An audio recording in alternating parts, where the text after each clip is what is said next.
Perhatian, sang putri merak yang tertiup angin. Aku Pavolia Reine dari hololive ID. Attention please, I'm Reine from hololive ID Generation 2. How are you guys doing everybody? Apa kabar semuanya? Hari ini kita balik lagi ke Phoenix Wright Ace Attorney Trilogy, which is, you know, we're playing the first game. Ace Attorney, how are you guys? I hope you are fine. I have dinner. My dinner is chicken soup and sayur oyong.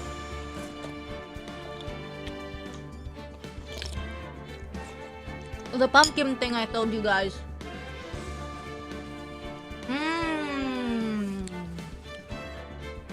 Slurp of yo, happy birthday, Yanwei!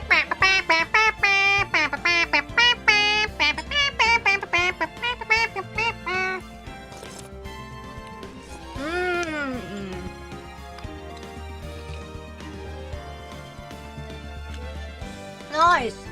Well, we're doing the DLC. We have finished, technically we have finished the main game. You know, so sad because Maya's will come, you know. Maya going back to her village to train, but I guess she said she will be back, you know. So there's nothing to fear, honestly. And well, the new case is, without Maya, we are sad. But suddenly, a little girl with a lab coat called Emma asked for us to represent her sister for a trial because her sister was accused of murder. I mean, not I mean, that's bad, you know. And it turns out her older sister is the chief of prosecutor called Lana. And Lana's like, nah, man, I'm guilty. You're wasting time. But then, and then, you know, they have this really tense and weird relationship. And Emma's scared of Lana, but clearly she really cares about her. So she wants us to be, you know, yo, defend her, please. And then, even though Lana's like, nah, there's no point. We defend her anyways. So we're investigating the crime scene, and there's like a cowboy wannabe officer, and there's the lunch lady. We also meet Edgeworth in his room. Apparently he won an award, King of Prosecutors. And but we cannot really check the actual crime scene yet, which is the car. Apparently, like, the body was dumped in Edgeworth's car. Terrible, terrible, terrible. Oh, and Lana and Mia were intellectually attracted to one another. Yeah, I guess so. They are facts. Anyways, very nice. I mean, not nice. Well, let's see if we can actually check out the crime scene. Shh, you know, and let's see what kind of help Emma will offer us with her science-y methods. I'm excited. This is the first time I'm saving outside the do you want to save prompt, because I really wanted to, like, sleep. Did we do everything? I think we let's just move. I want to present everything to this girl. Okay. This is an ID card. It belongs to a detective, and you're showing this to me, the lunch lady. Why? That's like showing a fine honeyed ham to a detective. What? Why do I always feel like I'm being mocked? Parking stub. You know what? What if they... am I still not allowed to... Oh, man. I can't go there, huh? A defense attorney must be able to fight. How about you? Do you think you can win? How about tackling Lunchland's Pickle Supreme lunchbox? Wow, it's really crunchy! A box of pickles? Kinda sad lunch if you ask me. Oh no, oops.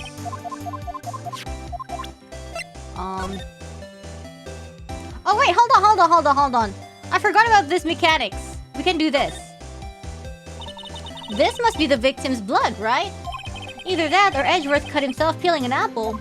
What's Edgeworth doing with a knife like this anyways? Hey, maybe he spends his weekends roughing it in the wild. Edgeworth? In the wild? I think my fruit peeling theory is more likely.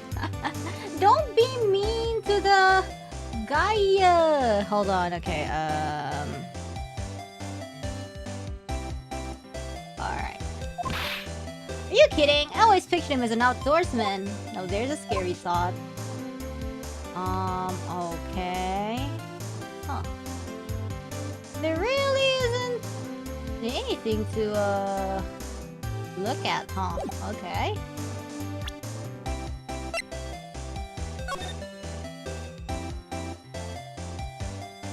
Uh-huh. Check it out! There's a metal plate here! Looks like the names of all the previous recipients are engraved in it. Wow, one guy's listed a bunch of times. Who? Von Karma. Ew, I guess he must be a foreigner? Yeah, that's probably it. Well, wherever he's from, he must have been an amazing prosecutor. I'd like to meet this Mr. Von Karma sometime. But she says it, his name does have a kind of a ring to it. Yeah, okay. Anything? Nothing, huh? I guess nothing.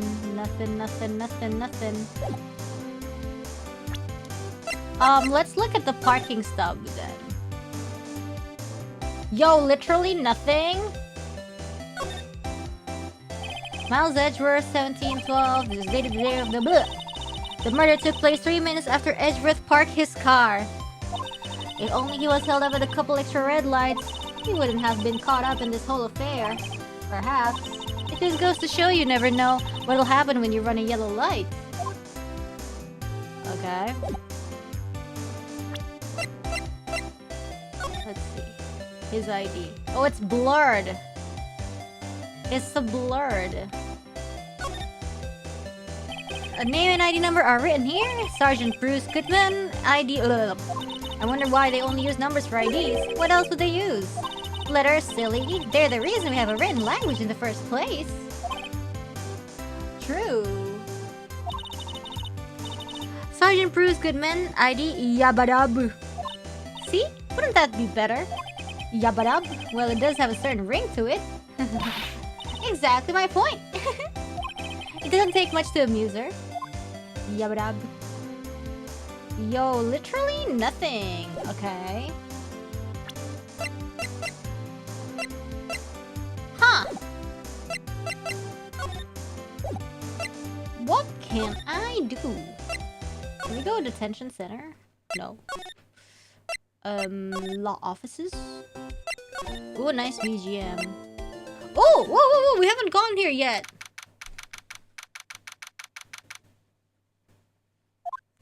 Oh my god. The mascot. Phew, we're finally here. Why would they put the police department so far away from the prosecutor's office? Beats me. That took almost 30 minutes by taxi, and traffic wasn't even that bad. The police department, huh? I've only ever been to criminal affairs next door. Huh? Hold on, what's that? It's me. Disturbing! Why does it undulate like that? Yeah, this is analog horror material. Oh wait, I know. This is the Blue Badger. They're trying to make him the police mascot. Wow, Mr. Wright, you sure know a lot of the police. Still, he does seem familiar somehow. And the music is just like, you know, one of those like, ooh, clown horror genre, you know? Forget the Blue Badger. Who's that next to him? Someone appears to be dancing with the Blue Badger. Uh-oh, he noticed me. He sure is running over here fast. Hey, pal, what are you doing here? That's my line, Detective Gumshoe. Specifically, why were you dancing over there? What? Well, at least he doesn't seem to be busy. This is our chance to get information. Hey, I'll have you know I'm a very busy man, pal. Okay. I'll give you one word of advice, pal. You'd better not agree to defend the suspect in this case. Huh? Why not? Why not? Huh? Well, it's just that the chief prosecutor has confessed to the crime. She says she summoned the detective to the prosecutor's office and she killed him. But what if she's not telling the truth? Yes, well, no. Come on, pal. There's plenty of evidence against her. But what if the evidence was faked? Hey, pal. Can I speak to you for a second? Me? Why is this little girl so peeved at me? 'Cause you ugly boy. She's a relative of the suspect. She's Lana Sky's sister. Whoa! The chief prosecutor's little sister? Just please investigate this case carefully, okay? Scientifically. Yes, sir! Oh, by the way, you might want to keep your voices down. You don't want to be overheard using words like faked. Huh? It's a sensitive issue with us these days. 'Cause of Von Karma? So what are you doing here, Detective Gumshoe? Me? Oh, well, nothing really. They kicked me out of criminal affairs. Oof. Detective Gumshoe, what did you do this time? This time? What do you mean, this time? Well, then what happened? I know things are busy right now. I mean, with my sister's case and all. It's true, we've never had a chief prosecutor murder anyone before. Well, there's always a first to everything. Only the highest ranked people are being led into criminal affairs now. The lowest ranking guy in there is our chief of detectives. They're not letting any of us rank and file detectives in at all.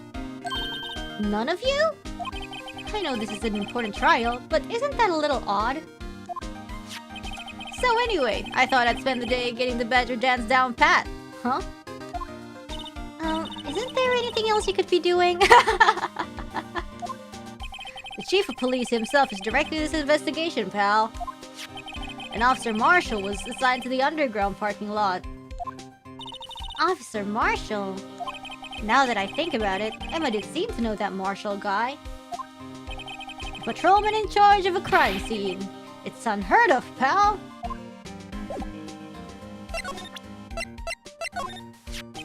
Detective Gumshoe, Apani. This is a detective ID card. You can't just keep that, you have to turn it in to the police.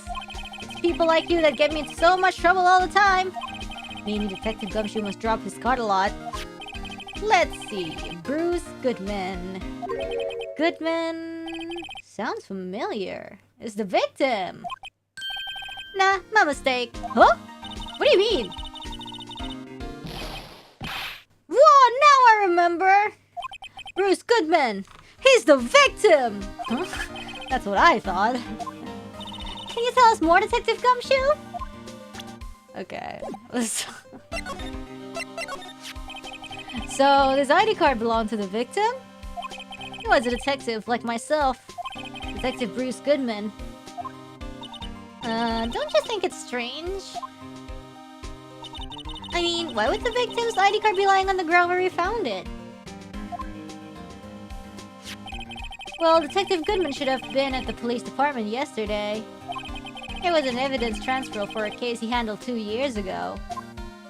Evidence transferal? Mr. Edgeworth mentioned that too. But Detective Goodman was killed at the prosecutor's office. Well, that's the thing. It's hard to say this, but... word is that Chief Prosecutor Sky called him out there, to the parking lot. Phew! And Lana's confessing as much. Okay, what can we present? Found Mr. Edgeworth's car, stabbed with Mr. Edgeworth's knife, huh? What would drive Chief Prosecutor Sky to do such a thing? Wait, I mean, sure, of course, someone else really did it. Someone who must have a grudge against Mr. Edgeworth. The car and the knife do seem a little too well organized to be a coinkydink. Poor Mr. Edgeworth. What could have happened? We have to find out a little more about what's going on with Edgeworth.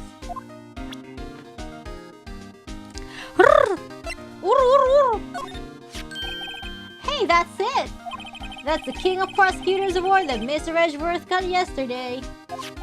Were you at the award ceremony, Detective Gumshoe? Of course, pal. I got an award for diligence myself. Ah, congratulations. I was wondering, why is the award a shield? And why is it broken? Oh, there's a reason. I'll tell you what it is later. Apparently, he's forgotten. But I was proud of Mr. Edgeworth for winning that award. Even with all the naysayers in the prosecutor's office. Naysayers? Must be because of the rumors.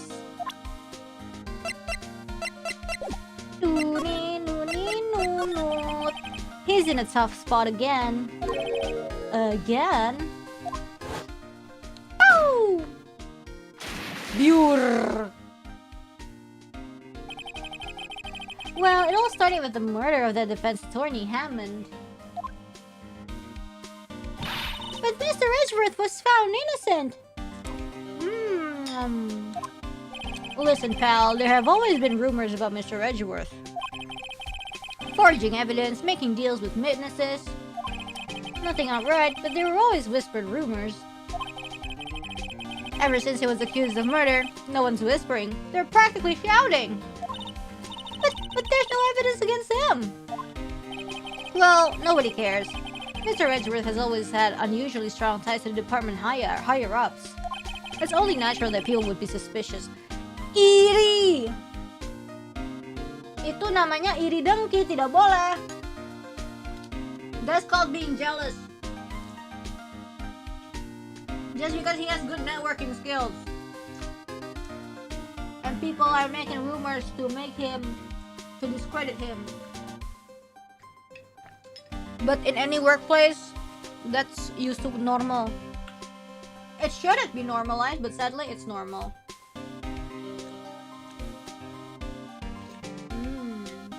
Yummy.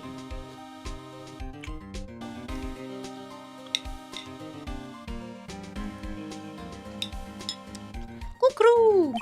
I had no idea he was under the gun. Anyways, this latest case has started a new rumor. People say the only reason he took this case is because he's aiming for the chief prosecutor position himself.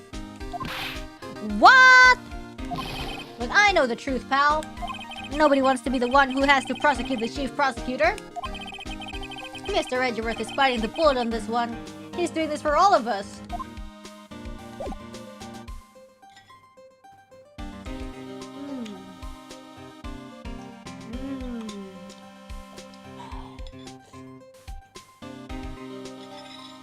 Delicioso.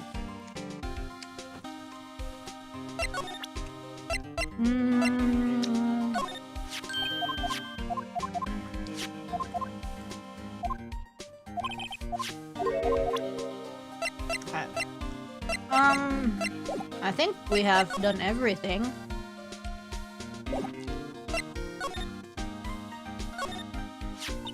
I was wondering about that. What? The dancing blue badger? It's my masterpiece. His! He made it! Oh no. You made this, Detective Gumshoe? Nah, kill it with fire, man. The chief threw together some designs and I just did my thing, pal. Nice work. It's battery powered, so it can go anywhere. There's no switch, so it just dances until the batteries die. Poor blue badger. Fated to dance until he drops. Dance until we drop. A work of art. Oh my god. That's all I know about that. I'm not officially on the case, you know. Thank you.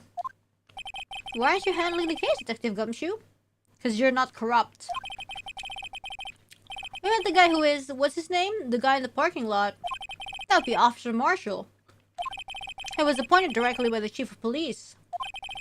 Officer Marshall? Is he some kind of Wild West sheriff or something? Nah, Chief Marshall's just a regular officer. From West LA. For a moment there, I wasn't sure. Look, pal, let me try to make things a little easier for you. Show them this and they'll let you examine the crime scene. Maybe. Oh, damn, now we can investigate.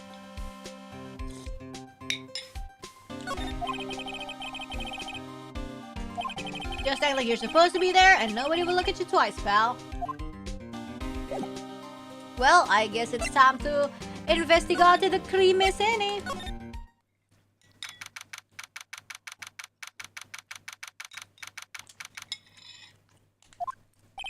Looks like the investigation is still going. I have to be getting back to the shop. Sorry. Looks like I'll be stuck in the spit until the sun sleeps. I'll see you in my dreams tonight then, baby. Who? Oh! Still here? Hold on, I'm eating.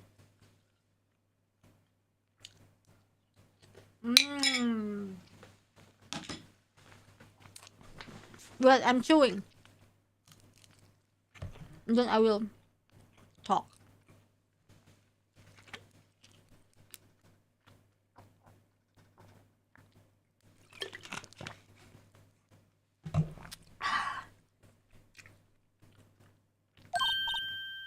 Hello. Why the surprised looks? Did I mention? I've got a boyfriend in the criminal affairs too. What happened to the security guard? Hey, what's wrong, Bambina? You're looking like a doggy that's lost his herd. Jake Marshall. Strange guy to put in charge of a crime scene.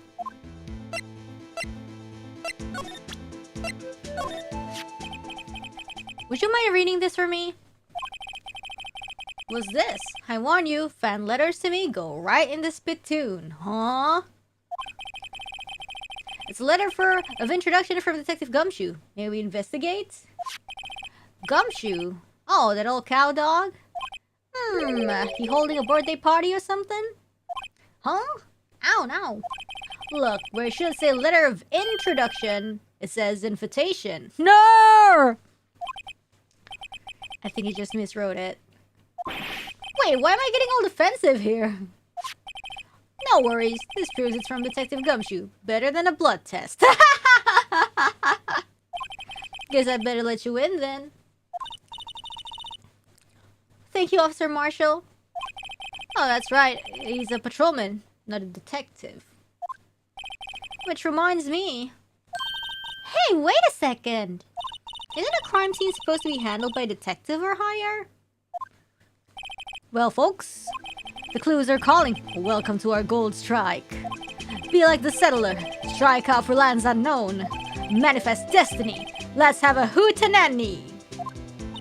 What? Note to self. Police investigations are like settling land. Well, Mr. Wright, what do you say? I say I won't be needing this anymore. Detective Gumshoe's letter of introduction crumpled and discarded.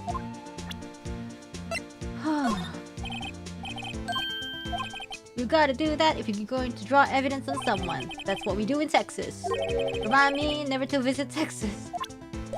Alright, well, I guess we can examine the crime scene now. I'm so happy. This looks like a cell phone. Scientific analysis would suggest this belonged to the victim. I can't think of anyone else it could belong to. What's so scientific about that? Should we check it out? Yeah, let's check it out. Right, let's check it out. Yo, I'm not touching. Okay, now I'm touching. Okay. This phone's still on the redial screen. Redial? Mr. Wright, most phones keep a record of all the calls you've made and received. You just press the blue button to display the last number you called. Convenient, isn't it? I'm surprised you didn't know about it. Sorry to disappoint you, but even I know about things like redial. Huh? Oh, I'm sorry. It's just, you never know with people from your generation. Whatever, let's check this phone out. Okay. Beep up. Now, to see who the owner of this phone called last. Note to self, a defense attorney doesn't think first, he just pushes the button.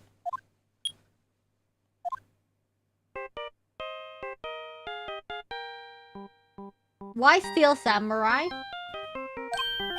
Hey, that song! I know that! Hey, what's going on over there? Oh, sorry. I see you, partner. You pressed redial on that there phone, didn't you? Yeah. Whose phone is this anyway? It was on the ground over there. Whose is it? That belongs to Chief Prosecutor Sky. What? It's my sister's? She apparently dropped it when she was taken into custody, right after the crime. Look, the last call was made right when the murder occurred. Looks like she was fixing to call someone. Except she only spoke for a few seconds, according to this. Who did she call? No idea. Sorry, partner. Now, I got a question for you, partner. I heard a phone ring just now. One of those newfangled ringtones. Oh, that? Oh. Oh, sorry, that was my phone. Huh? What? Your phone? Yeah, it's kind of strange, but... Someone called me right as we picked up the other phone, a wrong number. I hope you're not lying. They shoot you for that in Texas, partner! Uh-oh, I've incited the wrath of a Lone Star Patrolman. Woo-hoo-hoo! Last call made at 5:18.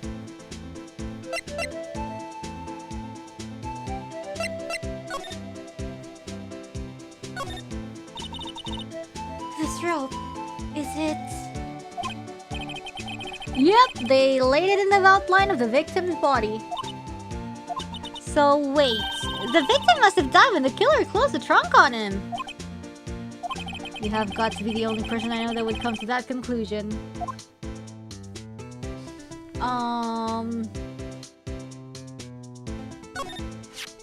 What's this? Looks like a note of some sort.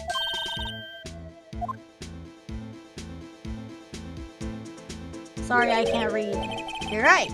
Let's see. 67S122. There's a name printed on the paper above that. Goodman. Hey, it fell out of his pocket when he was killed. Well, so, what does it mean, Mr. Wright? How am I supposed to know? Note self, for deductive reasoning, go to Edgeworth, not Wright. I'm sure Edgeworth wouldn't know what this means either.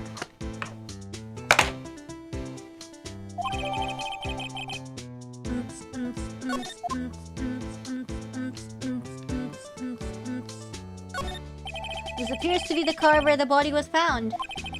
It looks like the lock on the trunk is busted. The crime took place in the underground parking lot at the prosecutor's office. The body was found in the trunk of my subordinate's car. Quite a luxury car. Just crazy to have money to burn. Yeah, prosecutors get the big bucks. Oh. Okay, I think we're done. A block. This is reserved for prosecutors. Defense attorneys are relegated to B block. I dream of the day when I will be able to park my car here. I'll go over to B block to buy my hamburgers from you, Mr. Wright. Huh? I'm not planning on giving up my job that soon.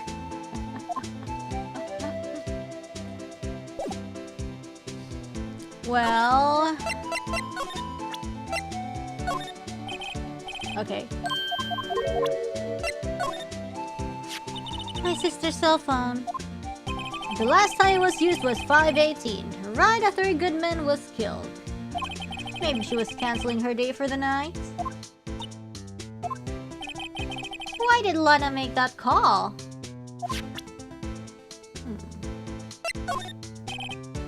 Okay. 5:12 p.m. The prospector's bright red steed came in at a trot, real slow like. A trot? My Madonna tells me the crime occurred 3 minutes later. So it seems the chief prospector was lying in wait. Maybe waiting for her prince to ride in on his bright red horse. So what you mean is, the killer intended to use Edgeworth's car all along. Ah, a toy shield suits the boy well. What exactly could you shield with that? A toy knight, maybe? Officer Marshall, don't you have anything good to say about Mr. Edgeworth? You don't like him, right? We get the point. You know, when I was a detective, I got one of these. Let me guess. Did it have a K for King of Detectives on it? Hey, they could use the same shield over and over. Note to self, the prosecutor's office and criminal affairs are surprisingly cheap. You know it! They've gone cheaper with every passing year, I tell ya!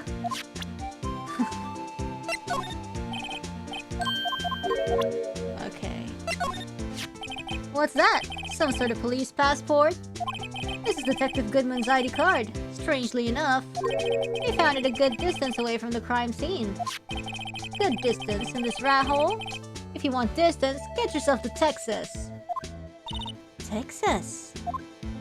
This is a tiny little crime scene in a tiny little town with tiny little evidence. What difference does a few yards make, compadre? Note to self, if you encounter suspicious evidence, think of Texas. There's no better way to study than to hang out with the pros. I don't know about that. I see your badge. It looks pretty round. Our badge is a star, a lone star shining in the nighttime sky. A beam of light illuminating evildoers who come in the dark of night. Note to self, evildoers are weak against starlight. That's a sheriff's badge. Alright. Can we talk to him? Yeah. Officer Marshall, could you tell us more about the victim? Good men always die young. Remember that, partner? Could you be a little more specific? Bruce Goodman. He was a detective, right? Well, aren't you a feisty doggy there now? Detective Goodman was stabbed here at Lima Lima Villas. The smiling Madonna told me the tale. I think he means the witness, Miss Angel Star. One stab to the chest, a fine piece of work. This here's the autopsy report. Oh, let's go! Hey! Death due to loss of blood. Was my sister involved in the victim in any way? Funny you should mention that, Bambina. Chief Prospector Sky and Detective Goodman had nothing in common at all. Oh, nothing in common? They apparently worked together on a case a few years back. So there's no motive. Goodman wasn't a particularly gifted detective. That's one reason why he didn't do much work for the Chief Prospector. But my sister called the victim here on the day of the murder, right? Here, to this parking lot? So it seems, like calling an unarmed man to a shootout at high noon. I don't mean any offense, but two detectives still 2 years ago to tell you the truth. Oh really? Now he tells me. But you're a patrolman now, so how can you be in charge of a crime scene? Nothing gets by you, does it, Bambina? Anjir, bentar. So, why are you in charge? No reason. We're just short on hands right now. I'm keeping an eye out in the meantime. That's odd, though. Detective Gumshoe was saying he had nothing to do. Nothing important, at least. He's nothing but a sad old cow dog that can't find his tail. Maybe it's because he runs with that Edgeworth, eh? Edgeworth? That cow dog's been kicked out of this cattle run by order of the Chief of Police. Just, you don't realize it yet. Detective Gumshoe kicked out of the investigation? So what? For real? So there's no connection between Detective Goodman and my sister. That's correct, but there's a goldmine of evidence against her. And the prospector tomorrow is none other than Edgeworth himself.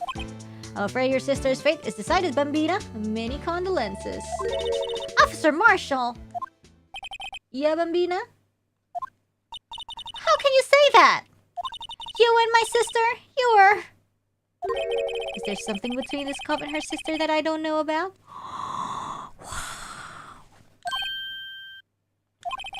I apologize, Bambina. Something must have gotten to me.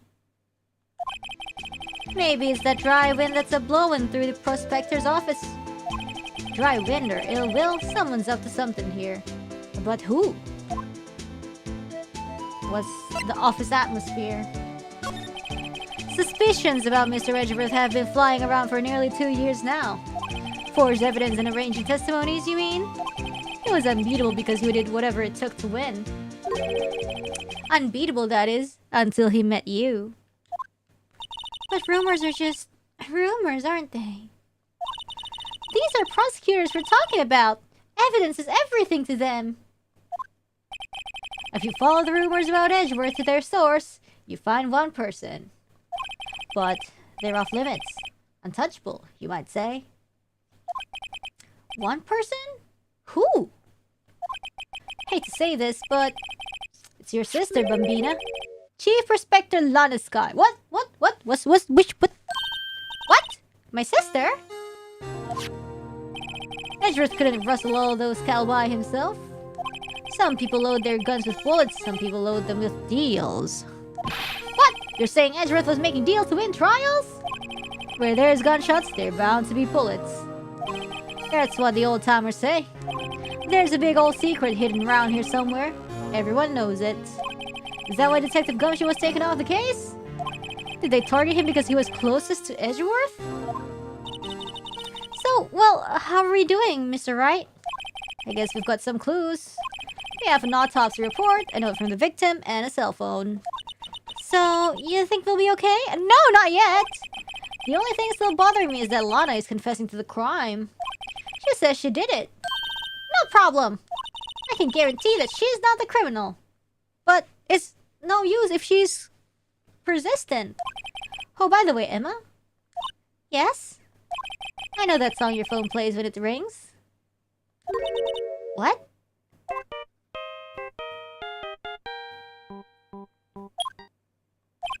It's the Steel Samurai theme song, isn't it? Wait, why do they have the same ringtone? The popular TV show for kids? The phone that rang earlier wasn't mine. Oh! Oh! Oh! So the last person Lana called was Emma! It was yours. At 5:18, just after the murder took place, your sister called you, didn't she, Emma? I'm sorry! I was playing Valo, so I didn't hear her. Can you tell me what you talked about? She hung up right away. I see.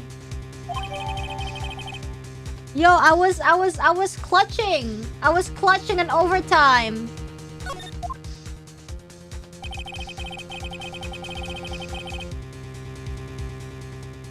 A detective is murdered, and the suspect is the top prosecutor in the district. I've got a bad feeling about this. He might not be ace in Valo, but he sure is an ace attorney. Like, maybe I still don't know everything that went on here. To be continued. Badum kiss!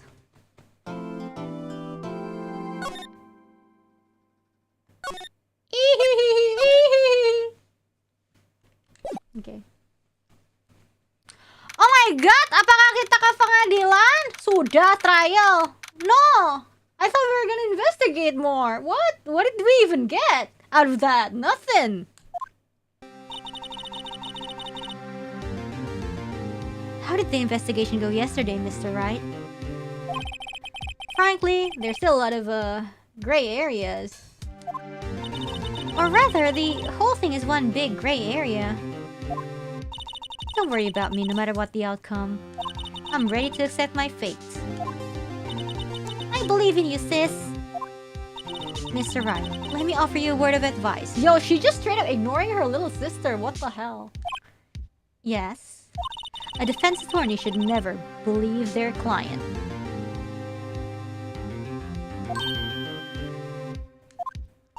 The defendant is called to trial because they are suspected of wrongdoing. Never forget that. Miss Sky, you... Pew! Blinded. You remind me a lot of Mia. Well, that's because... But there is one decisive difference between you and her.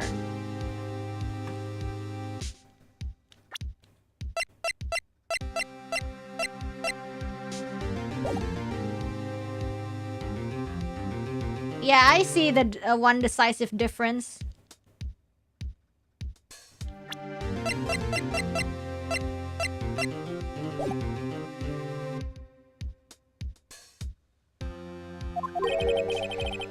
You're not a defense attorney. Oh, okay. I believe it's almost time for the trial. Good luck, Mr. Wright.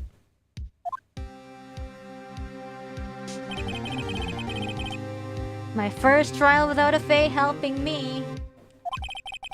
No one's going to bail me out this time. I'll be alone in there. So I have to discover the truth all by myself. Let's do it, Mr. Wright. I'll be with you the whole way.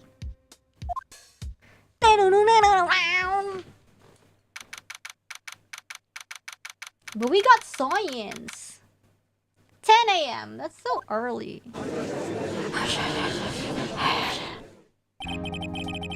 Court is now in session for the trial of Miss Lana Sky. The defense is ready, Your Honor. The prosecution has been ready for a while, Your Honor. Edgeworth.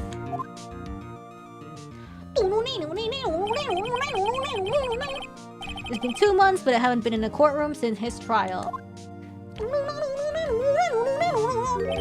I hope that personal feelings will not be a part of the proceedings today, Mr. Wright. What do you mean? Right back at you!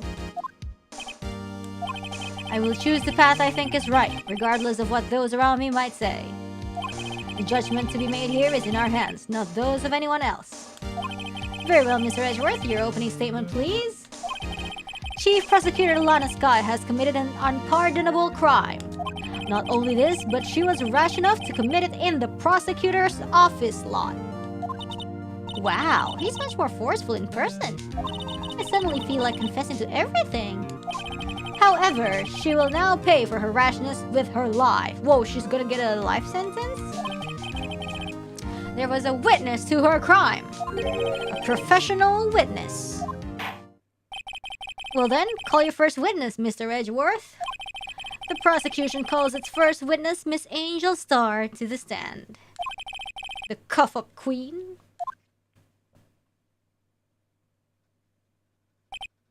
Haven't I seen you somewhere? That looks so good! You ordered the caviar lunch, right? Ho ho! Caviar! I've never eaten caviar before! The judge is really wolfing it down. Ah, and for you, I have a fiesta bowl. Thanks. Will the witness state her name and profession? And you, sir? Did you order the fingerprint lunchbox? It's too early for lunch. Your name and profession, please. Well, Your Honor, how does it taste? So this is why everyone raves about caviar! It's so tasty, it hurts! I always thought caviar would taste like pickled tapioca. What the heck does pickled tapioca taste like? Name, profession, now! Me? The name is Angel Star. Don't go forgetting it. I find myself running Lunchland these days. Is what you wanted me to say? Mr. Edgeworth? Very well, witness. Please describe the incident to us. The prosecution will wait! I'm not finished eating! Hurry it up! Very well, Mr. Edgeworth. As you know, we usually call on the police to provide the description of the crime.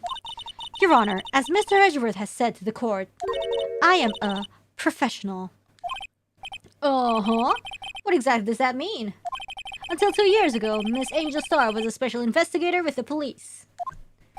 She was a first-rate homicide detective. What? Miss Star was a detective? Aha! I know who you are! Cough up! Cough up, Queen Angel Star, Your Honor. Long time no see. Very well. You may continue with the description, Miss Star. Why is he nervous all of a sudden? Just who is this lady? If I might have the court's attention over here. The parking lot at the prosecutor's office is divided into 2 blocks. A block is for the prosecutor's office personnel. B block is for visitors and clients. A chain divider separates the 2 blocks. I suppose that's to keep visitors from taking up prosecutor's spaces, yes? The crime took place by a car in the back of A block in the car's trunk. The killer stabbed the victim with this knife and went to drive the body out. Huh? Unfortunately for her, there was a witness and an arrest was made on the spot. And who was this valiant witness? It's me. It was me, Your Honor. Parking lot floor plans added to the court record. Witness, did you see the very moment of the crime? Of course, Your Honor. Immediately after that, I apprehended the chief prosecutor. It seems rather cut and dry, doesn't it? Well, Mr. Wright, it's time to cross-examine, eh? Yeah, I can't agree on principle, Your Honor. It seems that some poor losers are unwilling to accept the truth, Your Honor. Shall I proceed to crush what little hope they have remaining? Ooh. If you can, then give them your worst, Miss Star! Huh? Wait, are they talking about me?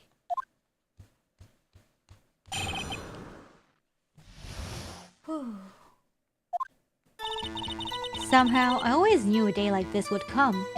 I was on my way to deliver a lunchbox to my boyfriend when I sensed something. Perhaps it was my finely honed detective's intuition at work. Ah! Through the wire fence, I saw the chief prosecutor standing next to a garage car. The chief prosecutor was holding a knife in her right hand. No! Nah, I feel like there's gonna be something wrong with this statement. Then she thrust the pointy tip of the knife into Detective Goodman's chest. Bringing a lunchbox to your boyfriend? How touching! As you can see... Anjir! The key point of your testimony seems to be nothing other than... the point of the knife which you saw being stabbed into Detective Goodman. So how does it feel to be so utterly crushed? I'm still thinking about that. It's merely a flesh wound, Mr. Wright.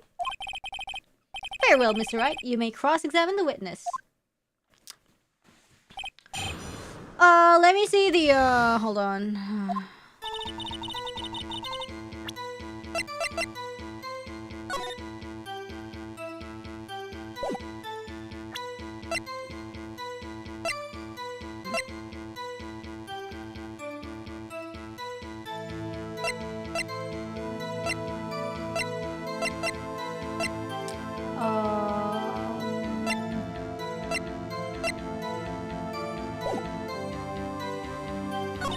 I was on my way to deliver a lunchbox.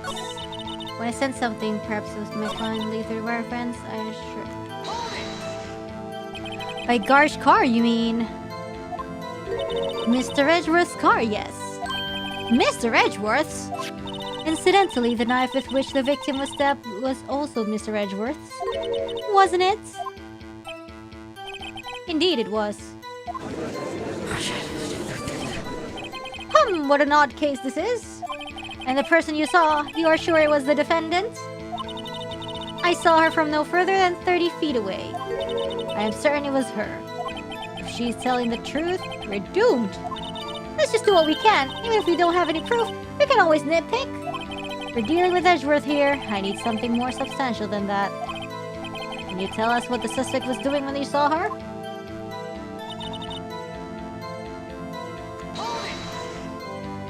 Tell me more about this knife the suspect was carrying.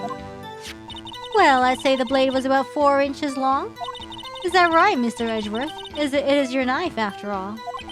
Yes, that's about right. Prosecutors are, by nature, well versed in the location of a man's vital organs. I'm sure it was easier than boiling an egg from an egg salad surprise set. You can't testify as to her ability to kill an egg! I mean a person! What? Huh? Perhaps a chicken salad set would have been a better metaphor?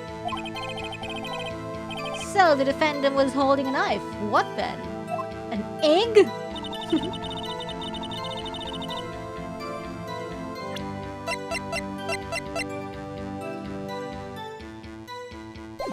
Then she turns.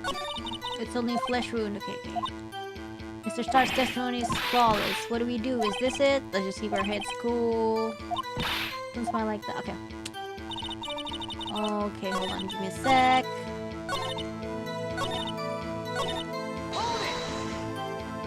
Tell the court why you didn't try to stop this crime.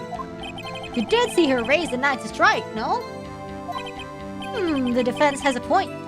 Unfortunately, by the time I realized what was going on, it was already too late. Too late?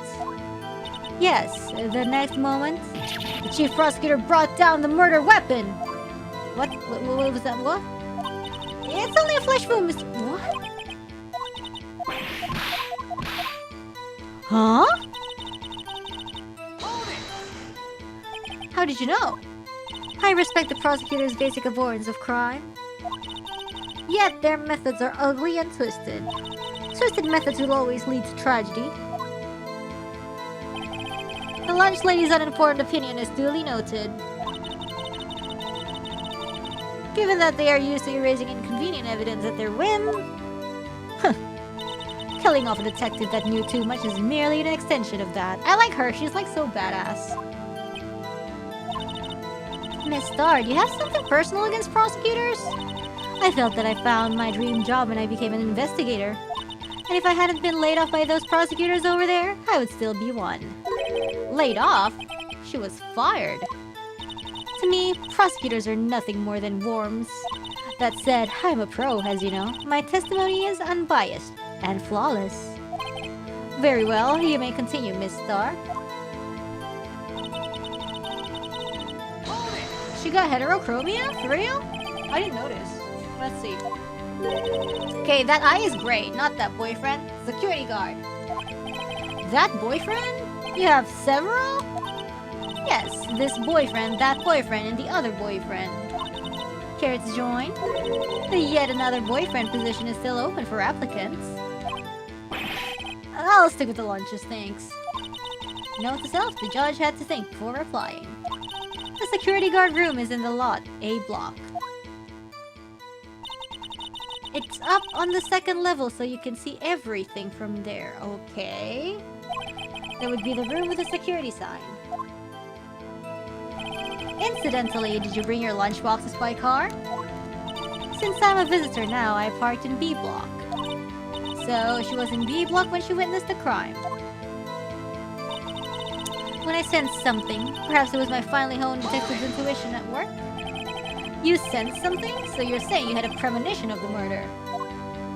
It felt like... how would you say? Oh yes. It was like the feeling you get when you view a pumpkin chock full of seeds. What? I have no idea what that means. Speaking of a detective's intuition... wasn't the victim, Mr. Bruce Goodman, also a detective? Yes, well, he was like a young cheese. A young cheese? A pale white cheese, not yet tangy with experience on the streets. A greenhorn. Then I must be hard, yellowed, and sharp as a tack. Okay. Yeah, with the odor of an old cheese to match. In any case, there, in the lot, I felt something stirring in the back of my mind. I saw the chief prosecutor. Oh, man.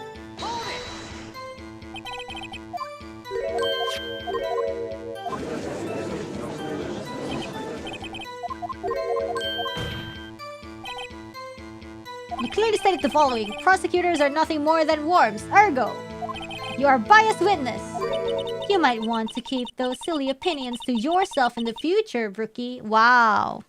So we need to press the second one and then the fourth. Whoa. Huh, rookie? Unless you're willing to risk the consequences of doubting me. I'll fry you like a fritter. Crispy on the outside, chewy on the inside. That was inspiring. I believe I've heard that tagline elsewhere. You could cry plagiarism? I may be relegated to the lowly post of lunch lady, but my instincts are honed. Oh, a photograph! You took this? What the frick? Oh wait, look, she's left-handed. The moment I witnessed the crime, my reflexes took over and snap! I took a picture. In fact, one of my lunch boxes is rigged with a camera. I suppose that's more exciting than just hanging around your neck. Witness, why am I only seeing this photograph just now? Wrong hand as usual. You think I'd show it to you, prosecutor? Think again. My boyfriend works in the photography division of criminal affairs. This is most certainly the defendant. Uh-oh, that is unmistakably Lana Sky. So what was the defendant doing at the time? Holding a knife in the right hand.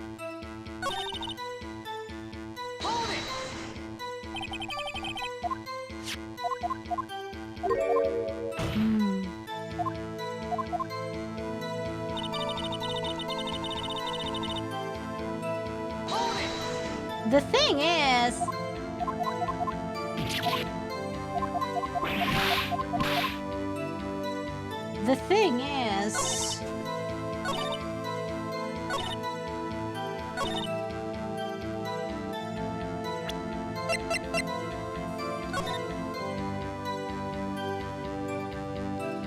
Well, it looks sharp.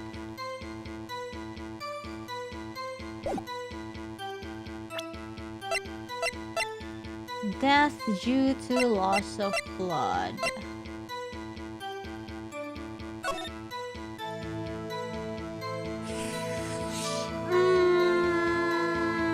That's the trunk.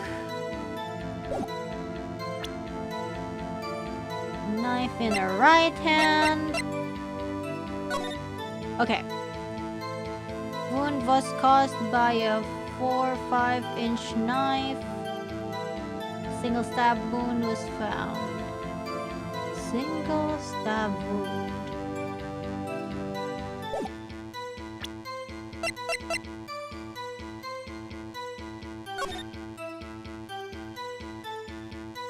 Is this 4 or 5-inch?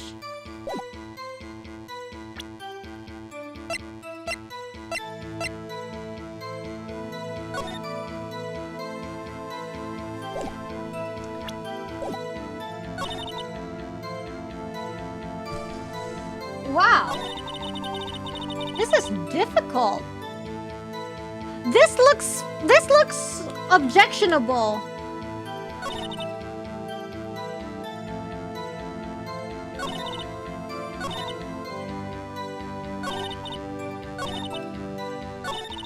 Wow. What?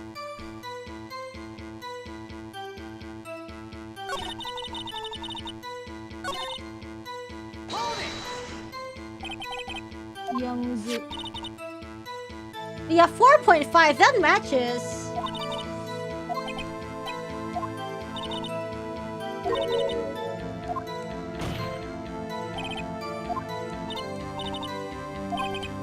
The defendant was holding a knife.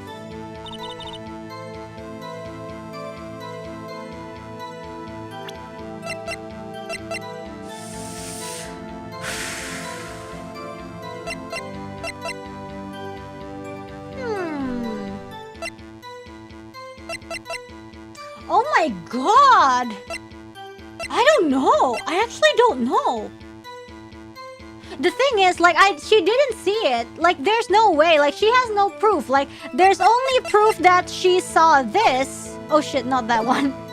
There's only proof that she saw this. But there's no proof that she actually saw the murder. But how should I present the evidence?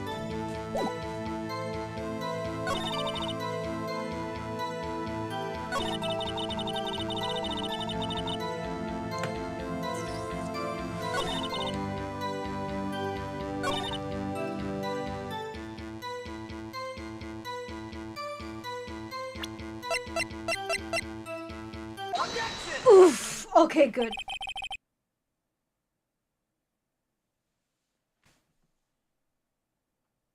Because that photo is only like she closing the trunk, not of her the knife. You saw Miss Sky stab the victim with the knife? As I've already said, yes. I swear it on my finest salmon swirl lunch. That sounds good. I'm sure that is a fine lunch. But isn't that odd? Look at this photograph. This is the photograph you took of the very moment of the crime, is it not? Then why is Miss Sky not holding a knife? Oh, I was thinking like this was like the aftermath and she already put it in her pocket or something. But okay, it works. Mr. Edgeworth, your thoughts? Objection. That had to be the weakest objection ever, Edgeworth. Yet it was still stronger than your ever-feeble mind, Mr. Wright. What do you mean, Mr. Edgeworth? This photograph was not taken the moment before the stabbing, but after. This was taken the moment after the stabbing. Objection! And how can you tell that? Blood splatter. Huh? See the dark crimson stains on the chief prosecutor's... It's black and white! You don't know! But it's a black and white photograph. Yeah, that's what I'm saying. But this could be blood. Could! Well, Mr. Wright, I see no problem here. No problem, except you. Mr. Wright, are you going to just sit there and take that kind of abuse? Ugh, you got a better idea. Oh, whatever, man. Wait, that contradicts what the witness said in her testimony. I don't know. Namely, that she took the picture the moment she witnessed the crime.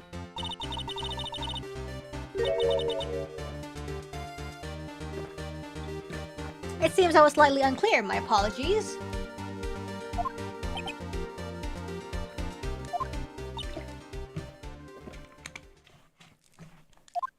What? That's it? If you ran out of lunch, you order seconds. Problem solved. If you don't like it, try ordering the jumbo-sized lunch from the get-go. Good advice. I'm not sure I understood it, but good advice. I didn't have time to stop her. Prosecutor Sky was cold, calculating like a robot. She killed without pain or remorse. It was a premeditated murder. Objection! Premeditated? How you know? Look at the chief prosecutor's hands in that photograph. Already wearing gloves, huh? Well, are those gloves? Surgical gloves made of thin rubber, most likely. Diamo hand cam. Why would she have those on? Hand cam stream. If it was not premeditated, she would not be wearing those gloves. Wah!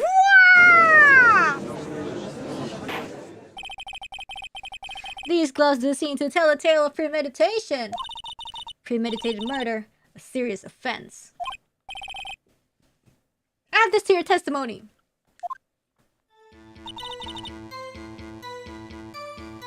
The murder was planned. The rubber gloves prove it. Wait, I want to hold it first. What if she was just in the habit of wearing gloves, like driving gloves?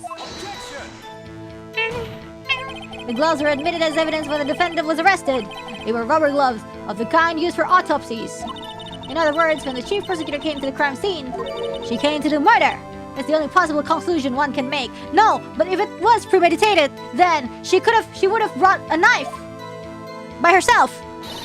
Everything was planned. It was a premeditated crime. Ah! Impressive. I'm sorry they took you off the force, Miss Star. This is bad. She's got them thinking this was all planned. If she can prove this claim, the trial's already over. I've got to think of a way to show that this was a premeditated. It's only a flesh wound. We can make it. Okay, let's go.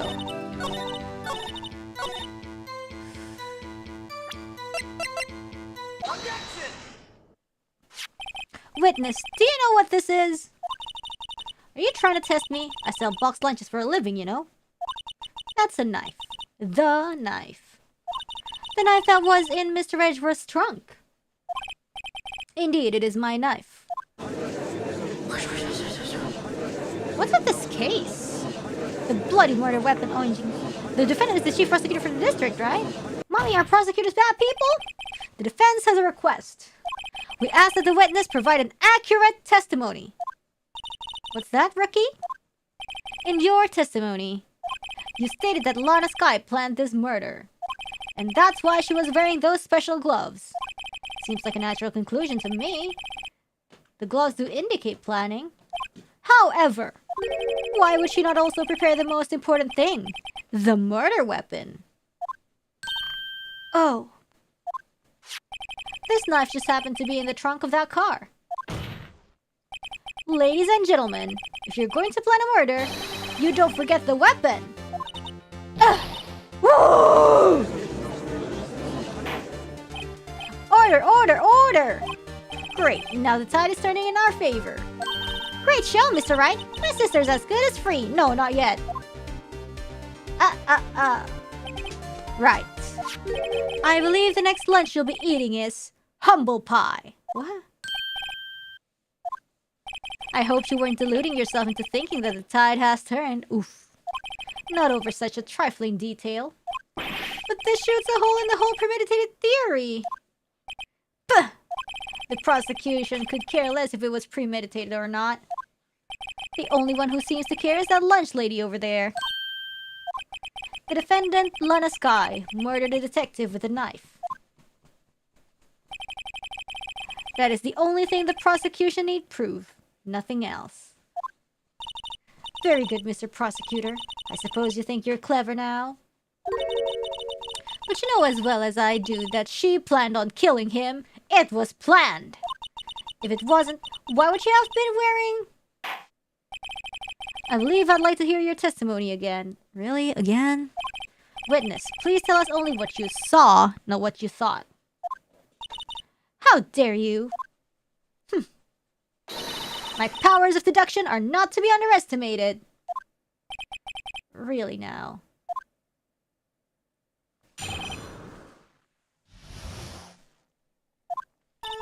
Lana Sky intended to murder Detective Goodman. That's why she called the victim all the way to the prosecutor's office. I'm sure the chief prosecutor had a grudge against the victim. Why? Nothing else could drive that human machine to plunge the knife in again and again. Ha ha! It's only single stab wound! I read the case report! I read the autopsy report! The victim was summoned from the police department to the prosecutor's office. She's freaking lying again, dude. What? It does sound a lot like premeditation, doesn't it? So, if I ordered a pizza, does that mean I'm planning to kill the delivery boy? In any case, the defense may now cross-examine the witness.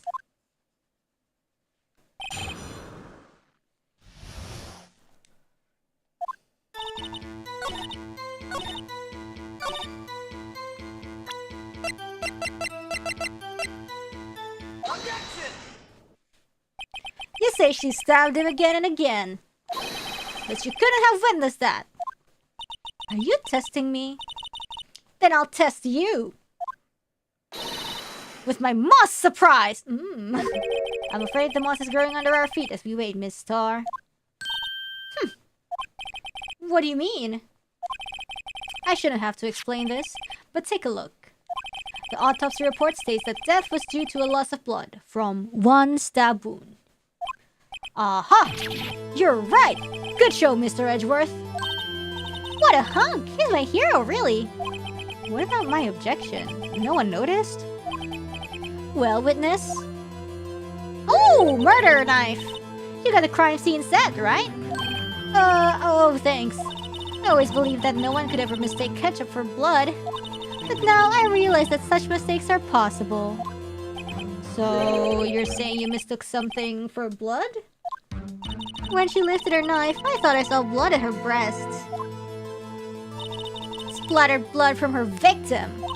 That's why I thought she must have stabbed him at least twice. Then tell us what you saw that you thought was blood. Testify. Oh my god, really? Her red muffler looked like blood to me. That's how ghastly the whole scene was. What the heck?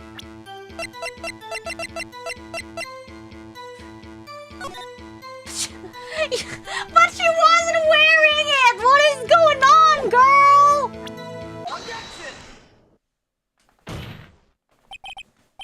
Miss Star Star, I demand an explanation! The witness is clearly not suited for detective work. What? The suspect was not wearing a scarf or muffler of any kind when she stabbed the victim. I mean, didn't, but... And you've proved it yourself with this photograph. Huh? But that can't be! Only a professional lunch lady could be so utterly clueless. Congratulations. Perhaps you finally found your true calling in life. Harsh words, but good. In the end, Mr. Edgeworth prevails. What about me? What was my objection? Chopped liver? But it was there! A scarf! No, not that. But something red! Really! Well now, where were we? The witness has given us an entertaining interlude, but back to business. What? Very well, witness. Continue your testimony. There's still... Continue? You saw the crime and apprehended the suspect. Tell us about that. Very well. I do remember some things accurately, at least. Ultimately, we couldn't shake the most important part of her testimony. The most important part? The part where your sister stabs the victim. The next testimony might just be the moment of truth. Apprehending the suspect. After the murder, the suspect attempted to run behind a partition off to her side. I quickly caught her, explained her rights to her, and arrested her on the spot.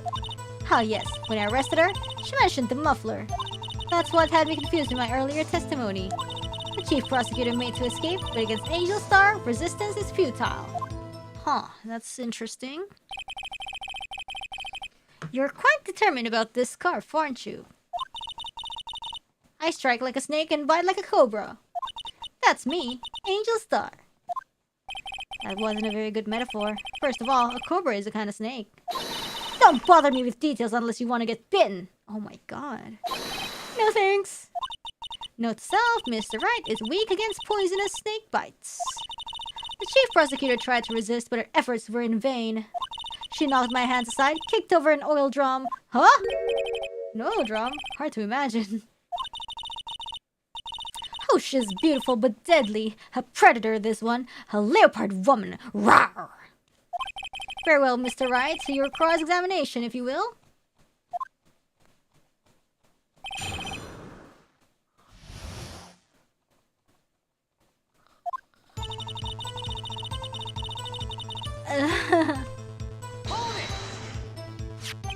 So where is this partition on the floor plans? I'm sure she means this wall next to the car. Is there something like that? Oh yeah. Yeah, there's the wall that's like for the water. She was obviously trying to hide herself. Quite a natural thing for a criminal to do. And what did she do then? I quickly caught her, explained her rights to her, and arrested her on the spot. I don't think you can do that. You say quickly. Were you close to the suspect? Wait, but weren't you in B block? What the fuck?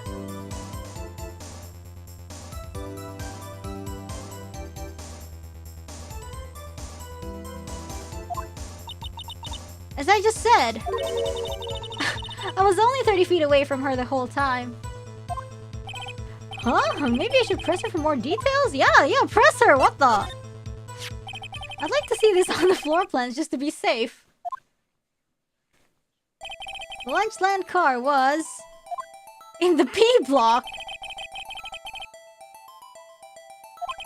So you witnessed the murder from here? That would make about...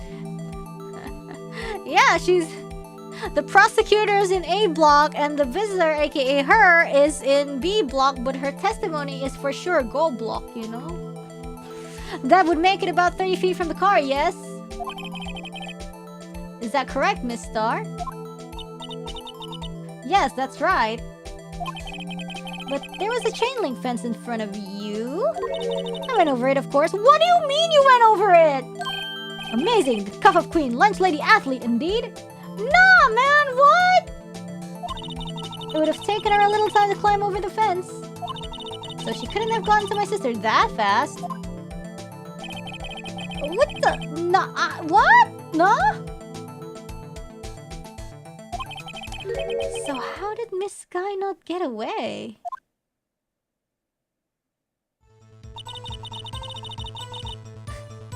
What? She mentioned the muffler? What exactly did she say? If I remember exactly, I would have told you in my testimony. Cheeky! Anyway, all I heard her say was the word muffler. Just that one word? So, what you heard wasn't the suspect talking to you, but to someone else? Oh my god! The chief prosecutor was talking on her phone! Her phone? She can't mean... Ask further. By phone, do you mean this cell phone discovered at the crime scene? Yes, ultimately. Ultimately? My memory... It's like a salmon heading upstream, you see. I don't know what that means. No, the court doesn't see, Miss Star. The chief prosecutor first attempted to use the phone hanging on the wall. On the wall? That's right. Near the car, there was an emergency phone on the wall. Apparently, it was out of order. And so she used her cell phone. Indeed, the emergency phone was out of order that day. Good witnessing, witness. Good witnessing? Whatever happened to good testifying? You should, of course, add this to your testimony. She's saying bullshit because it's behind the wall. I'm so tired. The things I do to please this rookie defense attorney.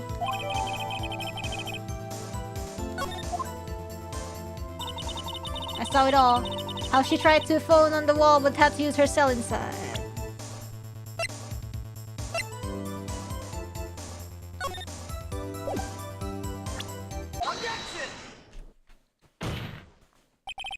Miss Star, I have to conclude that you have a personal grudge against Miss Lana Sky. Objection! The witness is a former detective. Well, there's a reason she's a former detective. Her testimony is unmarred by personal bias. Well, who would have thunk you would be my knight in shining armor, prosecutor? You who, together with the chief prosecutor, kicked me out 2 years ago. Well, Miss Star, this is a fatal contradiction with your testimony. How do you explain this? Huh, I don't know what you're talking about. Mess with me, and I'll make you cough it all up. Well, let's look at the floor plans. You said you witnessed the crime from this point. However, if that's true, you couldn't possibly have seen Miss Sky making that phone call. I believe you see what I'm getting at. That emergency phone was on the backside of this partition. If indeed you were in B block, you couldn't have seen it. What if she was actually in A block, though? Woo! Order, order! What is the meaning of this? It's simple, Your Honor. She's not coughing up lunch. She's coughing up lies.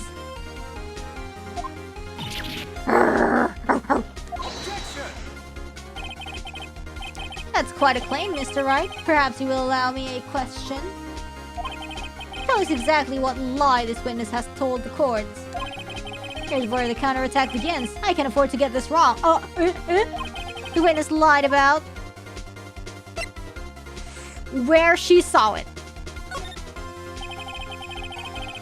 Miss Sky tried to use the emergency phone, but it was out of order.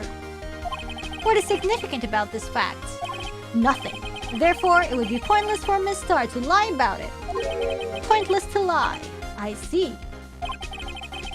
But say the witness did actually see Miss Sky using the emergency phone. It would mean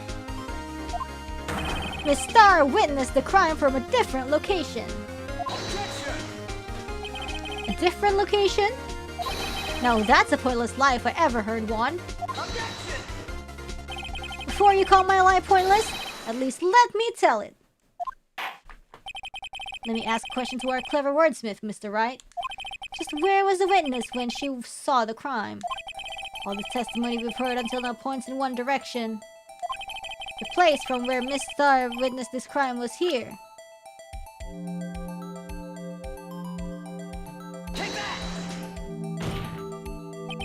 Salah! Salah, anjir!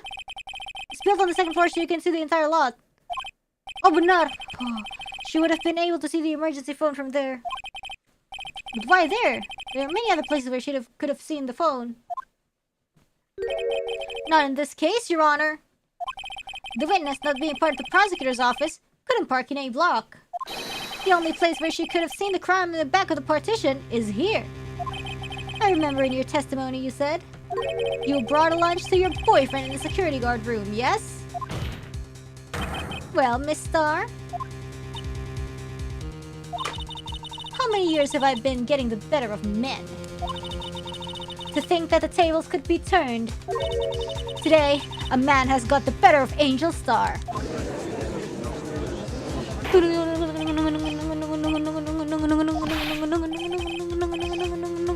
You used to be a detective. You should know better. I'm not turning back. The guilty will be punished. And I'll do what I must to make sure justice prevails. The guilty. Is she talking about Miss Sky? Mr. Wright, doesn't this strike you as odd? Why did Miss Star lie? Doesn't make sense. Huh? She could have just said she saw the crime from the security guard station. It wouldn't change anything. Because then she would be a suspect? I don't know. This photograph tells all. It was the defendant who stabbed the victim. The truth still stands. Objection! It still stands? I disagree, Mr. Edgeworth. What? If a witness is found to be lying, they're guilty of perjury. She knows this. She wouldn't risk that without a good reason. So tell us what the reason was, Mr. Wright. Then who took the photo, though? Me? Who else? Mr. Wright, let's review what we know.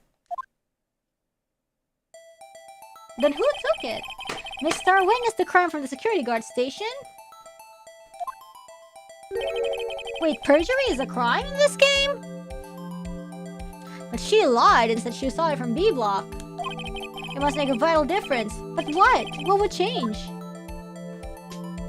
Angle of view to the crime.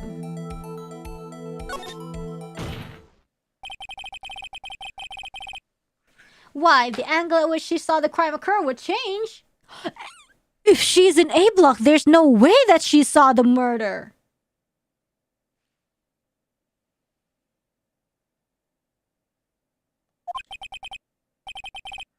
The angle? What do you mean? Oh, well... The security guard station is on the second floor, and, she would have sort of a more 3D view of a crime. And this is important. But she's on the second floor, though, so I don't know. Maybe she still saw it. Oh, it's wrong? Well, maybe the distance, then. Mr. Wright, let's review what we know.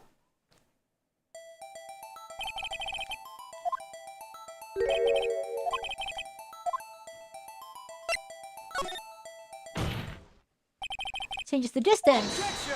Free? My condolences, Mr. Wright, but on one look at the floor plans, it's quite clear. The distance between the scene of the crime and the guard station is 30 feet. I don't see how that would change what she could see. Objection! But she saw is not in question here. What matters is the time it would take her to reach the scene of the crime.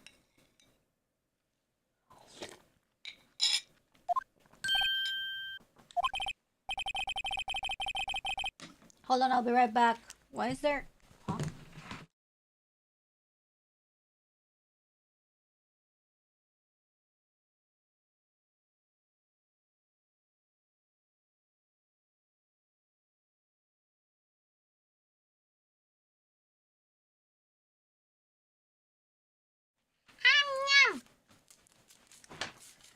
Got coffee!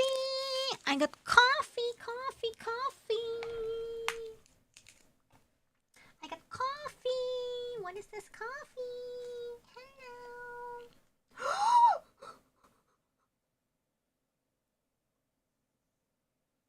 Oh man, this is scary, scary, scary.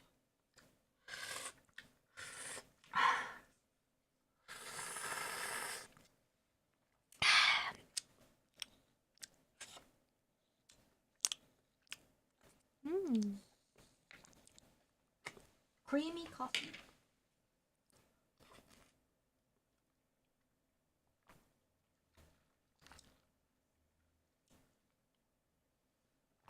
Okay. You witnessed the crime for the security guard station. Now, how long did it take you to go from there to the scene of the crime where you arrested Miss Guy?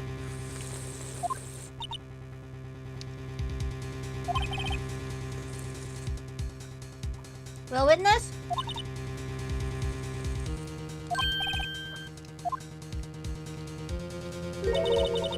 You ordered the squid wheels, right?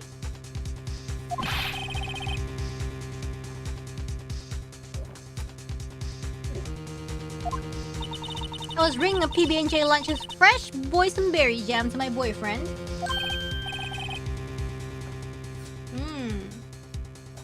Boysenberry for the boyfriend. He wasn't in the station, so I waited.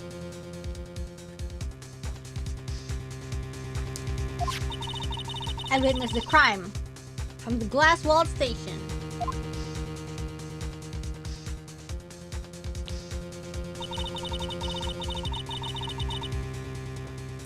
And before I knew what I was doing, I found myself running towards the scene. But the door was locked. I couldn't open it.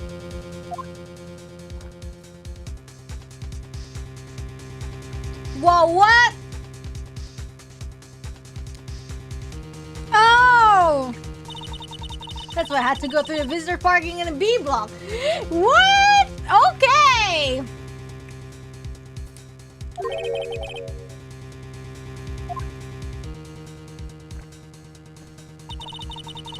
It probably took me at least 5 minutes. She was kind of telling the truth. What? 5 minutes? This changes things considerably. But it was that woman over there in the defendant's chair who stabbed him. What? I know it. I have photographic evidence. No. I swear it on my finest plastic sport.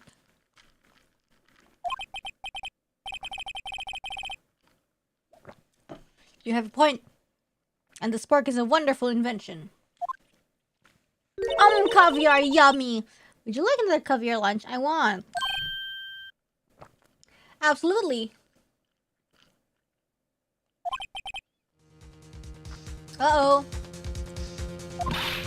Mr. Wright, you have to do something. You have any evidence to stop this?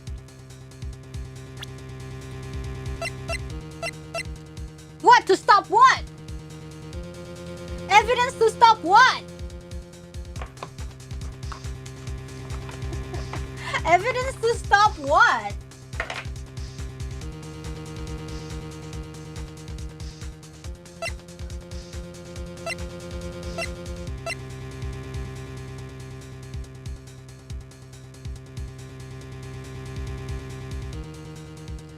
Wait.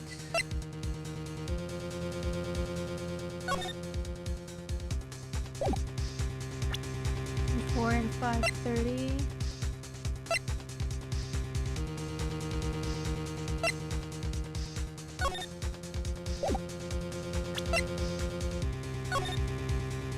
Huh?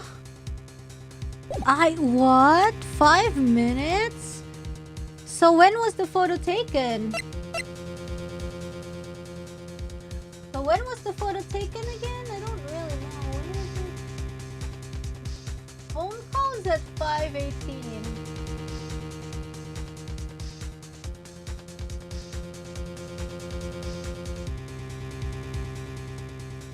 What is going on, man? Hold on. 12 plus 5 is 17. Now you know what? I don't think I want it back. I think I need more evidence before I go sticking my fork in this mess. Woo! Caviar! How it makes my eyes tingle! Mr. Wright! No evidence can win against the raw power of caviar! It's a scientific fact! The only thing that's left is your strong presence and deft powers of deduction! Let's screw the lid back on those overpriced fish eggs! 5 minutes between the witnessing of the murder and the arrest. Think about it. You could make pasta in that amount of time if you like it al dente. I've got lunchboxes that tie pasta into knots, rookie. A 5-minute blank. Isn't that strange? Strange. Oh wait, I was correct. Oh, with sitting back. If you were a criminal, what would you do with 5 minutes, Your Honor? Yeah. This case punishes bluffing. Unnecessary bluffing. I'd flee the scene, though. Don't get the wrong idea. I didn't kill anyone. But you have the instincts of a killer. You would run. But this time was different. Why would she loiter in the crime scene if she did it? Miss Sky dawdled at the scene of the crime. She even had her picture taken. No true criminal would act this way. It's inconceivable.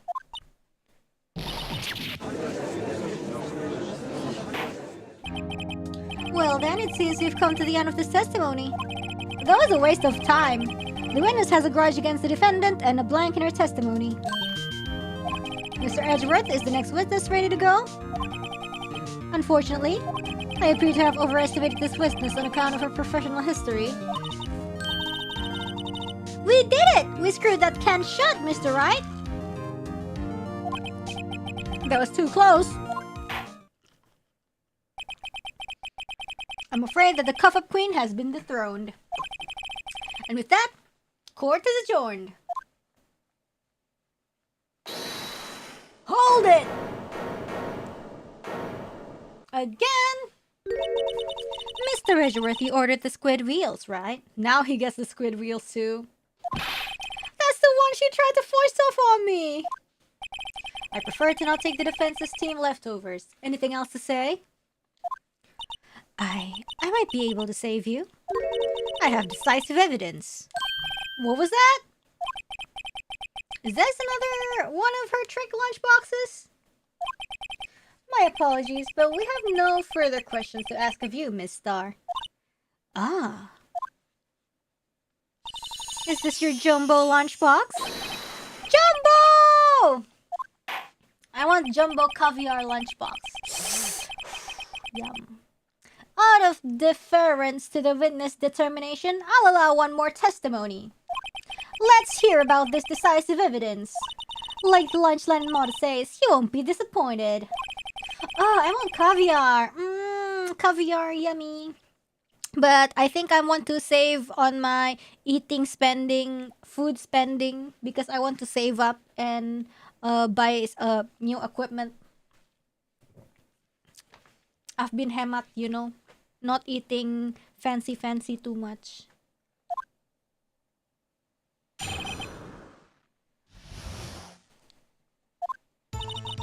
I should have mentioned those 5 minutes when I wasn't looking at the crime scene. And now, to the matter of the victim's shoe.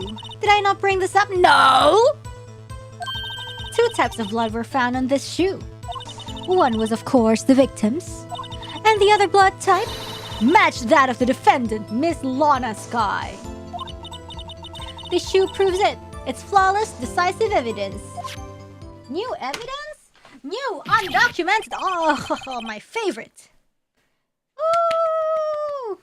What? There was blood found on that shoe? Try Lunchland for all your lunch and decisive evidence needs. Witness, what's the meaning of this? Why is this the first time I've heard of this evidence? Simple. As I've already said, I don't trust prosecutors. I don't trust you with evidence, Mr. Edgeworth. That's why I took the liberty of investigating this myself. And you had blood tests performed? Did I mention? I have 3 boyfriends in forensics. In any case, Your Honor, I can't accept this as evidence. What? You must know the 2 rules of evidence law. Man! Rule 1. No evidence shall be shown without the approval of the police department. In other words, this shoe is illegal evidence. Wait, what? Now we're talking about evidence law? At least, for the time being. Is that right, Mr. Wright? It seems so. Edgeworth sure is celebrating. Not so fast, Mr. Edgeworth. Don't forget, I used to be a detective. As I mentioned previously, this shoe has already been tested by a member of the forensics department. So it's valid. As you can see, it was approved by the police department as of today. Oh! Even the general public can produce official evidence, Mr. Edgeworth. Ugh.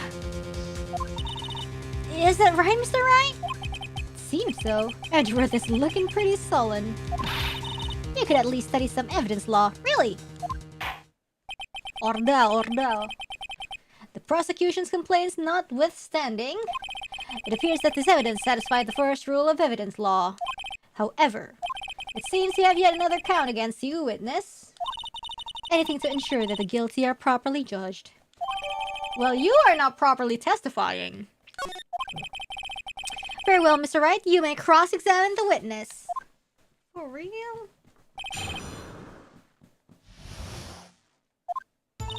I should have mentioned those 5 minutes when I was looking at the crime scene. And now, the matter of the victim's shoe. Did I not bring this up? No. 2 types of blood, and the other blood type is the defendant Lana Sky. It's flawless, decisive evidence. Let's examine the shoe, actually.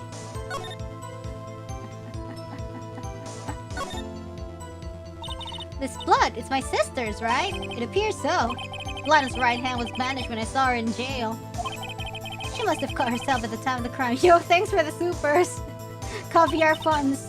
Where's this? Okay, Ah, there's blood here too! On the sole of the shoe? It's gotta be the victim's. He must have stepped in a puddle of his own blood. All this blood? It's horrible. This blood might be an important clue. Aww.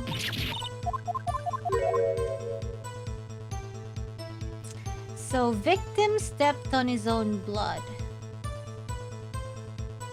The victim stepped on his own blood? What does that mean? Why is there blood? Why did he step on blood? Huh?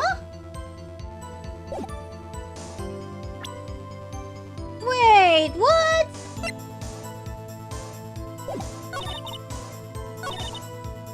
No, man! Hold on, I'll hold it first. I can't let this evidence go through without a fight. You're peppered. Oh, whoa, shoot. Some like it hot, Mr. Wright. Some like your client. She's in enough hot water to make a whole vat of soup. Mr. Wright, do you or don't you have a problem with the shoe? Yes, I do. There's a problem.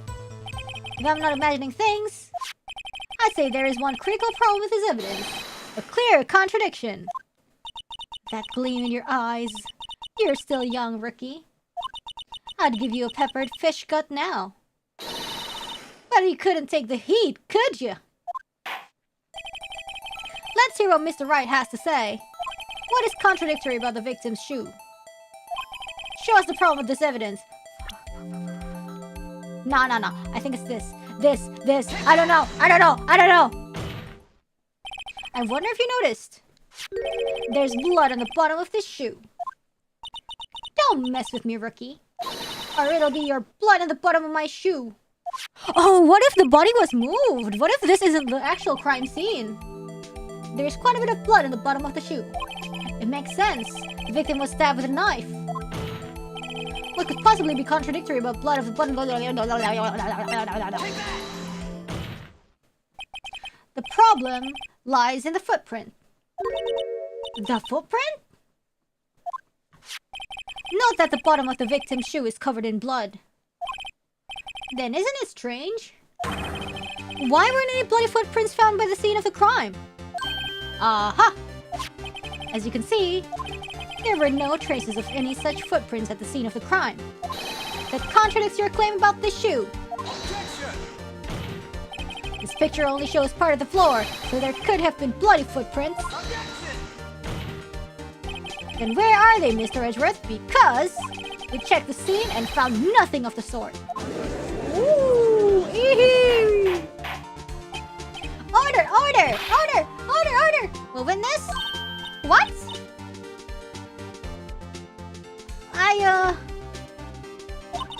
Great going, Mr. Wright, but it's true that the lack of a footprint is a contradiction. But then we have to ask why there wasn't a footprint. Oh, that's true. There has to be a reason why there wasn't a footprint. Think, Mr. Wright, think. I don't know why it's not there. I'm just good at finding contradictions. What? Ooh, ooh, ooh. I see. Now I get it. You get it? Our witness is more devious than I gave her credit for. We were hoodwinked to the very end. But she slipped. There is one final hint to the truth in her testimony. What are you talking about? What is he talking about? Think back to when she told us about apprehending the suspect. Chief prosecutor tried to resist, but her efforts were in vain. She knocked my hands aside, kicked over an oil drum. Oh, she's beautiful, but deadly. A predator, this one. A leopard woman. Rawr!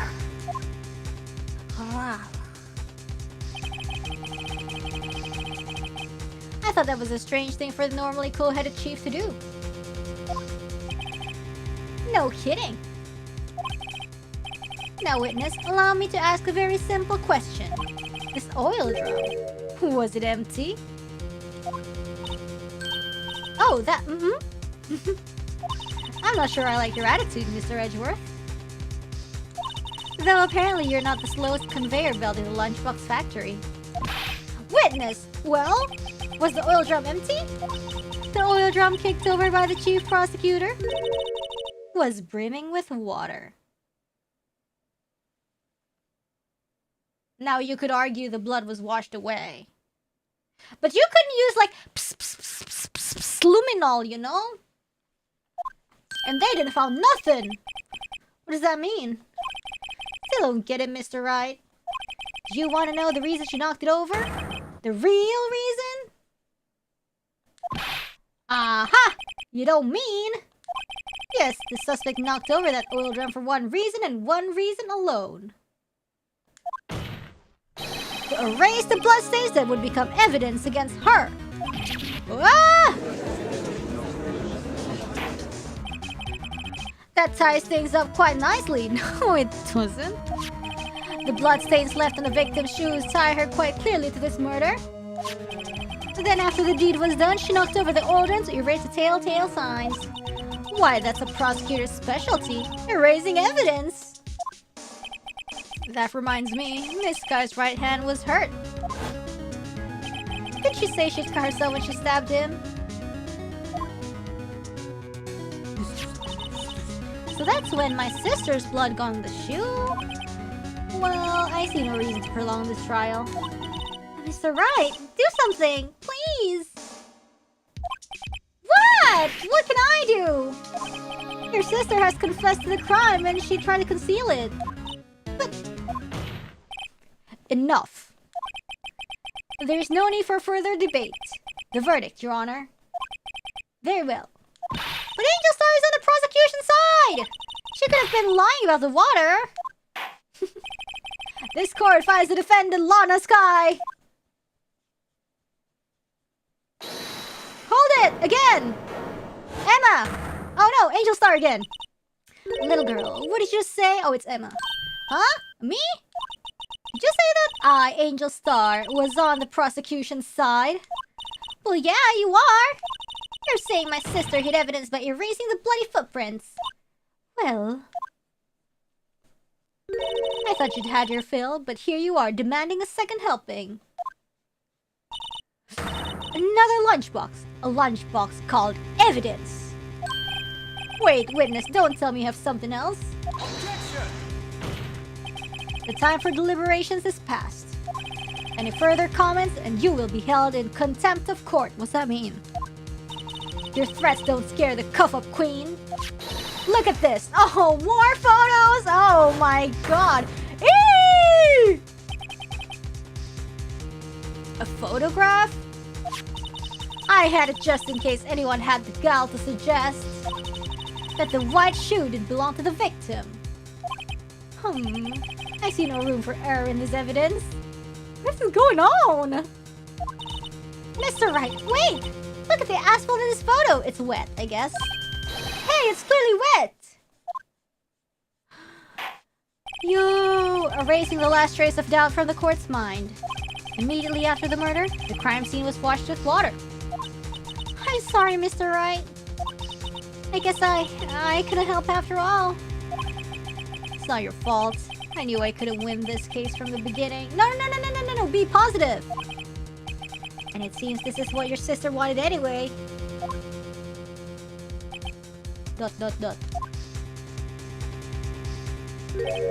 I'm sorry, Mia.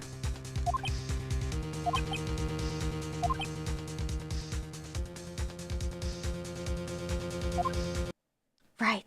Wet or not, it doesn't matter. Don't be so quick to throw in the towel.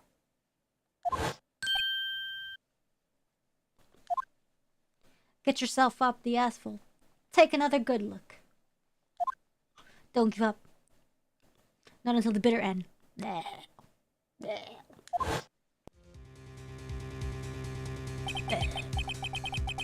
is the last piece of evidence.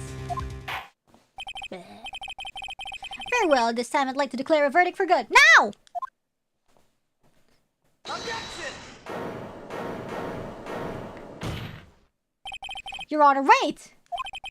What is it with you people? Can I hand down my verdicts in peace anymore? Whatever it is, can it wait? No, we can't! Then it will be too late! Look at this photograph, the last one submitted. This trial isn't over until we give each piece of evidence proper consideration. So, right. Are you saying there's a problem with this latest piece of evidence? What? Yeah! I'll think later. Yeah, there's a problem. Right or wrong, I've got to go ahead with this. I suppose since we've come this far, we should give every claim a fair shake. Very well, Mr. Wright. Oh man, what?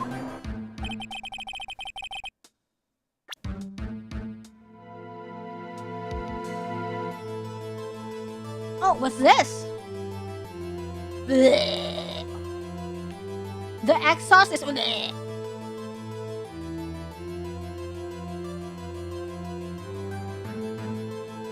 Take that! The problem... What's this? If the music doesn't... When he says vague stuff is here, and I'm like, is wrong? There's something poking out of the car's muffler. Wait just a moment, Mr. Edgeworth. Your Honor? You just said muffler. However, I see no trace of a muffler or scarf of any kind in this photograph. The muffler in the muffler? A muffler is also a part on a car or motorcycle, Your Honor. Just think of it as part of the exhaust system. Oh, really? Okay. I see, and I see. What's that suspicious-looking cloth sticking out of the car's muffler? Huh! So what if there's something sticking out of the muffler? What does it have to do with this case? Huh! Nothing. Absolutely nothing. Objection!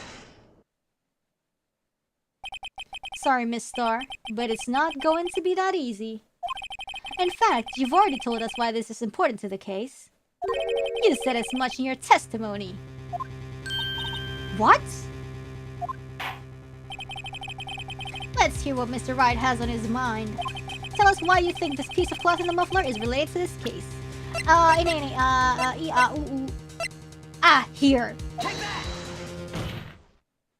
Miss Star, recall your testimony for the court. Yes, when I arrested her, she mentioned the muffler. That's what had me confused in my earlier testimony. Muffler. Ew! Could it be that the muffler you heard mentioned was actually this exhaust pipe? If so, that means this piece of cloth is vital evidence.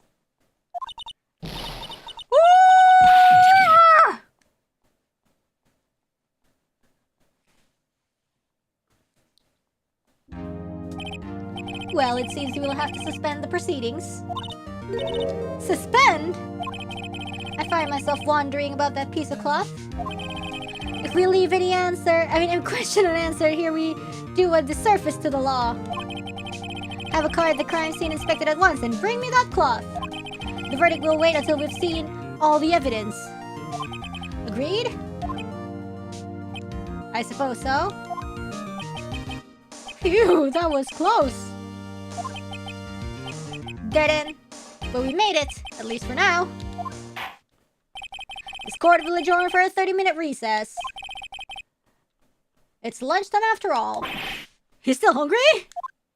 I want food. I want lunch. Yum, yum. Yo, clutch for real. Yes, I want to save. What do you mean trial ladder? It's not done?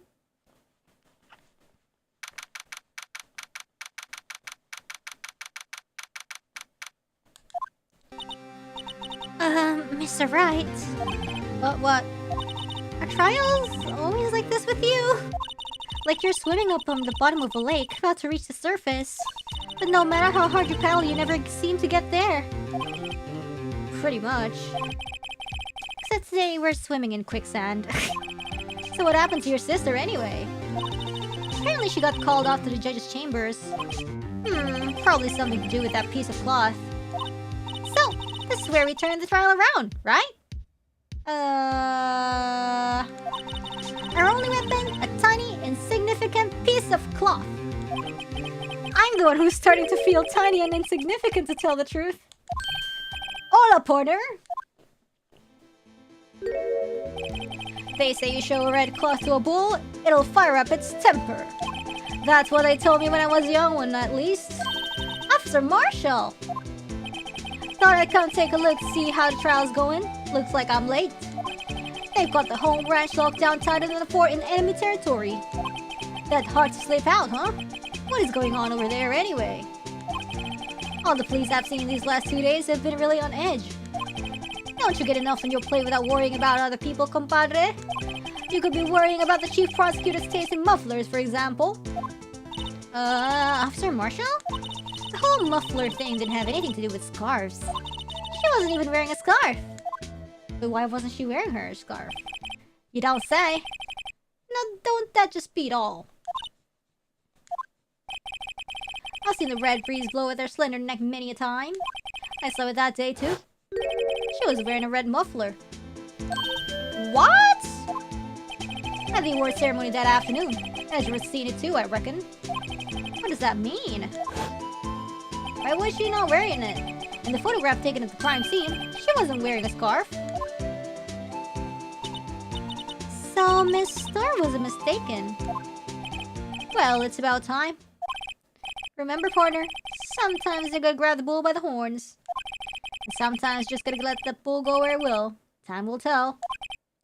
Ugh, I have a bad feeling about this. So, what are we swimming in now, Mr. Wright? If it's steak sauce, I can hook you up with some fine ribs. Oh wee!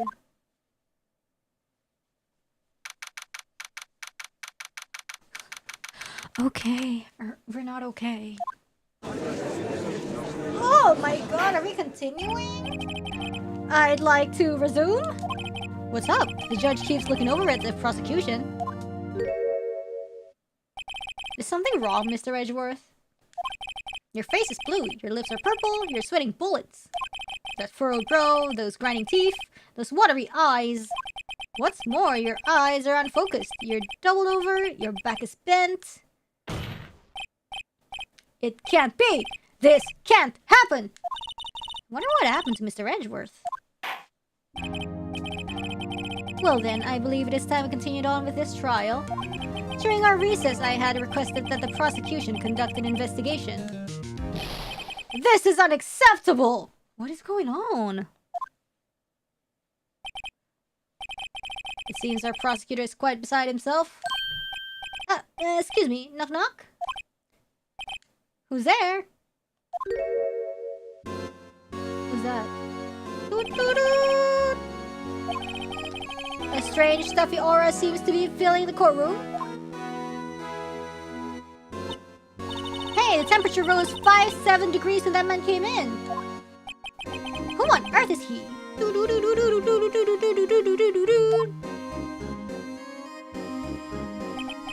It's you!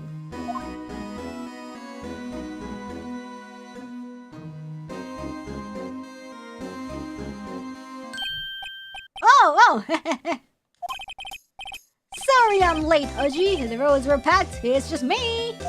Long time no see, Uji. How you been? Swim much these days? Oh, hello. I've been so busy. Busy, smizzy, Uji, my boy. You have to make time to relax. Yes, indeed. Uji seems to be his nickname for the judge. I'm afraid you're right. Bara guy, you know, like in the Bara comic. Sorry, but who are you? Aha! So you're Wright, the attorney. I've heard good things about you, son. Thanks? So sorry about our little worthy giving you all that trouble, eh? You know, we should all go swimming together sometime. Jolly. Little worthy? Mr. Wright! You don't know the district chief of police? Chief of police? Well, he's the counterpart of Lana then. He's the top-ranking police officer in the entire district. Okay. Name's Gunt. Damon Gunt. Pleased to meet you, everyone. Who this guy? So, to what do we owe this honor today? It's been over 2 years since you last came to this courtroom, hasn't it? Well, it's worthy here. Look at the poor fellow.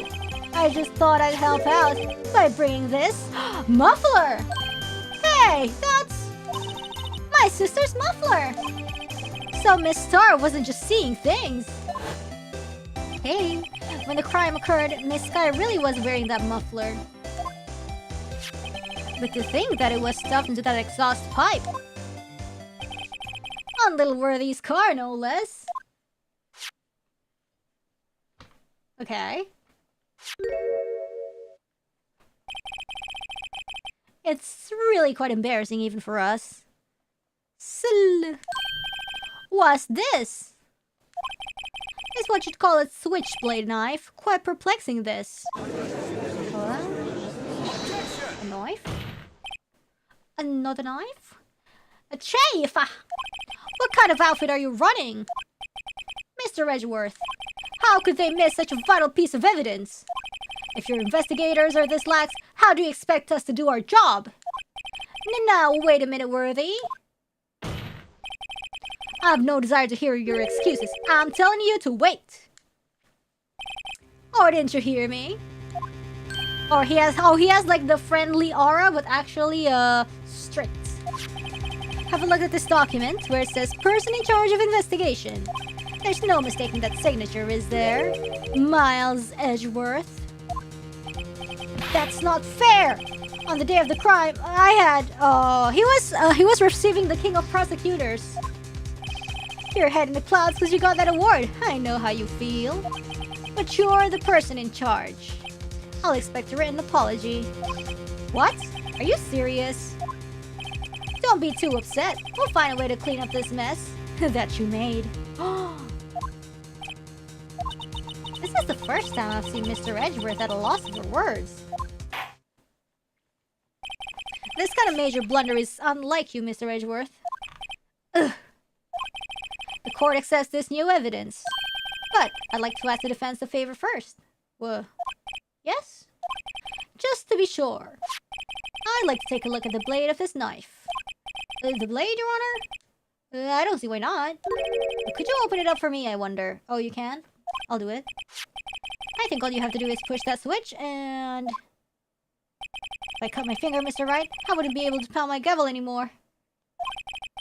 Yeah, but if I cut my finger, I wouldn't be able to point it at people anymore. Come on! Just hurry up and open it!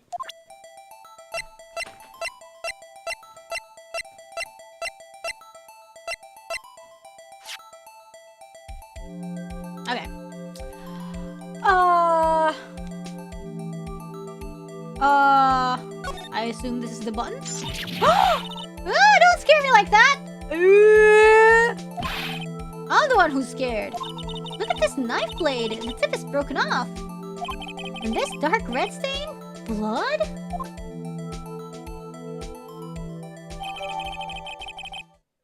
Ooh. This does not excuse the action of the police department. I would like to hear an explanation from the chief of police himself. I'm terribly sorry, but could I ask you to testify for us? Hold on, I want to see. This one. There's a small tag on the knife. It says SL92. What's that supposed to mean?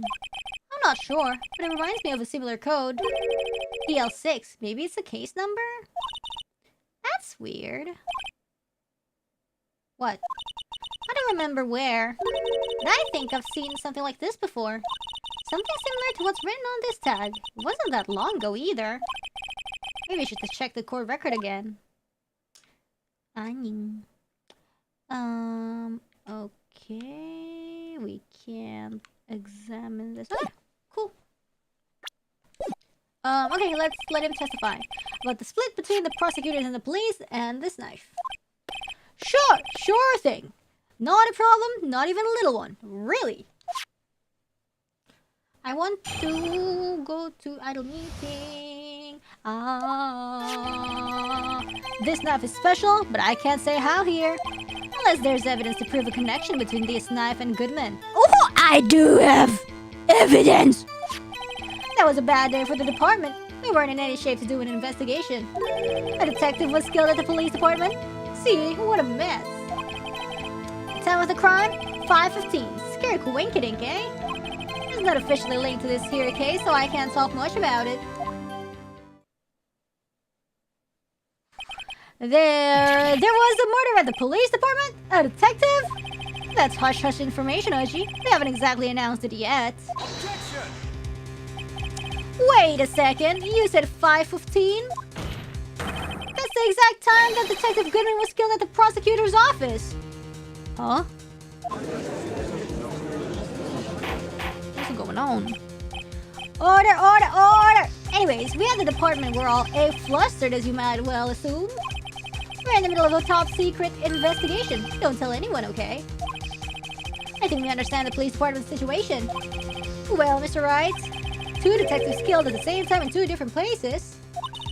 The chances of that are really slim, scientifically speaking, of course. I'd like to exercise my right to cross-examine the witness. Keep your questions focused on the case at hand. Wait, I want to idle meeting.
Hello.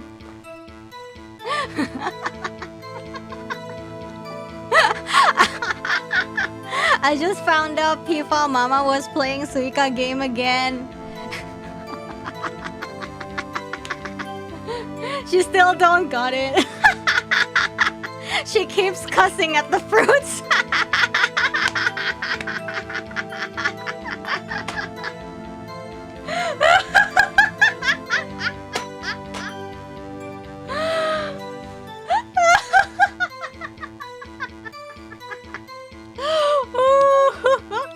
It's so funny.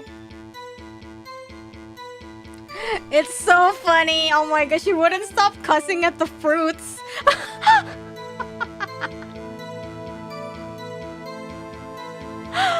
See, Pifal Mama isn't like... Okay, my mouth is like more loose than Pifal Mama. Like, I swear and stuff like that. But like, she never swears. But this game made her swear all the time, you know? She calling the fruits like, aduh, bad words lah, but yeah.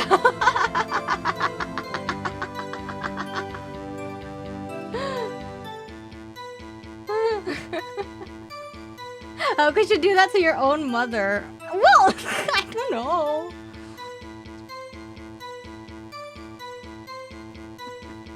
You made her hate fruits. No DNA test needed. Okay, this knife is special, but I can't say anymore unless there's evidence. Yes, there's evidence. Objection! Wait a second. An honest to goodness objection. This has to have something to do with Detective Goodman. What do you mean? Aha! An honest to goodness, what do you mean from Aji? This is great. Look at the tag on this knife. It reads SL92. And this is important. Why? Over here we also have a memo that was on the body of the victim.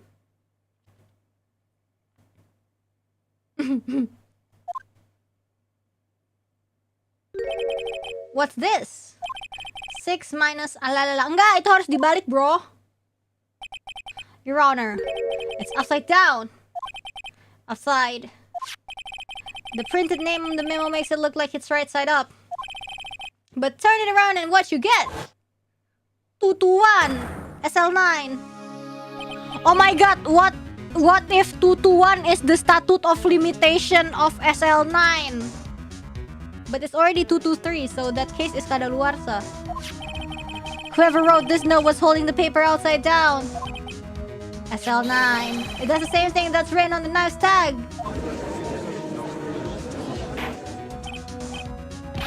Order, order, well, Chief. Oh well, I guess the cat's out of the bag. You win, Righto. I win? What game is this guy playing? This knife was evidence in the case. It was stolen from the department's evidence room. For real? So this knife was stolen? Yes, but on the day of the murder. It was evidence, you say? It was in fact a murder weapon? Nice, nice, nice. Good show, little worthy. It was a murder weapon as it happens. It was evidence from a case long since solved. Oh, it's solved. Never mind. So this knife was stolen on the day of a murder. It was found in the exhaust pipe of Edgeworth's car. Hard to think there isn't a connection there. It was a bad day for the department. We weren't in any shape to do an investigation. Something happened at the police department too, huh? You got a good look in your eyes there, right, my boy? Sharp, hungry. So, something did happen. And why wasn't I informed? Ordel only, bro. Well, why didn't you ask? Bro. No matter, I understand. You were busy, what with Lana's case and all. Well, what happened? What happened at the police department that day? A detective was killed at the police department, see? What a mess. On the same day that a detective was killed in a prosecutor's parking lot, another detective was killed at the police department? That's a fact. Surprising, isn't it, Aji? I'm at a loss for words. And the perpetrator? Do you have a suspect? Well, there was a suspect. Just arrested him, in fact. Huh? Who? Just arrested? That was quick. But there's still a lot of unanswered questions. Maybe you could help, Righto? I suppose I could help. If you help me by giving me data in your case? Oh, good one. This kid's sharp. Okay, here's the deal. I'll tell you one thing and one thing only. Oh, frick.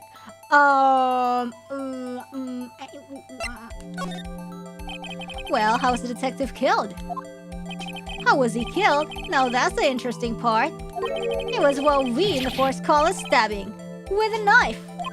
A knife? That's exactly the same as Detective Goodman. That's the spirit. We're cooking now. But you know, that's not the only thing that was exactly the same. What do you mean? There were more similarities between the two cases than the cause of death. It seems like I'm going to have to press this a bit harder. The time of the crime? 5:15. Scary coinkydink, eh? 5:15? But that's when Detective Goodman was killed in the prosecutor's office. What? Funny, isn't it? A murder at the prosecutor's place and a murder at our place at the very same time. What are the chances? I don't know. Coinkydink? This is just my gut feeling. But I'd say there's a 0.001% chance of that happening. Chief Gant, please tell us more about the incident. It's not officially linked to this case, so I can't talk too much about it. We have to prove that it's linked. How can you say there's no connection? How? Because I'm the chief of police. I can't just say anything I please, Righto. You understand? Try to understand, Righto. Well, if you can prove there is a connection, more power to you. Maybe there is something that ties the two murders together. Whatever it is, I'd better find it and get to the bottom of this. Two detectives were killed at 5:15, one at the prosecutor's office, and one at the police department. That can't be a coincidence. And that knife! What was it doing there? I'd better check this knife out. This knife was evidence in a case.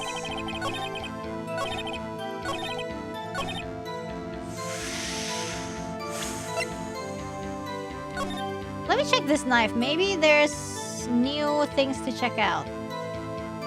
Really, there's nothing. No.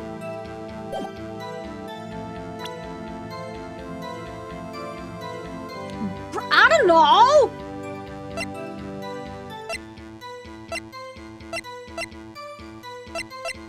Well, I don't know! I already presented the paper first, but...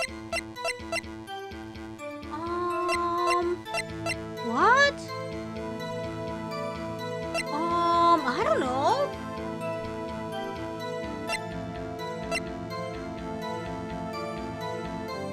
Wait, hold on.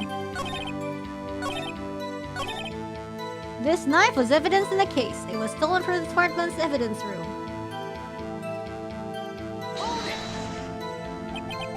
So this knife was stolen on the day of the murder.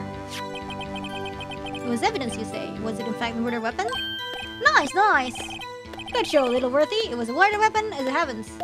It was evidence from a case long... Okay, we already... Hard to think there wasn't a connection there.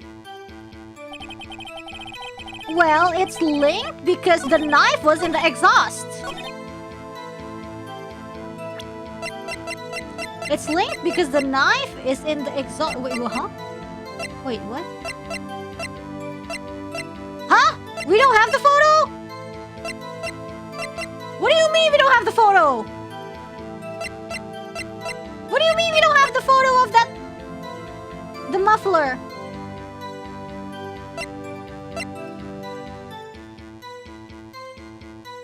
We don't have the photo of dead Goodman and muffler.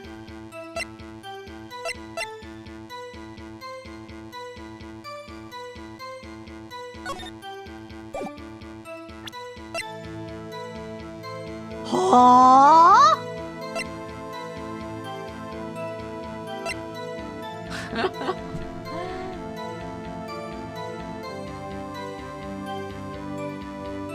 Objection! Oh man, no.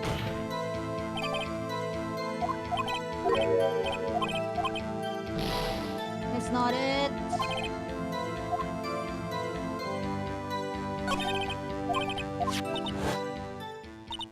What was it doing there? See, it's like I'd better check this knife out, but what? Hold it! Something happened in the police department too, huh? I've been a little sharp hungry. Okay.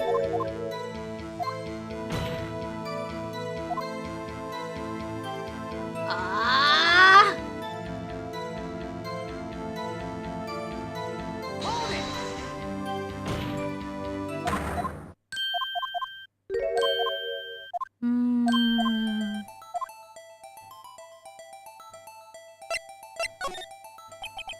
Where was the victim found? Can't speak on the word. The crime took place in the evidence room in the police department. The evidence room? Wait a second, I have heard of that. The evidence room. Did he mention that in his testimony just now? The knife was evidence in the case. It was stolen from the department's evidence room. Okay. There's the connection between the two cases. Oh, we got it! You seem happy, Mr. Wright. Happy? We just got handed our ticket to go to town on this case. With the link between the two cases established, we finally have some leverage. And we can get Gant to testify about the details. Excuse me? What?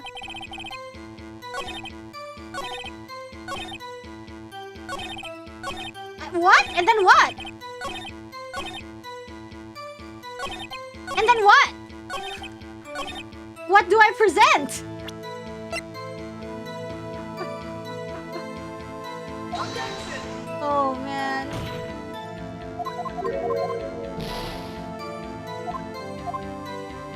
Ah!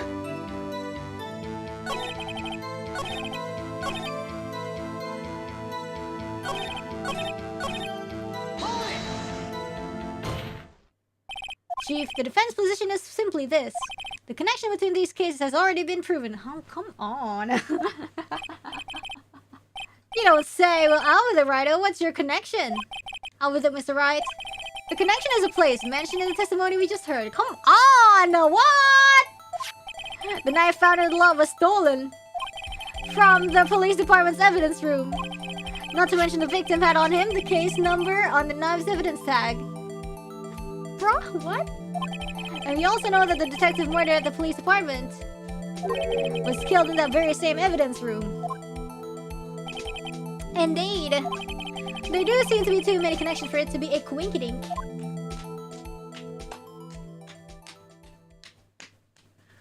Okay. You two make a good pair.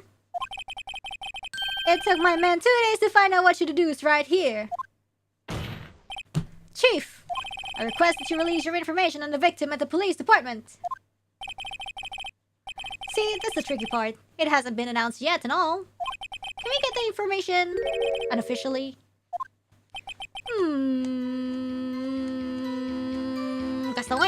Sure! Why not? It's unofficial after all. What? Really? Who would have guessed? Yay! I'll cooperate. But I can't reveal the name of the victim at the department, okay? Hold it! If you're going to tell us a little, why not tell us everything? Ah, well, case information is sticky stuff. You have to do everything properly. Oh well, I guess I might as well try to get what I can out of him.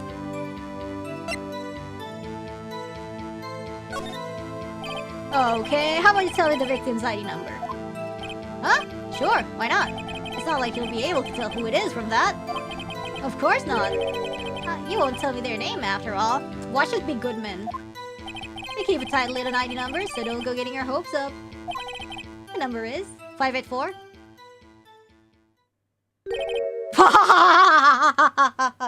Hee hee! Hee hee hee hee! Hee hee hee! Well, that's quite long, but also, huh? And we have to remember these. It drives me nuts. 82. I can do it. You didn't even get the first number right. Well, Mr. Wright, does this tell you anything? Yes, it does. The ID number of the victim at the police department? This tells me something. Actually, it does, Your Honor. It does. I think. Meaning?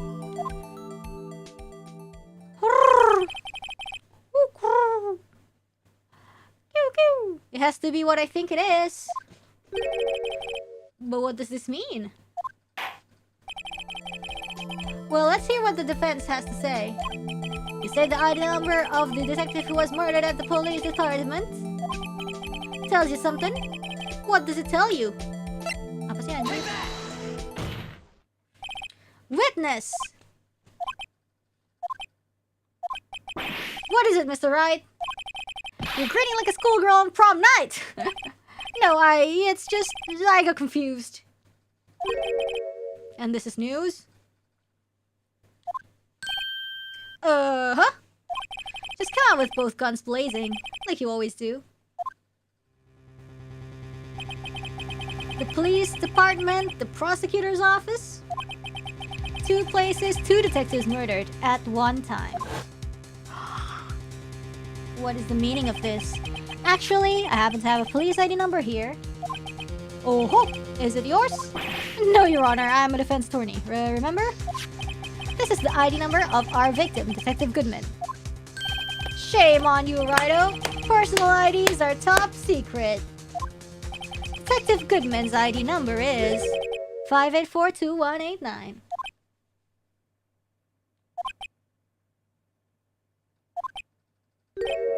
And this means what exactly? Huh? Wait, the ID number we heard from the chief earlier that started with 82. No, it's no. You didn't even get the first number right again. The number the chief of police gave us was 5842189. I thought he was gonna make us pick. Objection! Wait a second, right? What does this mean? That's what I want to know. The 2 ID numbers are identical. In other words, the detective killed in the police department's evidence room was Bruce Goodman. What does our witness think about that? Oh, ho, ho, ho, ho. Sharp as a tack, Righto. Sharp as a tack. Oh wait, Detective Goodman is our victim. He was killed at 5:15 in the underground parking lot. Yet, a Detective Bruce Goodman was also killed at the police department in the evidence room at the exact same time. Objection! That's impossible. So what we're saying is, the same person was killed at the same time? And in a completely different location?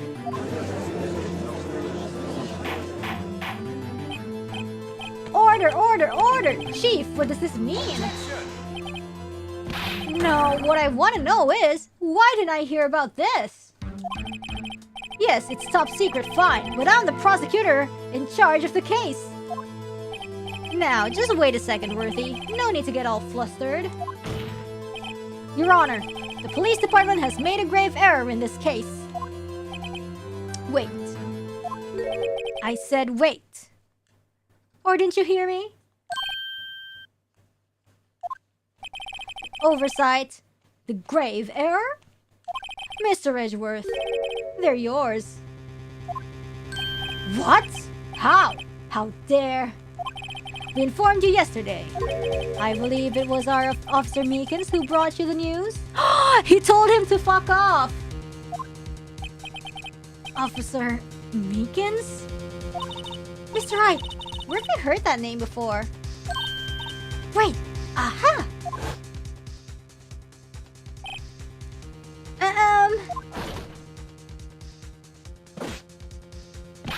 Excuse me, but is Mr. Edgeworth anywhere on the premises? I'm here, sir, at the request of the chief, sir. I've got your report, sir. You don't mean him? According to Meekins, you didn't accept the report. Hard to believe. But your officer, he told me. He said the report had nothing to do with the Lana Sky incident. It's because it's technically not the Lana Sky incident. It's a different incident. Detective Bruce Goodman murdered in the police department evidence room. Mr. Edgeworth, the victim's name is written right on the top of the report. Ugh! Why didn't your officer tell me? Honestly, I'm not sure if that officer was capable of making the connection. He did seem challenged. Huh? What do you mean? In any case, this is a serious error, a gross negligence of duty on your part, Worthy. Objection!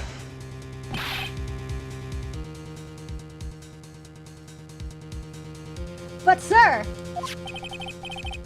you could have submitted that report this morning to the court as evidence. Then I...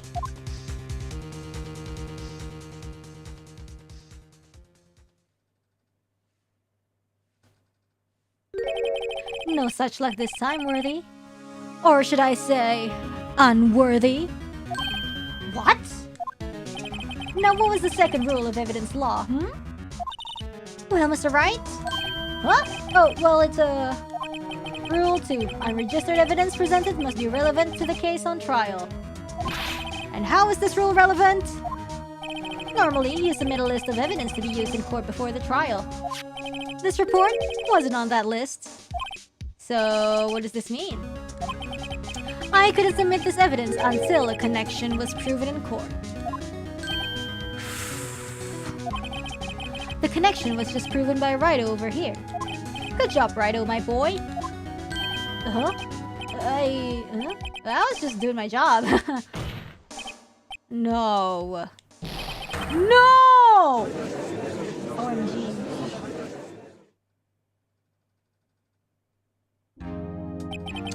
It seems we have come to the end of this trial. I know you're going through a tough time, Worthy. What with all those rumors? You were even in the defendant's chair just this past December. Oh my god. I apologize for this terrible lack of due diligence on my part. Mr. Edgeworth, please, just give me one day. I'll get to the bottom of what happened. If it's the last thing I do. You'd better get results this time. Really. You have my profound apologies, sir. Poor Mr. Edgeworth. I don't think there's ever been an error this serious in the history of this court. Wow. I will grant one further day as the prosecution has requested. Will that be sufficient, Mr. Edgeworth? Yes, Your Honor. Thank you. Whatever your punishment for this is, for your sake, I hope it's not decisive. Very well. A court is adjourned. Sheesh. What the heck?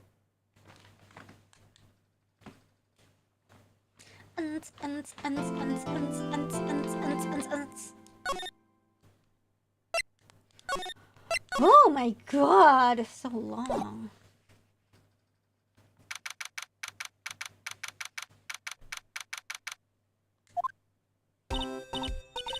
Oh, Mr. Wright, so what's going on with the case anyway? I'm a little confused. Oh, well, let's see, what is going on? The victim, Detective Bruce Goodman, was stabbed to death after 5 p.m. on the 21st. He died in the prosecutor's parking lot and the police department's evidence room. What's this and the evidence room part? Prosecutor's office and the police department are 30 minutes apart by car. Well, that's what we're going to find out. Or try to, at least. Huh. Alright, let's do it!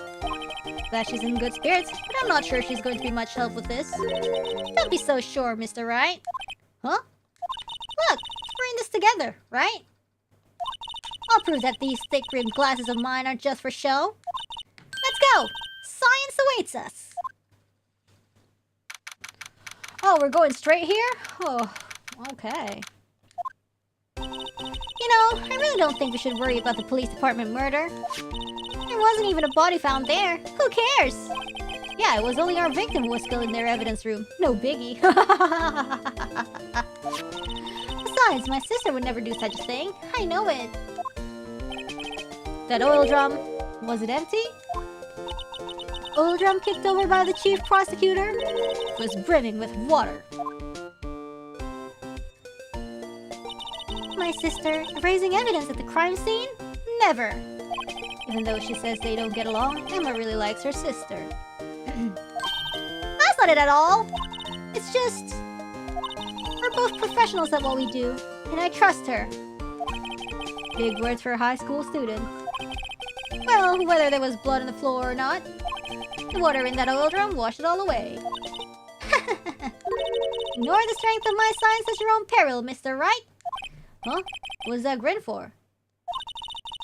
The situation calls for one thing, and that is... Luminol! Let's frickin' go! Luminol? Blood is sticky stuff, you know? You can't just wash it away with a little water. Even if you can't see it, it's still there. Now, why did people not use this like the investigator should have used this? But wouldn't the police have already done those tests? Yeah, exactly, my point. Never trust anyone's eyes but your own, Mr. Wright. Just give it a try. Me? Why do I have to do it? I'm a minor. I can't even drink yet. We're testing blood stains with this stuff, not drinking it. Here, look. I'll lend you these glasses. Ooh! Huh? You had an extra pair of those things? Oh, red vision! To test for a blood reaction, just spray the luminol on it. Like this. See? Press enter to spray it on. Okay, let's find out some bloodstains. Okay. Ow! But there's only little blood! I can see her eyes shining behind those glasses. But see, there's only little blood. So, this is a blood stain? It's so... Emma, you're shaking. It's just, this is my first time seeing real blood. Scientific investigation in action. Okay, well, we definitely know that this is a blood stain. But doesn't something strike you as odd, scientifically speaking, of course? What's odd about this, scientifically? The amount of blood. The perpetrator and Detective Goodman fought here, right? Don't you think there'd be a little more blood? I definitely think so. I mean, look at all the blood on the sole of the victim's shoe. It is pretty strange. If they fought here, there'd have to be been more blood than this. Hey, Mr. Wright. I'm gonna mark up the floor plans when we find a blood stain, okay? Okay, then. Cool. See, I'm pretty handy to have around, right? Yeah, kind of. And this stuff's pretty handy, too. I saved up my allowance to buy that. Woohoo! Let's go! We can't be sure that the police will reveal all their evidence in court. Sometimes they fail to mention evidence that doesn't fit with their view of the case. Then let's drag that hidden evidence out into the light of day. Yeah! Feels like we're really investigating crime now, doesn't it? Guess I should give this a spray on anything suspicioso. Ha! Oh, Angel. I wonder how that fluid of yours would react to a nice deli box. Miss Star! You only trust your own eyes, hmm? Not bad, you two. Sashimi! This day-old deli box is on the house. Sorry, it's just that kind of lead-in doesn't really get my mouth watering. You certainly put me in a tight spot today. My apologies, Miss Star, but... No, it's okay. It was my fault. Oh, we know. I witnessed everything from that security room right there. But I was afraid that wouldn't sound convincing enough, you see. So I spiced it up. I was wrong to think that. I'm sorry. Sorry? You lied on a witness stand! That's unforgivable! Little girl, don't forget what's important here. Even if the place I witnessed the events from was different, I still saw what I saw. I saw Chief Prosecutor Sky stab a man in cold blood, and the testimony still stands. Okay. I swear it on my honor as a detective, she stabbed Goodman! I know this photograph has something important to tell us, but what? So, you were a detective, weren't you, Miss Star? Yes, it was a long time ago. Well, 2 years ago. No matter how hardened the criminal, when they faced me... they coughed it up. Coughed it up? They confessed. They babbled like babies. You know. I may seem like a demon sometimes, But I can be an angel too. I wouldn't doubt it. Every day, I drag the dirt out of the mouths of suspects after suspects. And before long, they called me the Cuff-Up Queen. Oh, and here I thought someone had gotten food poisoning from your lunches. And you were let go, fired? I felt that I had found my dream job when I became an investigator. And if these prim and proper prosecutors hadn't let me go, I would still be one today.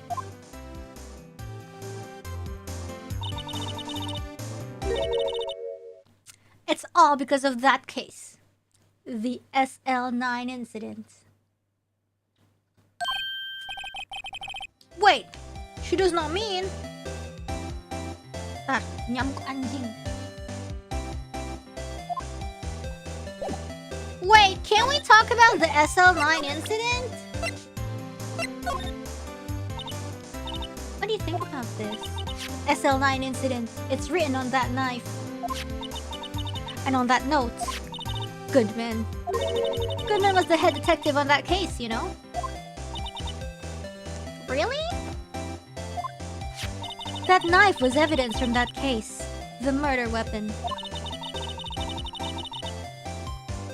It was due for transferal the very day that Goodman was killed.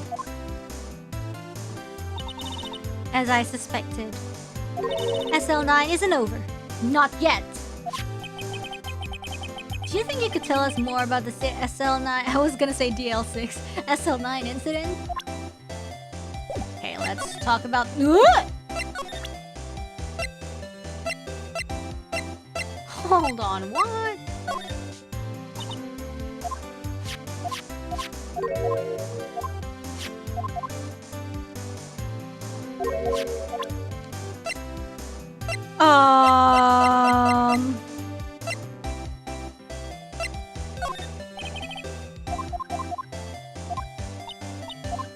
Oh, sorry. We pre-infuse the leaves with steam before brewing.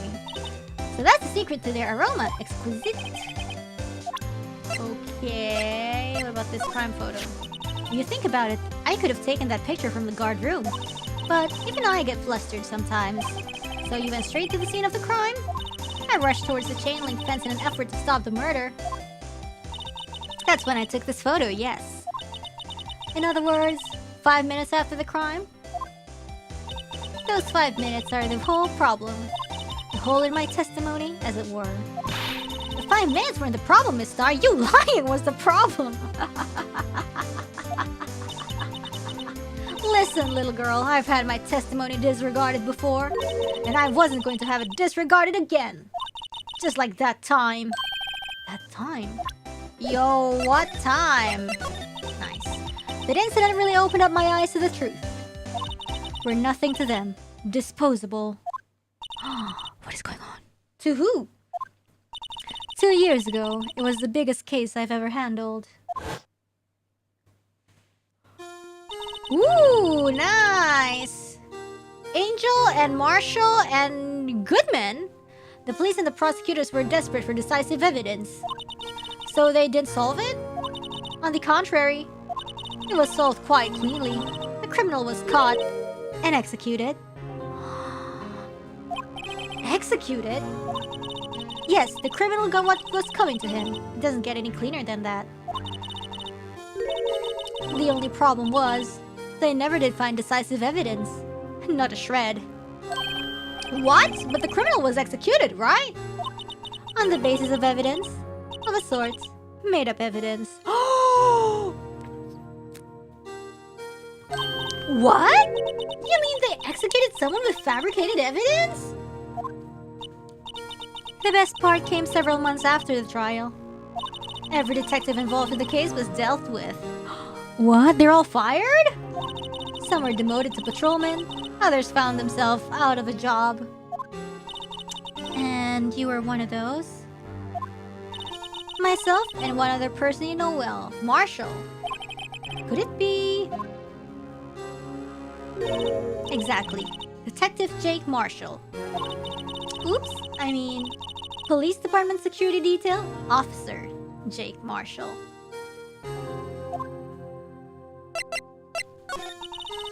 As professional detectives, we investigated that case from every angle. Jake was particularly determined. And then, he was over. And he was demoted. However, he hasn't forgotten. And neither have I. You haven't forgotten SL9? Don't forget SL9! Ah! There was another side to that case. A hidden side. That's what we're after now. And no one up in their fancy offices can stop us. Wait! Those lunches you sell? There is only one reason I can't sell lunches in this accursed office. I come here to meet old friends. Boyfriends that can help me investigate. Miss Star's old boyfriends? How many does she have anyway? Just when all the detectives on SL9 have disappeared, we find new evidence. There has to be a connection. So, Rookie? What? It seems like you're serious about investigating this case. Yeah. Steak! Then you should take this. A Salisbury steak lunch? I know a certain guy who might help you if you tempt him with a treat. Marshall? Hey, Nyamuk. What is it? Miss Star? Officer Marshall, is he, are you his, are you going out? Why do you want to know? I was just wondering what happened to him. A long time ago, when he was helping my sister do cases, he was so nice. He got along so well with my sister, it made me jealous. Jealous? And he was nice to me too back then. This would be when Officer Marshall was a detective. But now he's so cold. Jake and I are merely cooperating on this investigation. We're putting the past to rest, as it were. Nothing more than that.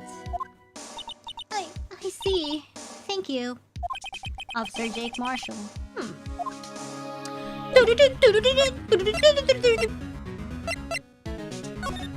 What's the name of the game? It's Phoenix Wright Ace Attorney. Pretty old game. Where are we going?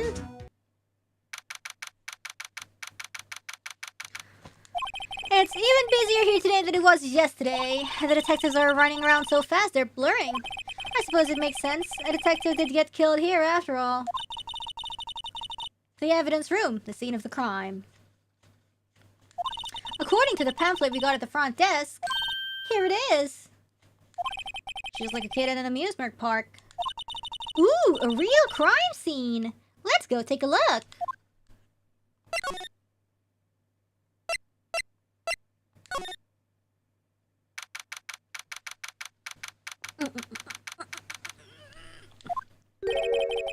What's with the decor in this place? It's very eccentric. According to the pamphlet, this is the guard station for the evidence room. So, beyond that door is the evidence room, the scene of the crime. It sure seems that way. Oh. What's wrong? It's those cacti! They're so prickly, so imposing. It's hard to think straight. If you can't handle the cacti, stay out of the desert. What I want to know is, if this is a guard station, where's the guard? I have a feeling I know who he is already.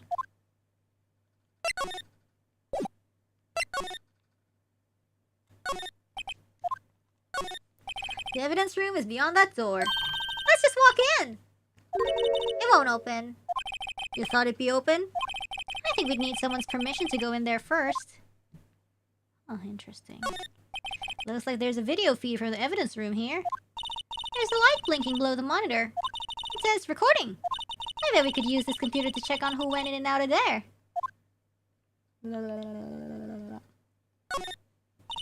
There's a security guard uniform hanging here. It looks more like a costume than a uniform, honestly.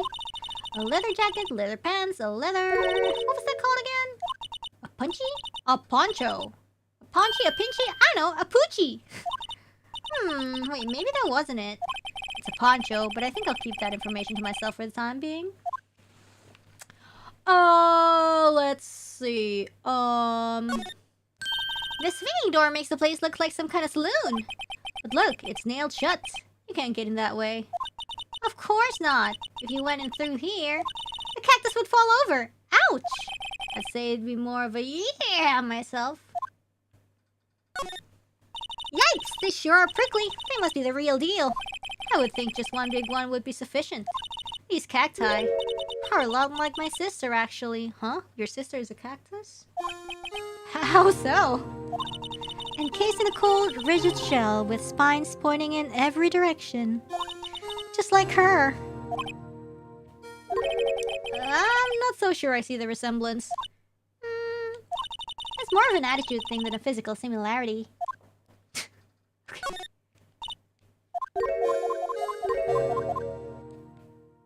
Oh, well, I guess there's nothing else to look at. This place is charged with frantic energy as always. Police! Huh? What is that?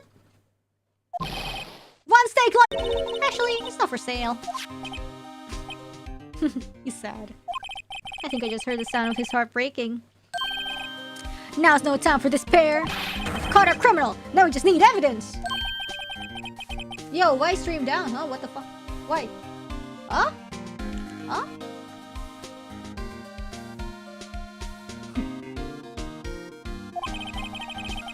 You heard about the stabbing in the police department evidence room, right, pal? On the same day that a detective was killed in the prosecutor's parking lot, another detective was killed at the police department. OBS isn't acting up, by the way. It's like 0% drop frames here. And the perpetrator? Do you have a suspect? Well, there was a suspect. Just arrested him, in fact. It's the biggest scandal to hit the station in ages. Everything's topsy-turvy. But Detective Gumshoe, who was it? Listen, pal. All I know is I need me a steak lunch pronto. Standing around here talking isn't going to fill my belly. Wait, don't leave! If you want to know more, head on down to the detention center, pal. Questioning should be over, so I figure he's down there having a good cry. Laters! He ran off to the evidence room. Well, this investigation is off to a running start. Well, let's go to the detention center! Aha!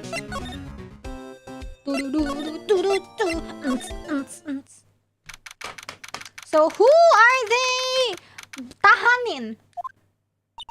Still, I do feel better about things. A little. I mean, they caught the person who stabbed Goodman, didn't they? Well, I'm not so sure about that. They're probably catching the wrong guy. Yeah, I guess they did. Best to not go too far down that road right now. Things will just get confusing. Oh no. Is that who I think it is? What was that? Sir, that's what I'm saying. Me, a perpetrator? Well, I'd say I was the perpetrator again, sir. That's what I'd say. Oh, it's him. Oh, hi! Greetings, sir! Wait, I know who you are! Oh no, it's him! Officer Meekins, so you're a guard here at the detention center? No, sir! I'm not, sir! I'm a little lost patrolman, like a little lost lamb, sir! Oh, I get it! You're here to deliver a report? No, sir! How should I say this? Oh wait, he isn't, is he? You, Officer Meekins, you didn't, did you? Perpetrator Officer Meekins reporting, sir! What? What? No, this is an unexpected turn of events. Nah. Sir, I'm a patrolman with General Affairs, sir! Sir! Yeah, I can hear you fine, Officer Meekins. Oh my goodness. Are we about to do this? Okay. I had some business that day, sir, and so I went to the evidence room, sir. The guard station in front of the room was empty, sir. So normally there's a guard at the evidence room. That's right, sir, because evidence is kept in the evidence room, sir. Now, the security officer was none other than Officer Marshall. Marshall? And sir, I happened to glance at the security room monitor. That's when I saw him, sir. Who? A suspicious person in the evidence room. A suspicious person, sir. A suspicious person. Yow! What the heck is this guy doing? So what happened then? After that, sir, everything went white. I saw red. I blacked out. And when I came to, I was here in the detention center. How long were you out? Days? Might I ask, what happened to your hand? Sir, there was no one to bandage me, sir. So I did what I could to wrap it up, sir. A bandage on his hand. Just like Miss School. Yet another similarity between this case and the one at the prosecutor's office. First things first, tell us how you hurt your hand. Okay. I don't mean to pry, but you're the perpetrator, correct? You killed Detective Bruce Goodman in the evidence room, right? Sir... Please don't look at me with those sad puppy dog eyes, sir! If you have to label me as perpetrator or victim, sir! Then label me victim! How I would you happen to be in detention and alive and well at that? Ah, yes, well, that's true, sir. I suppose you could say that. Did you know the victim, Detective Goodman? Well, sir, if I had to label him as a stranger, a total stranger... Then I'd say he leans heavily on the total stranger's side! So, you didn't know him? Sir, I work in a tiny department devoid of light or other creature comforts. I don't know any detectives! So, if he was a total stranger, why did you stab him? Sir, I had no intention of killing him, sir! None! No, I don't have any recollection of killing him, sir! At least someone around here is more confused than I am. About your hand, did that happen during the course of the crime? Well, you see, sir... Don't you think you should just confess? But, sir, there was nothing I could do! Nothing you could do? Sir, to tell the truth, sir, when it happened... When the detective pointed that knife at me, I just hollered, sir! And the next thing I knew, I was unconscious! The next thing you knew, you were... Huh? And when I opened my eyes... I was alone in the evidence room, sir! All alone! Alone because Detective Goodman had disappeared! What? Then when I looked down, I was gushing blood from my hand, sir! Oh, this shall cold as flour, sir! Can you imagine how I felt? The victim's body disappeared? That's some story. That's weird.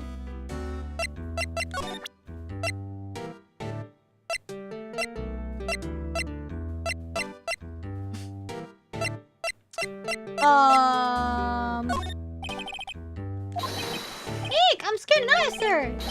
That's it, sir! Last night, sir! That's the one! I was an apple, sir, in my dreams, sir, and I was being peeled! What the heck?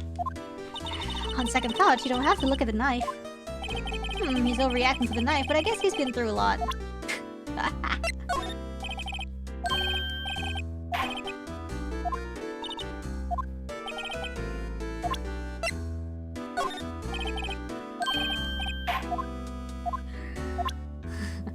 He dreams like me?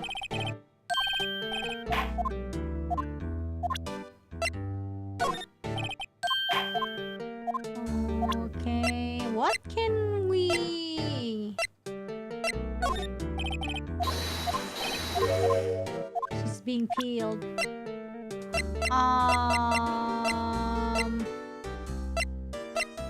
Are we done with him? We could be done with him.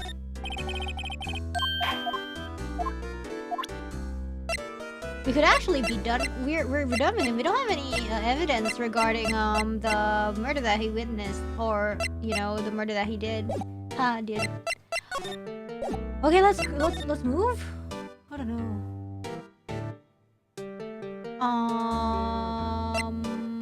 Let's see.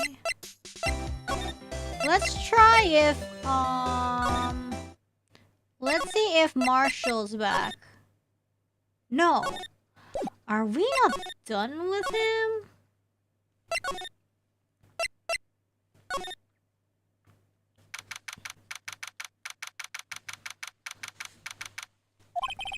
Wow, everyone looks deadly serious here. Well, there was a vicious murder of a detective down at the police department. Yes, but the same detective was also killed at the same time at the prosecutor's lot. Ugh, it makes my head hurt. Well, first things first, let's go check out the police department crime scene. Yes, you sound dead set on investigating. But don't mess up where we could wind up dead. I doubt anyone wants more mysteries or dead bodies around here right now. It doesn't look like anyone's going to help us much either. Oh, look! Blue Badger. Really? So this is the police mascot, is it? The Blue Badger, the future star of the police force. The design's little change from the one outside. Well, the dancing Blue Badger TM is still under development, you see. You have it trademarked? Absolutely. It's cutting-edge stuff. Very now.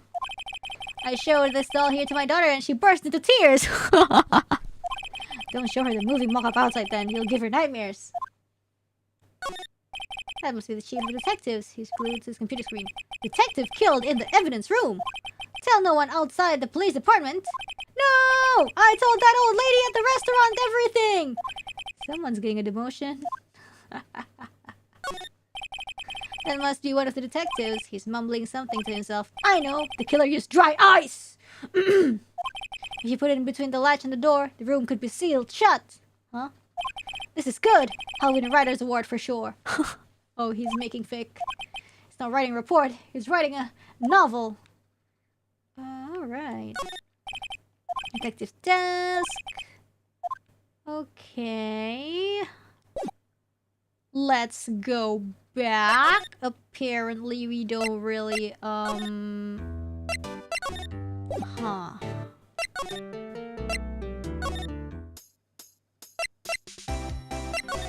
Huh.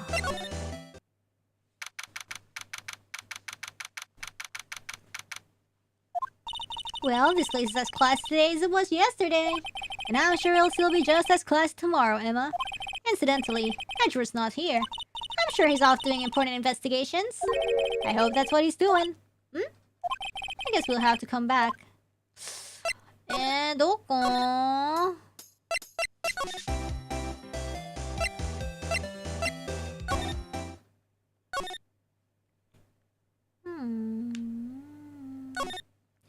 Mr. Wright, do you know why patrol cars are painted black and white? No idea. Why? Well, I think they're designed after a panda. A panda? Not that I have scientific proof. It's just a theory. Do you mind me asking how you came up with that theory? It was when I was on a school trip. I saw a patrol car and it came to me. I had just been at the zoo, see? What about zebras? Or did they not have those at your zoo? Huh. Interesting. Look, the patrolman is saluting the other guy. He must be a detective. Answer me! How many fingers do you see? Huh. I'm sorry, I don't know! What? What do you mean? That's 20 for the left, but nowhere near that for the right. Get glasses, officer! That wasn't a salute. It was an eye test. They make a good pair. Cool. Just imagine, right now, behind those doors, a police drama in action! Somehow the thought fails to excite me.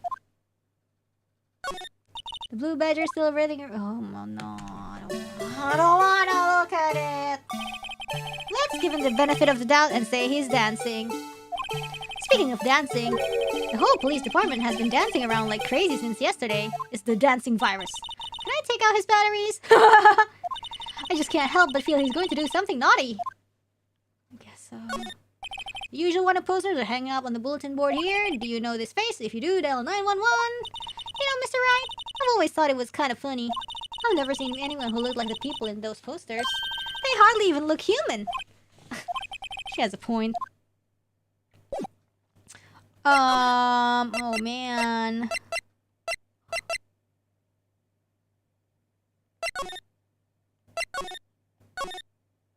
We haven't really had any breakthroughs.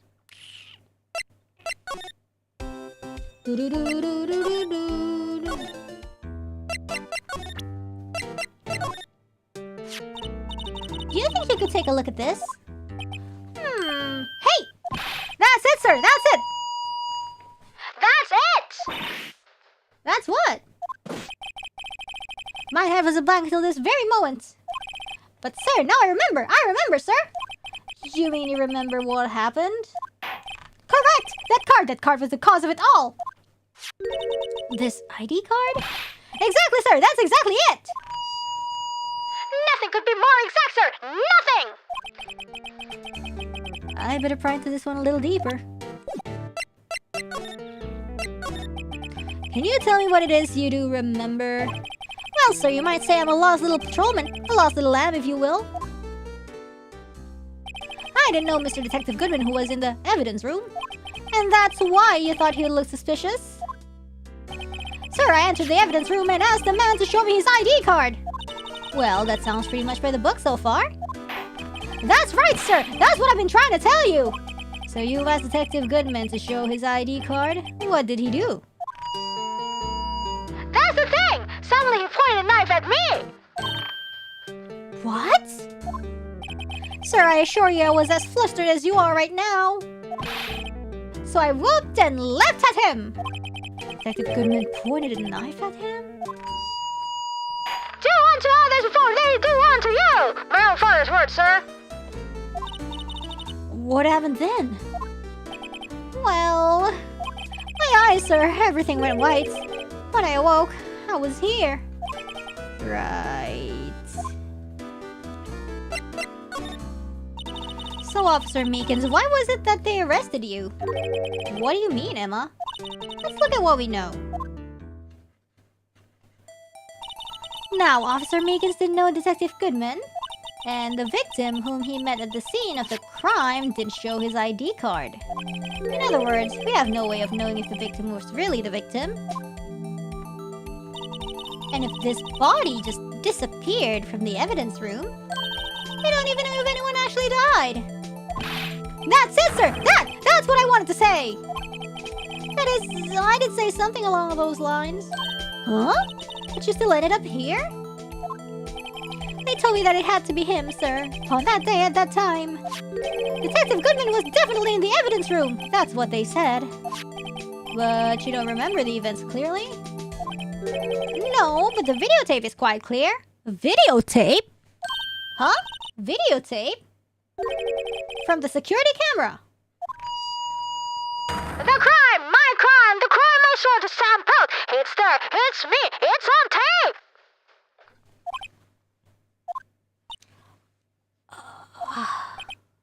And you waited until now to tell us this? I'm sorry, really sorry, sir. I'll hand over my badge. I don't deserve it. No, thanks. I have my own. I guess let's check it out. Alright, let's move.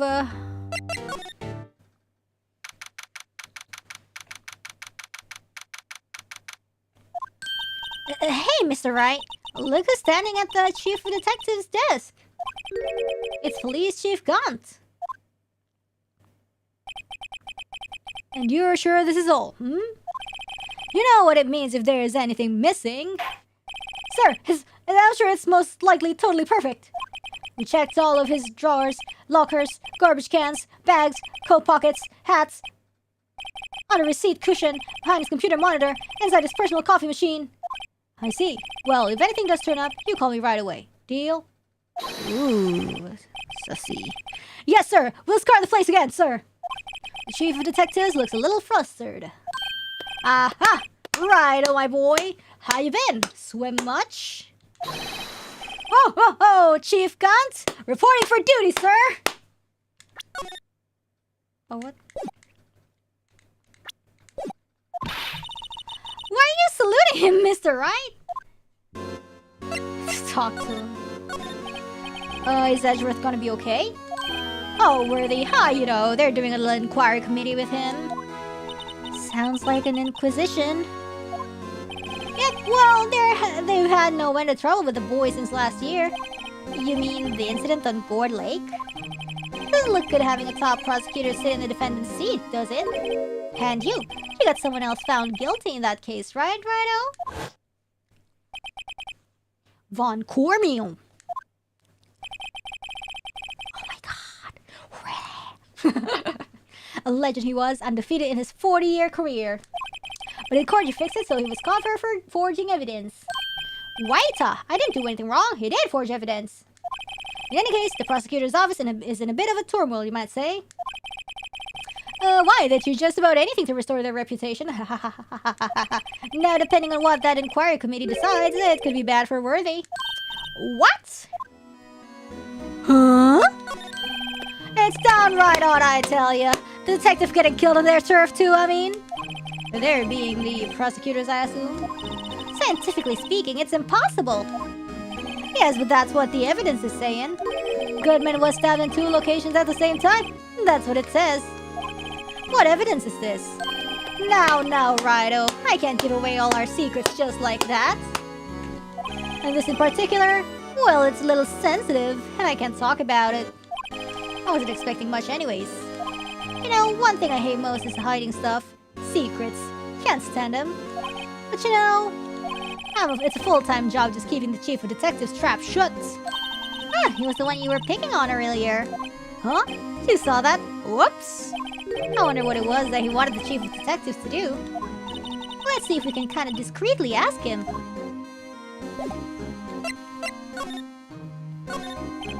Ooh, sorry you had to see that. What exactly did the chief of police want you to do? Well, see over there, that's Goodman's desk. He wanted me to check it for anything that might be a clue. They took away every last piece of garbage in the trash can. So nothing belonging to Detective Goodman is still here? Of course not. Well, except for this. What is it? What? You kept something? Sure, why not? It's not important. He didn't even finish writing it. It's a lost item report, but it's only half complete. A lost item? Did Detective Goodman lose something? Date on it's February 21. Better make a note of that just in case. Ooh, a day of the murder though. I should really get back to investigating the police department crime scene. Hold on, give me a second. ID 59221, ID 5. Okay. I can check the back.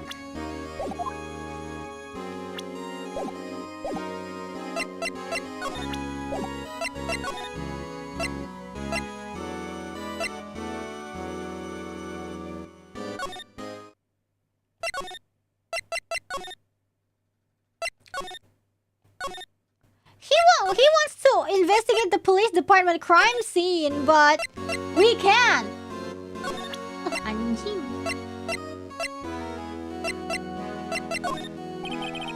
I was wondering, could you take a look at this? Sorry, Rido, I'm through with that stuff. Either him or the dancing blue badger. Okay.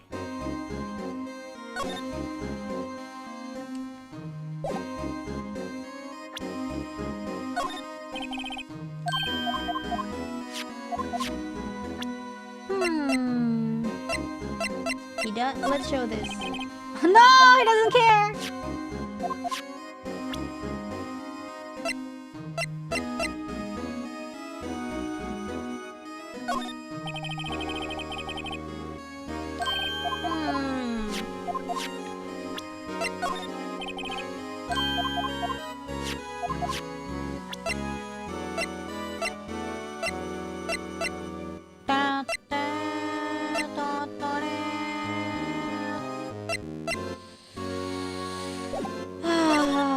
Oh, permission to enter. Actually, I was wondering if I could ask you a favor. Well, I never thought the day would come when Rido asked me for help. I was wondering if we could investigate the evidence room.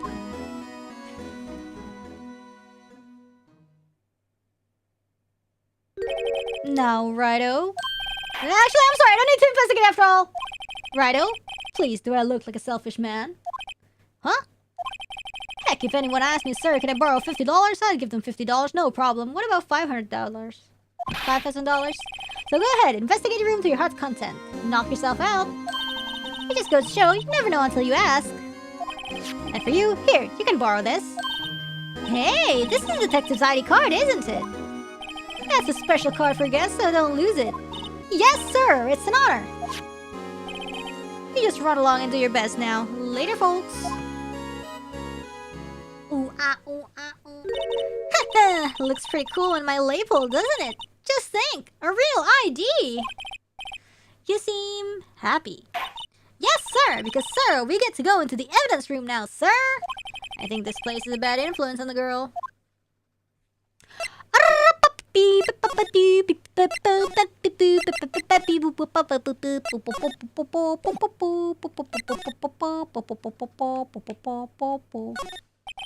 The evidence room is beyond that door.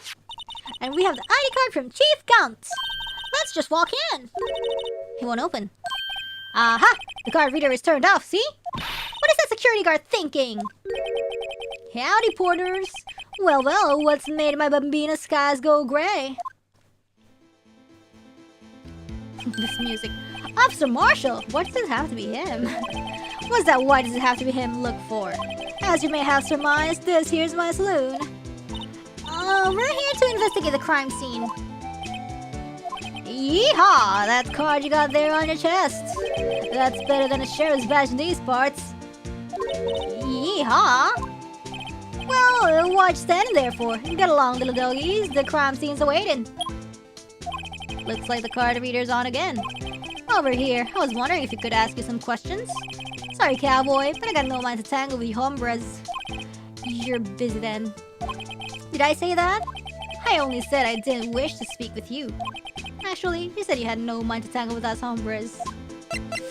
Well, I'll give you a steak, how about that? That smell.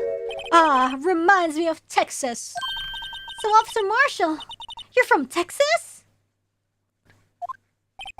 No, I just saw a special on television the other day. Is this from my baby? Yeah, Miss Star. What's this? What? What's wrong? A filet steak lunch. I see. I don't see. I wonder what it means. Steak lunch given to Marshall. Alright, Bambina, you win.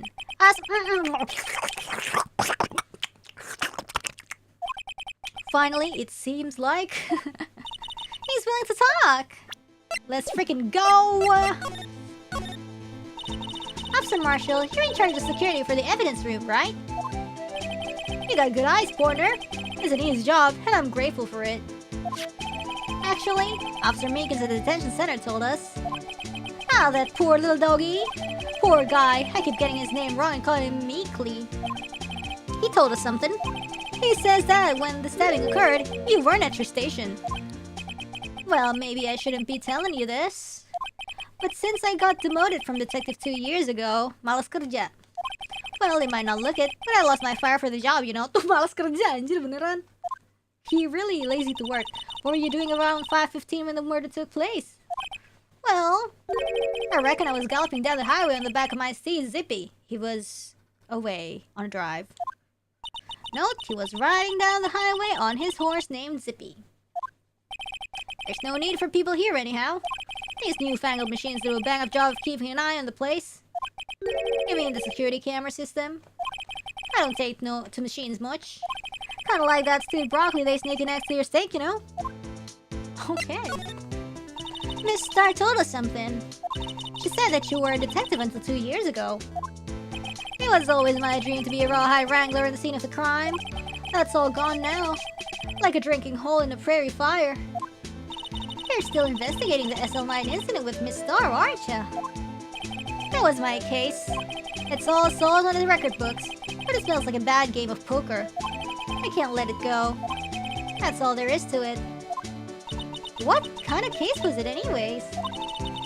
I've heard the name so many times, but no one tells us what actually happened.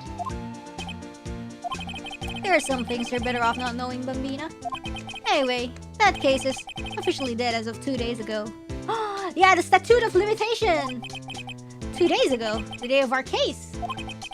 That's right, the evidence transferals. Edgeworth was talking about the transferals too. Okay, I guess evidence transferals, that's a different thing. I know what maybe 2 of the machines in here do. Only 2 of them? There must be a dozen! Like I said, Bambina, me and machines, well, I like them about as much as I like stewed cauliflower with my steaks. The easiest ones to understand are these here security cameras. Those are the ones that Officer Meekins mentioned. If nothing happens, the tapes are automatically erased every few hours. Okay. And Officer Meekins and Detective Goodman, are they on one of those tapes? They should be. I reckon they might be, because there was something. Here's the security guard, and you reckon? One more thing. When you go into the evidence room, you need an ID card. That's the card reader by the door. The card reader leaves a record of every ID card that passes through. Okay. 77777777420. I've seen that somewhere before.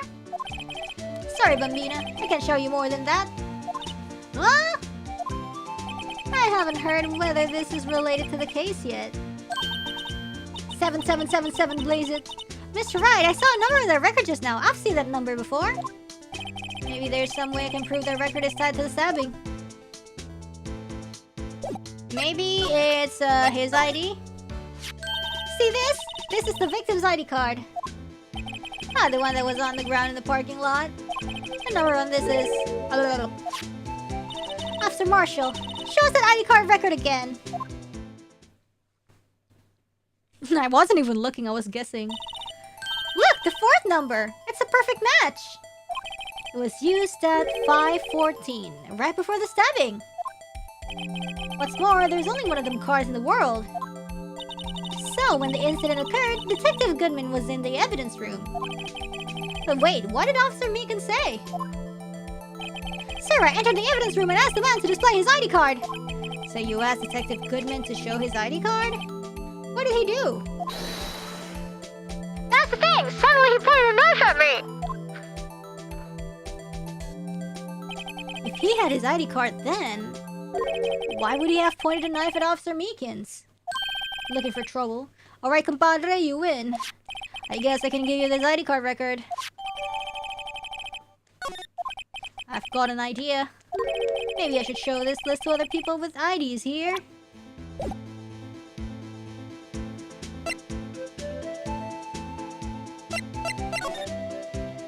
Evidence room first or what? Evidence room first?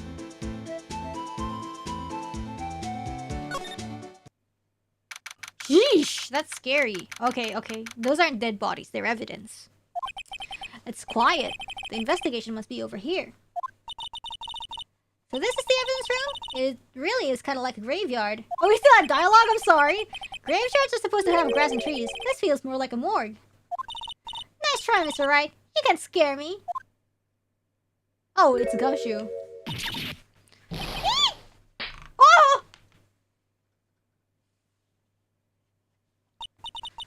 Sorry, I thought you were a ghost. I wouldn't recommend going around smacking ghosts in the head, pal. So is it true what I heard? Righto, please, do I look like a selfish man? Heck, if anyone asks me, sir, can I borrow 50? I'll give him 50, no problem. So go ahead, investigate that room to your heart's desire. Knock yourself out. Yeah, it's true. So Chief of Police Gant will loan anyone 50 bucks? Even me? Oh, so that's what you were talking about. Actually, I was put in charge of the investigation for today. Just for today? Boss for a day. But guess what? You got permission from your chief, so now you're boss for a day. First of all, you'll want to have this. Evidence room floor plans. Hold on, let's go back.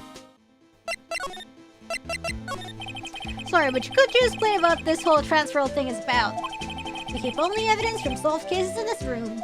They're kept here under the presiding detective supervision for 2 years. So you can reinvestigate them if it turns out there was a mistake, see? Ah, but so after the transfer, oh, that means it's shut. So what happens to the evidence after 2 years? It goes to sleep forever in the underground vault at the County Sheriff's Department.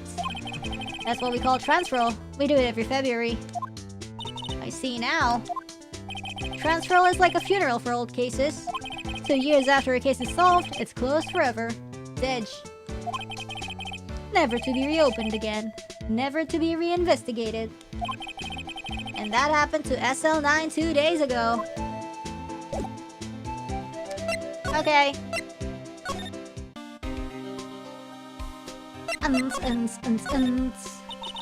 So, Detective Gumshoe, your boss for the day? That's right, it's an honor. After all, the murder took place right here in the police department. But if you're boss, why are you all alone?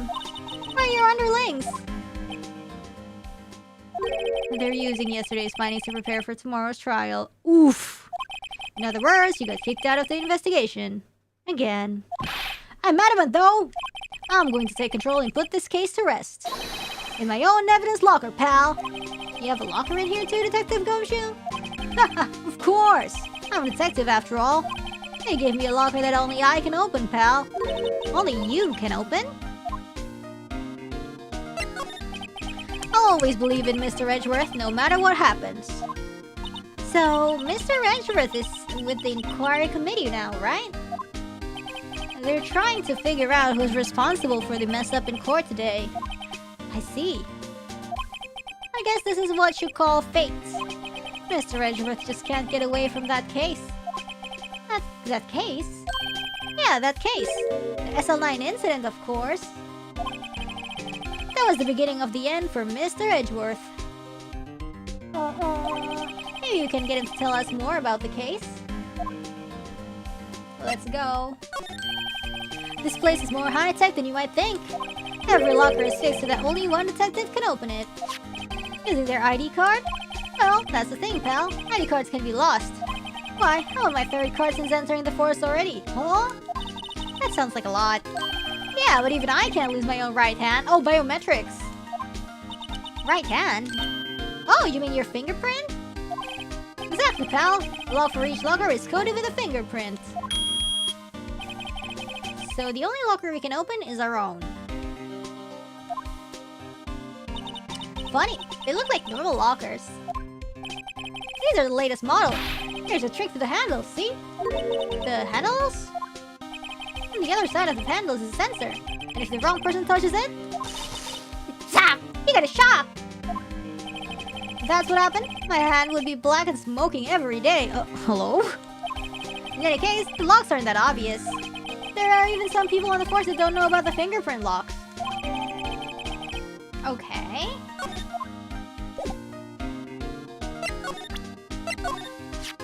That's the victim, Detective Goodman's ID card. These days, everything's card and secret numbers. I can never relax. That's only because you always lose your card. I always forget my secret number too. Scary, huh? My face should be ID enough. What's the world coming to? Detective Gumshoe, rebel against the system. That's funny. Let's examine stuff, huh?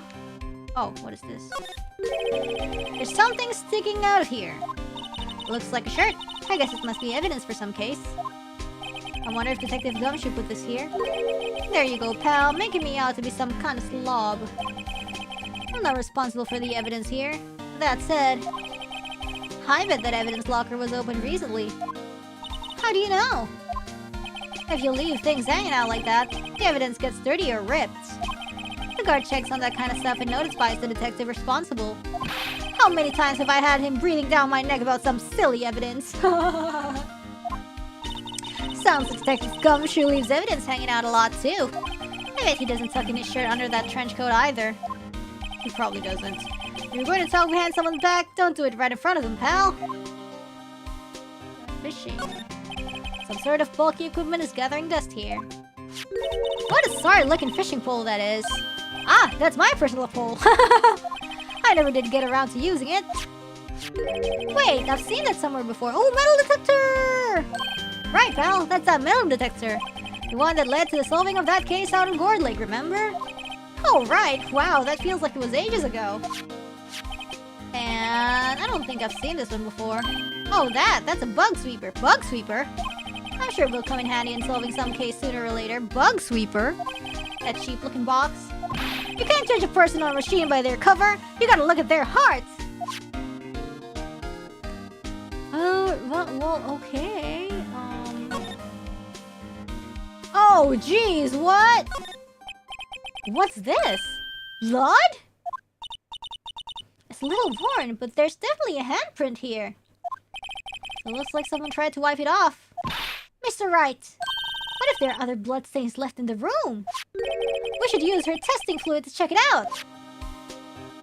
How do we... Oh, okay.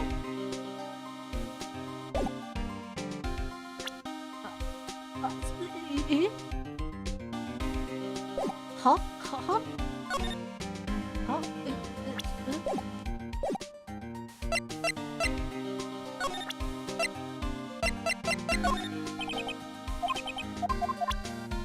How do we...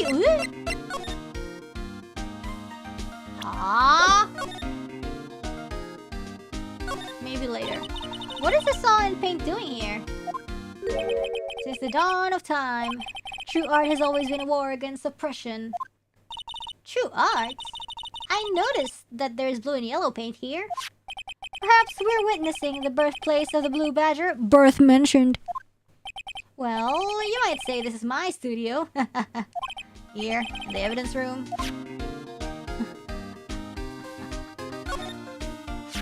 Someone left a glove here, but only one. Ooh, it's Barbuk, man! Detective Gumshoe, maybe? There you go, pal. Making me out to be some kind of absent-minded detective. That's evidence from the case, you know? You mean SL9? It does have a tag on it. Uh-huh. Wow, someone must have broken something big to make all these pieces. Oh, there's a blood print there. Detective Gumshoe, perhaps? There you go, pal. Making me out to be some kind of hooligan. That's apparently from the case. The case? SL9 incident, pal. See the sticker on one of the pieces there? No, I don't see it. It's a piece of SL9 evidence. Take a closer look, though. I wonder what shape these pieces were in before whatever... You want to try to put it back together? Sure. Ha! Good luck, pal. That's no job for amateurs. I spent a good 3 hours in that before I had to give up. That's why I always carry around a tube of glue. Oh, glue! Well, this piece looks like the bottom. Let's try putting the rest in place. Anim, astaga, ya ampun. Yo, what the... Hah?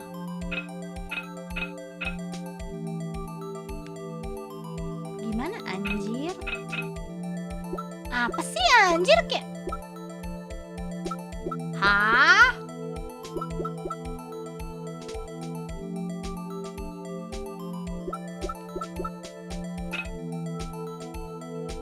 Enggak, maksudnya gimana caranya? Enggak, like... What? Like, I know this, but...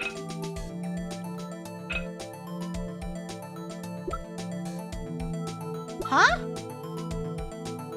What? What are you supposed to do?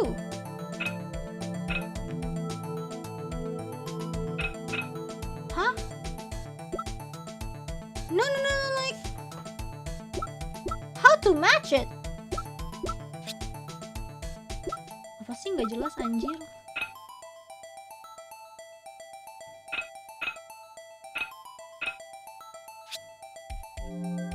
Apa sih nggak jelas?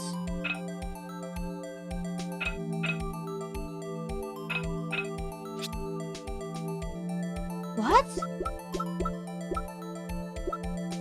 Apa sih? Oh, and then it will spin. Oh, anjir, ya elah. Oh, ya elah. Oke. Yeah, anjir. I didn't know, guys. I was like, huh, what are we supposed to do here?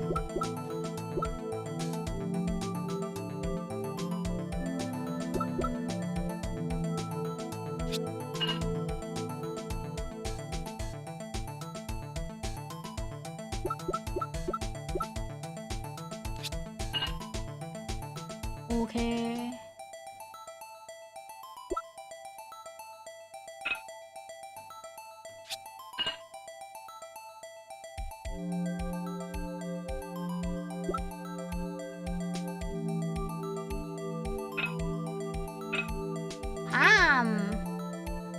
That's odd.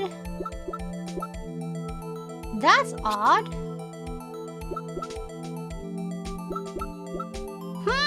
I think we have missing pieces. These pieces just don't add up to anything. Maybe some of the pieces are missing? Let's just try to put as many of pieces as in places as we can. Maybe I'll give it another shot later.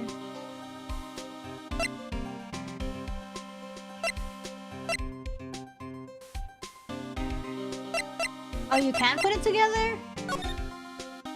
Can we?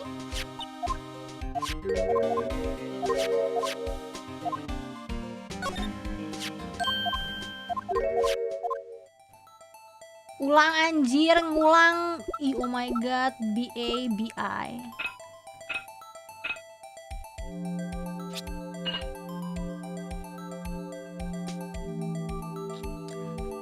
Elah.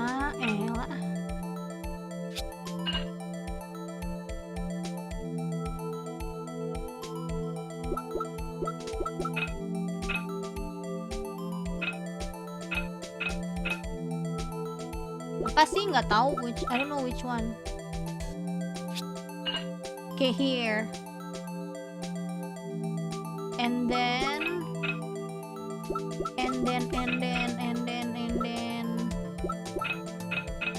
oh enggak, this one.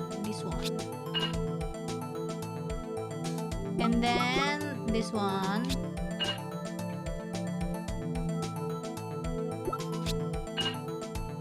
Yeah. And then I don't know this piece.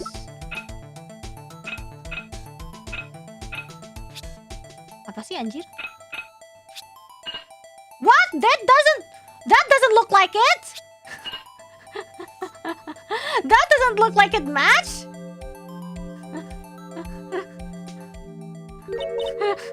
That doesn't look like it matched. What? Huh? I think we did, but some of the pieces are missing. I got that far too in 2 minutes myself. The problem is finishing it. Were some pieces stolen? I bet they were missing to begin with. Still, it doesn't look like the most stable kind of drawer. I kinda understand how it got broken. Man, so sussy though.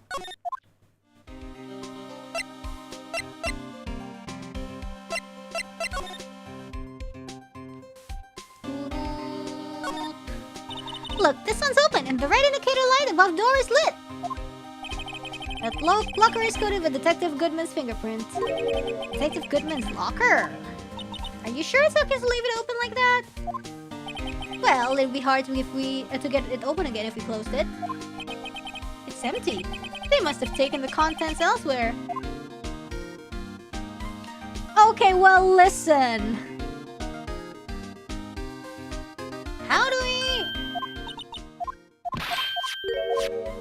Yeah, like... How?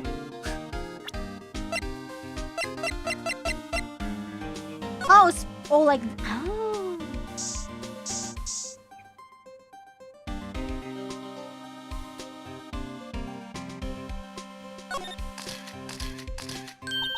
I knew it! This is someone's right handprint! What? What's the matter?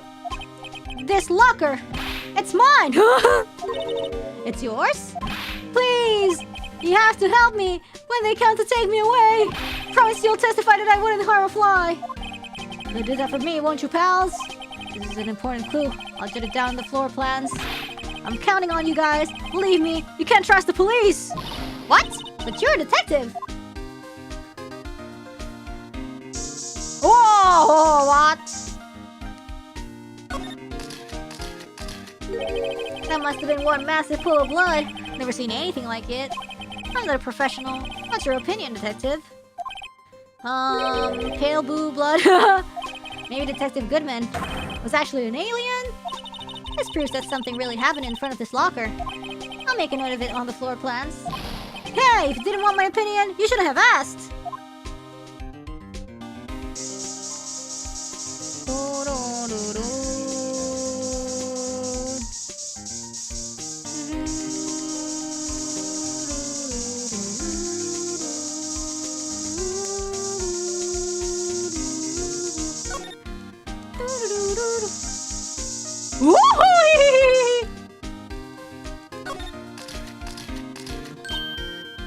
Why am I getting a reaction here? There's no reason for the murderer to touch the spot if he fled out the door. This just might be something significant. Hey, that's some pretty amazing stuff you got there, pal. What, this? It's called luminal testing fluid. Where'd you get your hands on that? Huh? I'd like to get some too. I just borrowed $50 from the chief. Where do you get this, Emma? I always buy it by mail order. Well, I'd better jot this down on the floor plans.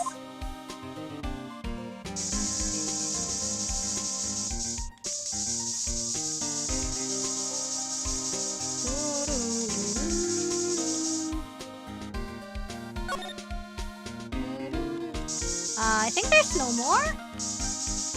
There might be no more. Disinfect.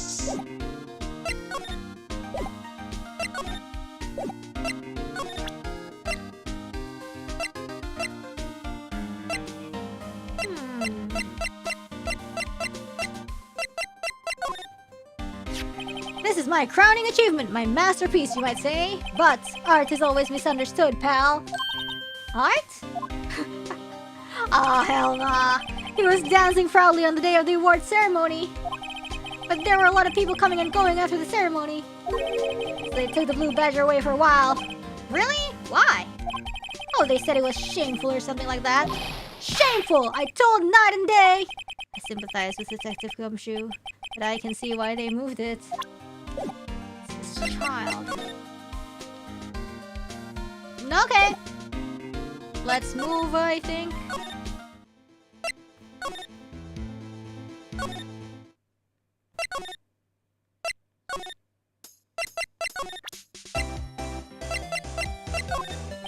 Did you take a look at this? You! Yes, you said you wanted some hot tea, right? You didn't even look at it. You must have to brew the leaves a long time, blah blah blah blah blah.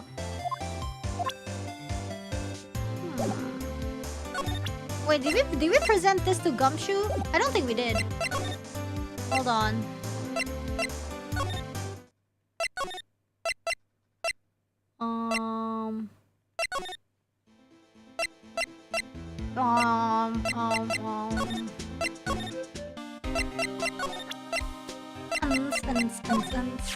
Could you take a look at this? This is the ID card record of the people who came in here on the day of the stabbing. Ah, I heard the rumors. So, it was Goodman who came in here at the time of the murder? Whoa! What is it? That second number! Second number? It's not your ID number, is it, Detective Gumshoe? Mr. Razorworth! What? The second number on this list belongs to Mr. Edgeworth. What? Why would Edgeworth have come to the evidence room? Oh, what? The music just changed, though.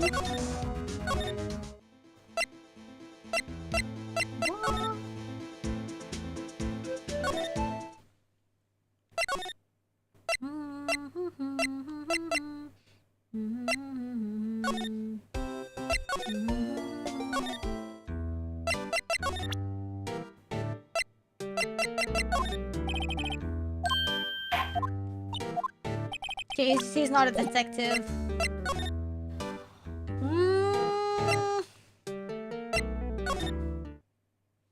Yeah.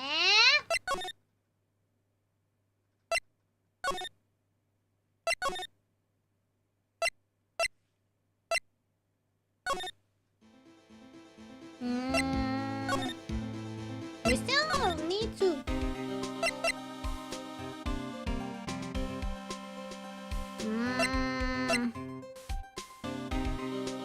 We're done with this one, right?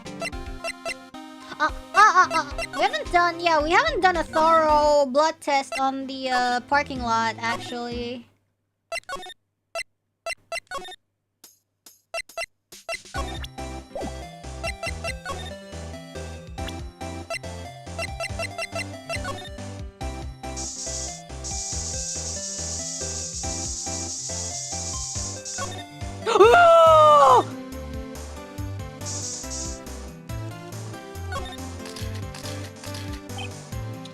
Blood must be from when Lana. No, my sister isn't the murderer. But she did call you, didn't she?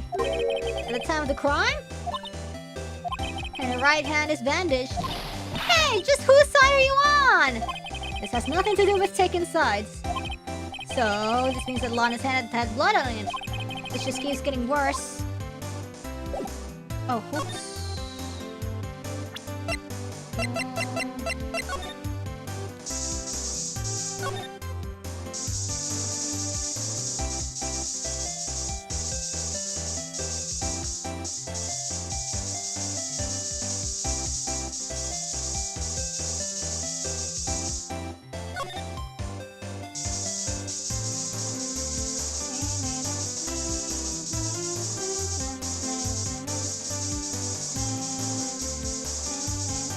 Well, there's no more.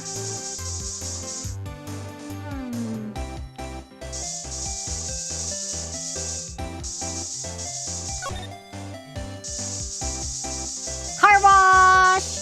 Car wash! Car wash! Car wash! Car wash! Car wash!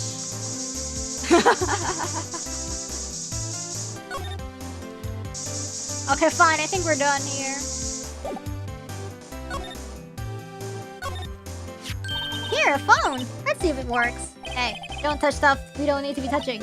I can hear anything. My ears. No, my ears. Maybe it's due to the barometric pressure. Hey, what did you just say? You can hear just fine. Okay, the phone's broken.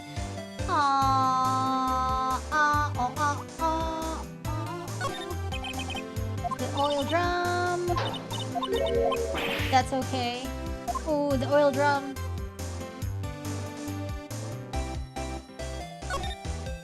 Aha! A letter! That's a stamp letter. What's the difference in scientific terms, please? Scientific, huh? Look at the basic nature of the thing, Mr. Wright. This all seems so horribly familiar somehow. Yeah...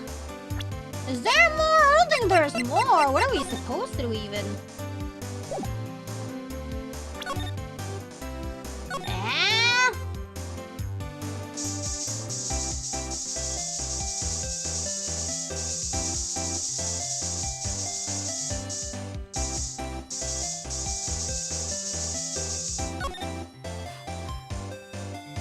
Sprayed Emma's allowance all over the place. It seems to be unlimited though. Well, let's move. I don't know.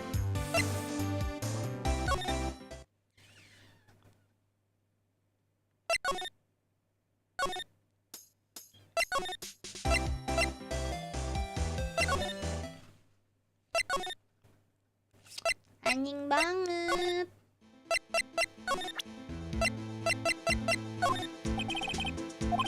Well, the only thing they trusted was their shooting hand. Aha!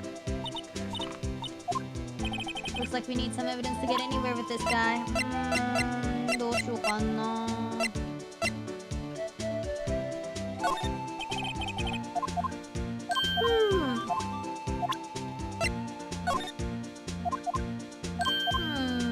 What should I present?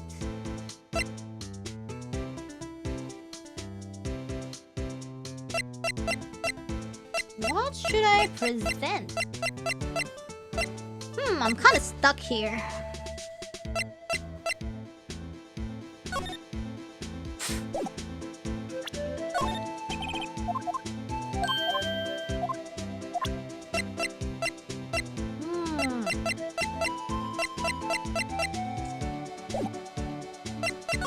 Let's talk to Gumshoe. Who do we talk to? We can only talk to Angel, Marshall, Meekins.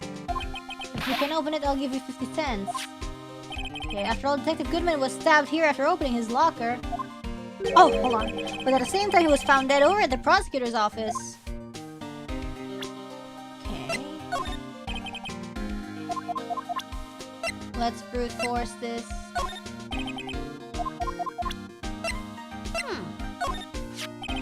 Goodman's note and a switchblade knife. Edward Edgeworth was the most surprised because of the SL9 connection.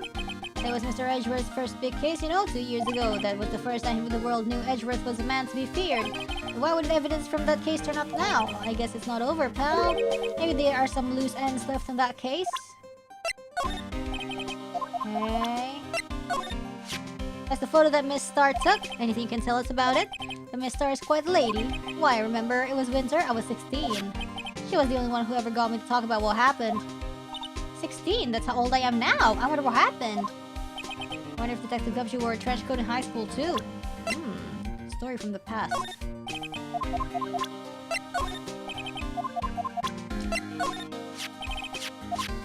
Okay.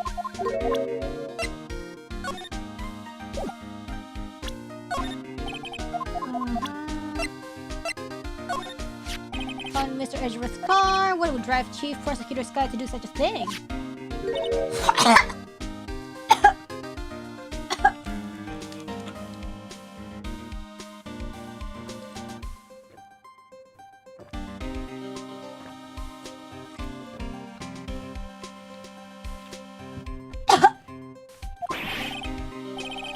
Wait, I mean, sure, of course someone else really did it. Someone who must have a grudge against Mr. Edgeworth. Yo, I might have swallowed a mosquito.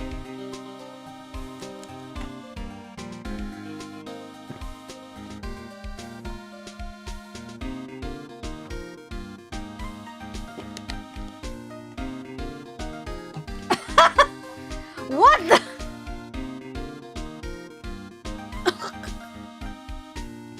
What the? I don't know. I was talking and the mosquito went straight into my mouth. That's why I coughed.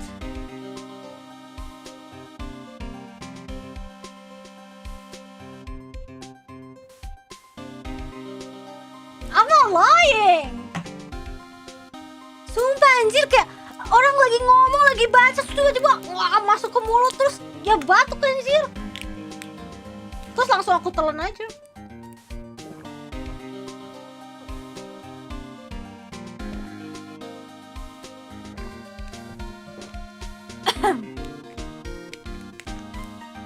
Let's drink him so he dies of drowning.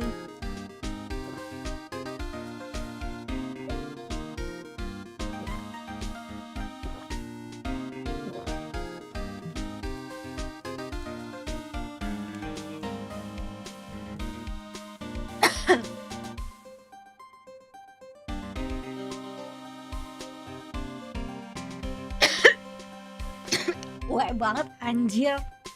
Yang gak berasa apa-apa anjir.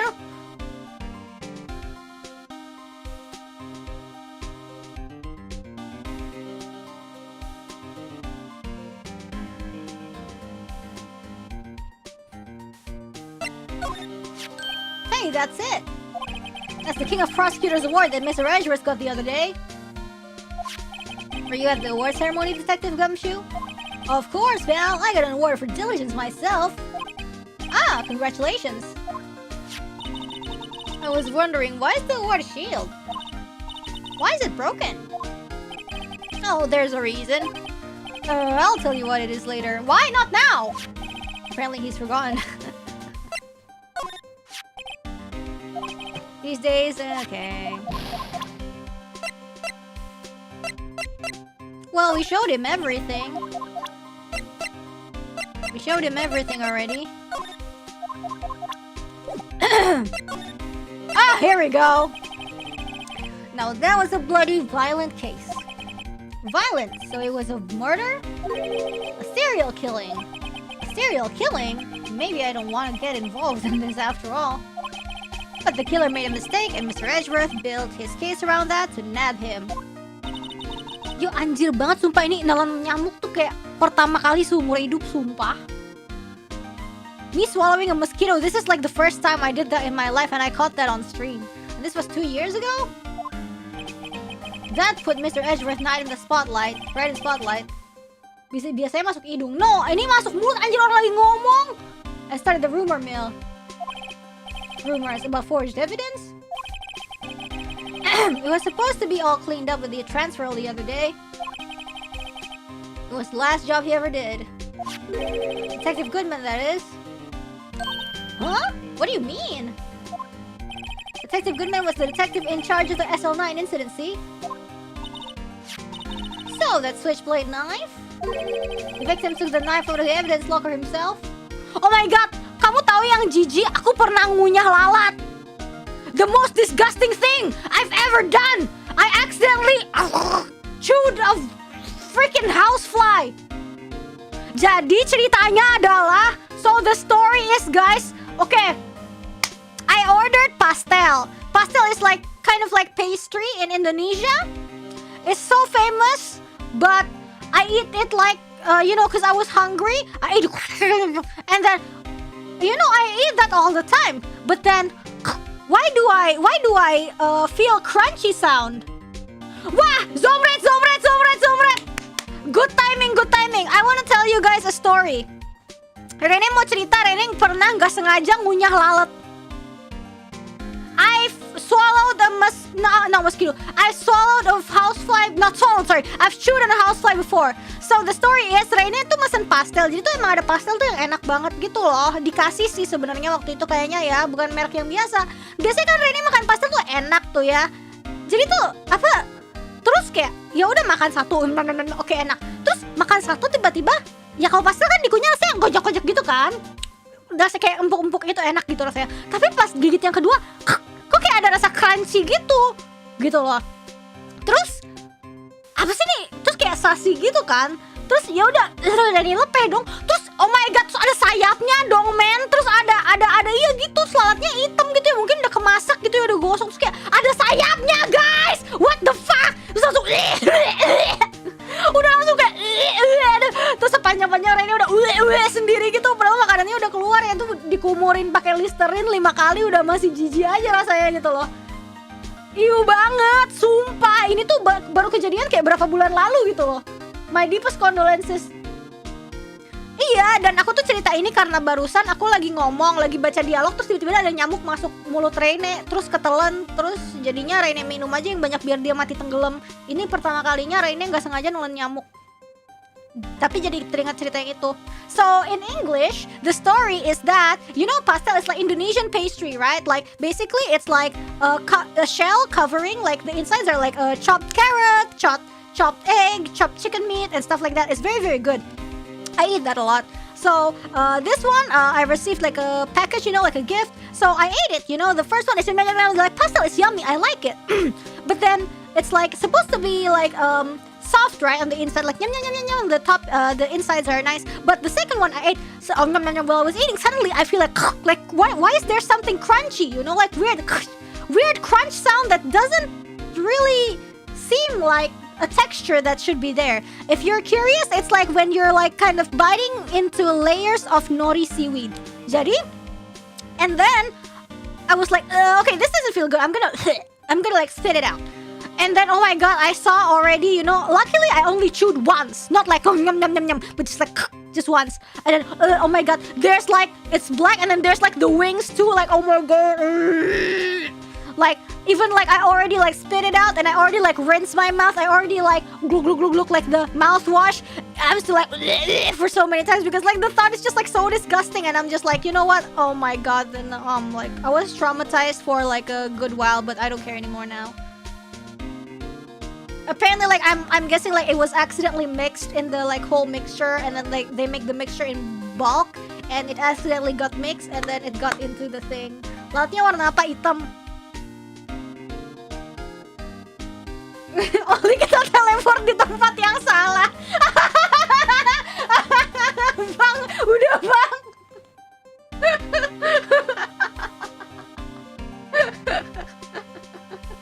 Ampun kak. Lalat hijau makin parah. Ih kagak, sumpah kagak tahu warnanya apa, kan dia udah gosong men. Aku sih bayangannya dia udah gosong ya, jadi hitam aja.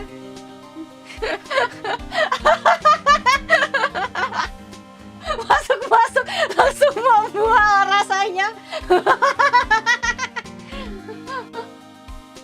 Anjir banget.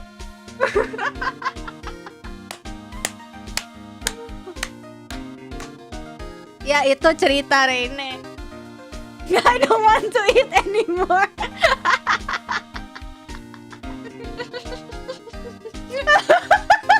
How can I sleep tonight? Ya udahlah, lalat udah, nyamuk udah, apalagi ya? Reine pernah nggak sengaja makan apa lagi ya? serangga yang lain sih untungnya belum pernah ya. Cuma lalat sama nyamuk doang berarti sekarang. Kecuali ya enggak, jangan sampai anjir. Iyo. No, cockroach noleh.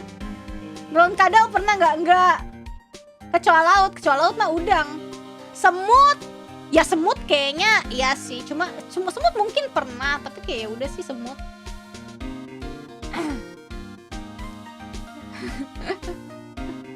No.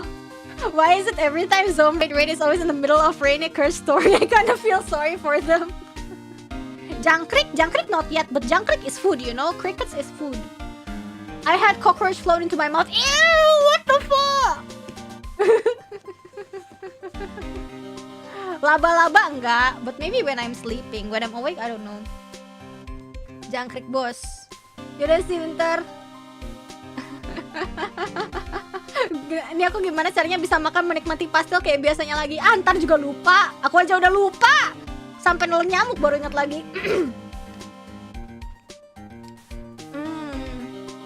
The victim took the knife out of the evidence locker himself.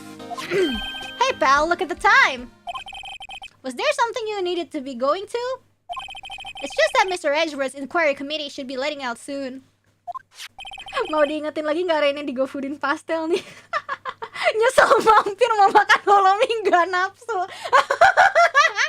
The victim for this night is me. I'm going to go give them my report for the day. Makan nyamuk lagi. Kagak sengaja, sumpi. Ini tapi masih ada nyamuk lagi. Jangan sampai masuk mulut lagi. Lama-lama Reine streaming pakai masker anjir.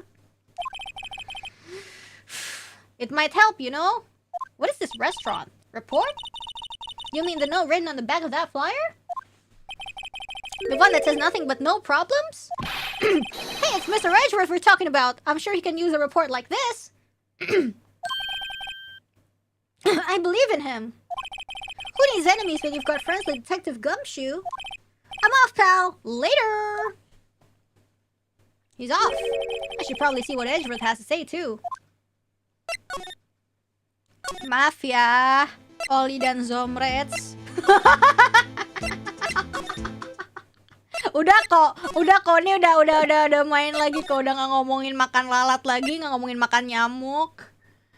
Back to normal. We're not gonna talk about eating flies or eating mosquito. Where are we supposed to go? Oh, underground parking lot. And then the Edgeworth office. No part 2, Pinky promise? Well, I told you what I had to tell you. That's the whole story. I hope there's not gonna be a part 2. Datang-datang ngomong lalat masuk mulut aja. Loh, ada dia. Ah, guests, my apologies. Oh, it's you. Have we met somewhere? Huh? Mr. Edgeworth, I beg your leave. So long. Is Edgeworth here? There, standing by the window, a teacup in his hand. Right. He has the hotel bring him tea service. Mr. Edgeworth, you're back from the district prosecutor's office inquiry. I am. By the way, Detective Gumshoe was looking for you. Ah, yes, he brought me the latest information, it seems. Really? Was it helpful? Apparently, a new French restaurant is opening near here. I think he was trying to console me somehow. The real info is on the other side, Edgeworth. Poor Mr. Edgeworth. I think this whole thing is really taking a toll on him.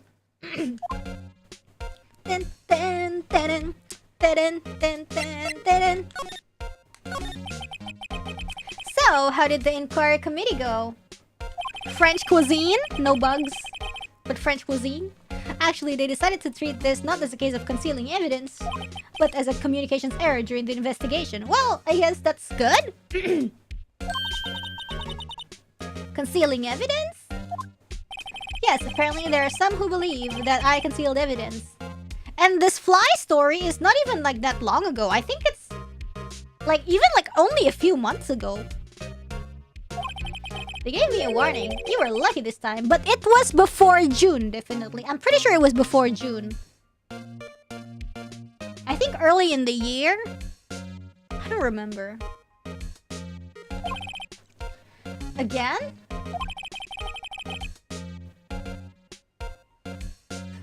I heard them say that so many times. Ever since that case 2 years ago. Are you okay for the trial tomorrow?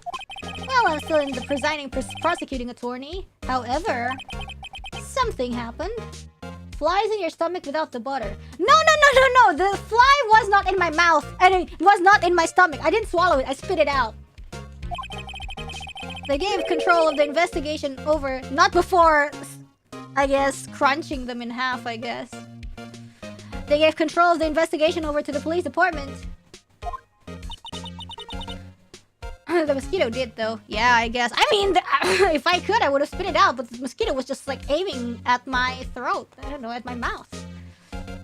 It was just, like, on full speed, whack, you know? That's why I immediately, like, you know? It's literally in that moment. The police department.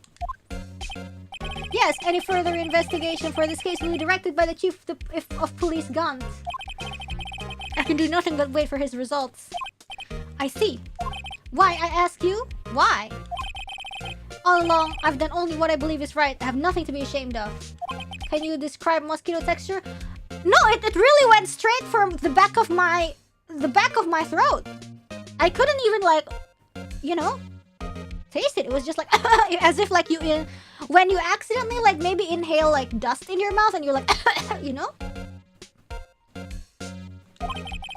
Wow, I've never seen him out of sorts.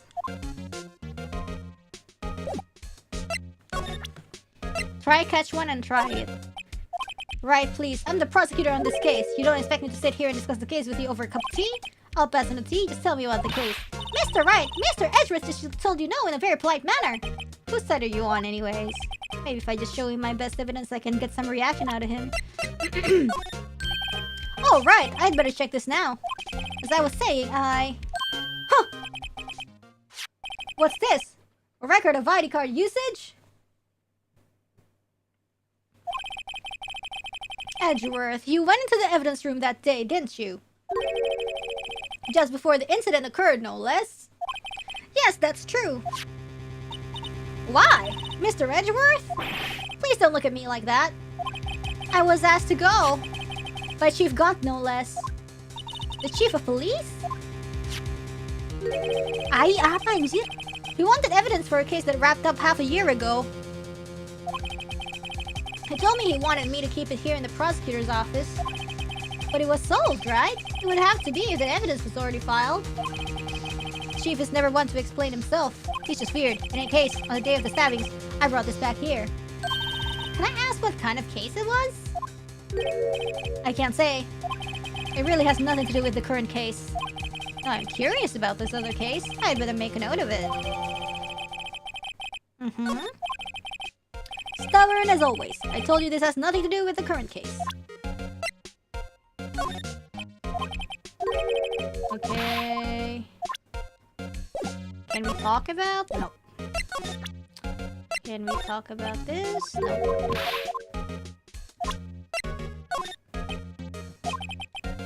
Okay.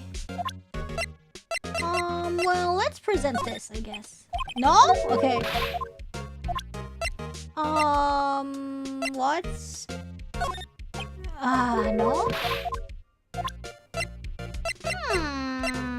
I guess he's not about to say anything about anything. Okay, he doesn't want to discuss about Blue Badger either. Okay, I don't think we can talk to him. I don't think we can talk to him. It's just this evidence that we got out of him. Okay. Where are we going? Okay, he doesn't know anything. What if I present this to... who, I wonder?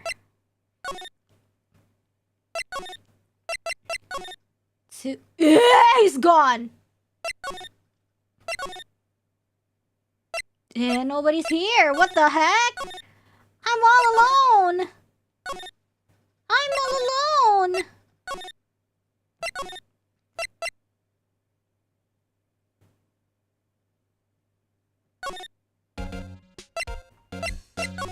I'll just have to brute force this.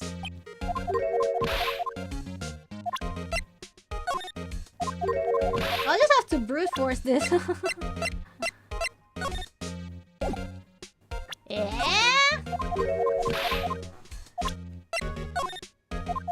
Oh, shh. He must be talking about his father's murder in the elevator. Okay, Edgeworth, why don't you tell me about it? Tell me the truth. Wait, I want to see. I want to see what he wants to say about it. I know you. You probably got a hold of some information already, right? It all has to do with that case you were on, the SL9 incident, and some dark suspicion you were wrapped up in. You are the man who revived the worst memory of my life. I figured I'll be telling you about this sooner or later. Okay, I see. Okay, let's talk. The SL9 incident was a heinous serial killing case. The head of the investigation was the deputy chief of police at the time, Damon Gant. That wacky old coot was involved in the case 2 years ago too then. He was a top officer, and it was my first time working with him. I was nervous. Wow, you got nervous too, Mr. Edgeworth? What I want to know is why was the deputy chief of police on the investigation? In truth, I used slightly more extreme methods than normal. We were dealing with a vicious murder. If I let him go, the blood would be on my hands. We won our guilty verdict, and the killer was executed. Wait, you didn't? Of course not. I didn't touch the evidence. Yes, I will do anything in my power to win a trial. However, I do have a code, and I follow it faithfully. Okay, he's not forging stuff! By the way, Emma, the chief prosecutor wanted to know something. Why does he have to, like, relay it to Edgeworth? My sister? What? If you were still studying forensic science? Huh? Yes, of course! Why, just today, Mr. Wright and I were using this! Luminol testing fluid, huh? Well then, you might have used for this. Fingy printy! Aluminum powder for taking fingerprints! It's been chemically treated for better adhesion. For me? Are you sure? We are the enemy, you know. I have no say in today's investigation. Do as you will. Edgeworth, really... No need to thank me. Here, take your powder and these fingerprint files for everyone involved. Huh? Thanks. How about giving these to Detective Gumshoe as well? Hell yeah!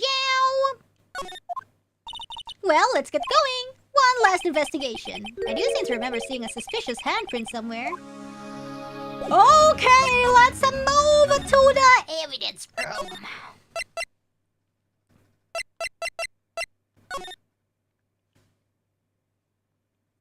Fingies, fingies, fingies, fingies.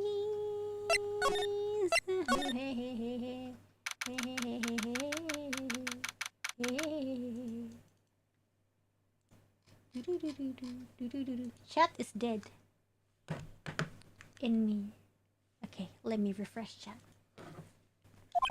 Our investigation turned up a suspicious handprint. Here, in this splendid detective's evidence locker. Let's use a secret weapon we just borrowed. Right, let's get started. First, choose a finger. Thumb! Each finger leaves behind a slightly different imprint. So, let's choose the finger that will have left behind the clearest print. I really can't tell the difference at a glance. Quit procrastinating and choose a finger! I'll choose this one. Okay, now it's time to check for prints. Let me show you how it's done.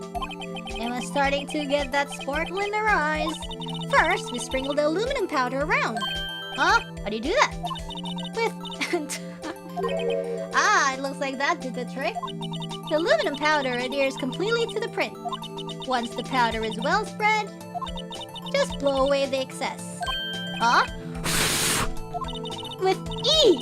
Exciting, I know. E for exciting. Imagine you're blowing out the candles on a birthday cake. See? Wow, that looks like fun. It might take some getting used to though. It's fine. It won't go up your nose or anything. You just pour the powder on thick and blow away the extra. Those are the basics of fingerprinting, Mr. Wright. I guess I'd better give it a try. Okay.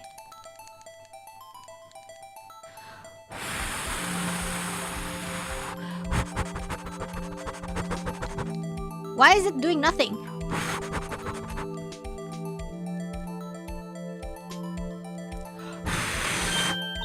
You did it! You found one! But this looks nothing like a fingerprint. Now that you mention it, I guess it doesn't. What does it mean? I think it means we're out of luck. Out of luck? The person who left this handprint must have worn gloves. Liar! Don't tell me we've been wasting our time here. Hey, calm down. That's just the way it goes sometimes with scientific investigations. But it does seem a shame. While we're at it, why don't we look for other prints? Other prints? Looking at the locker door again closely. It seems like there are fingerprints outside the bloody handprints as well. Let's see if we can find a clear print. Fingerprints outside the blood. It's gonna be gumshoes.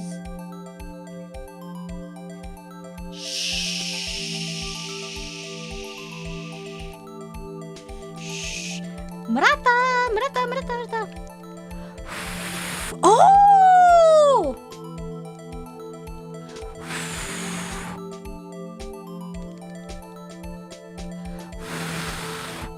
Hah? Masih belum.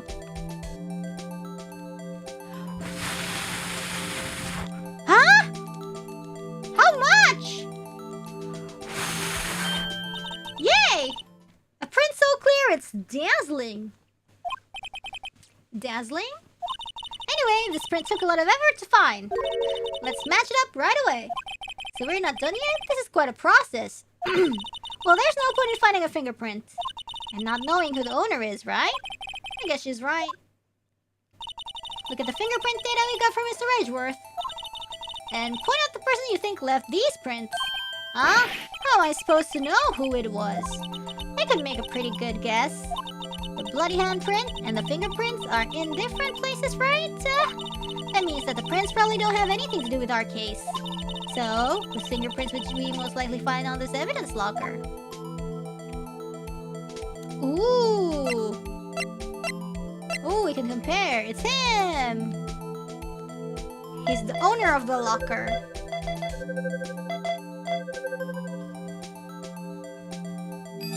That's cool! Aha! So these prints belong to Detective Gumshoe. Something wrong, Mr. Wright? You gave me this so what look. I guess that's probably because I was thinking so what. Okay, so you came up with nothing this time, but there's always next time. Sometimes you hit, sometimes you miss. You gotta roll with the punches, Mr. Wright. Thanks for the sympathy. Wait, if I remember correctly, there was one other handprint in this room. Let's check it out.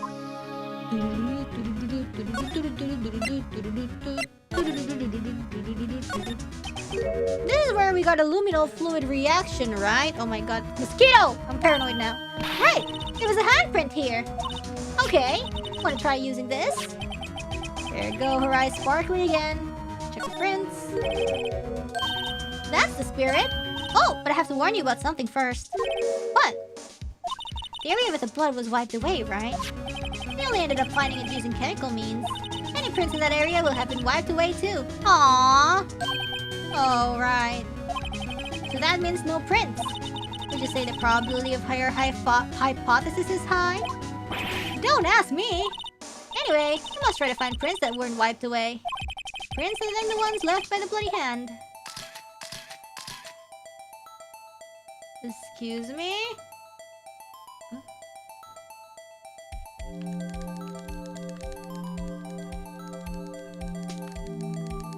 Okay. Tuang tepung terigu secara merata.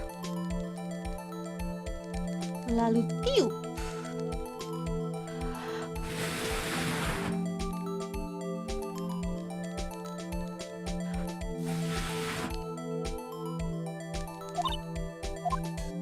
Anjir, apa? Apa sih orang nemu? Anjir.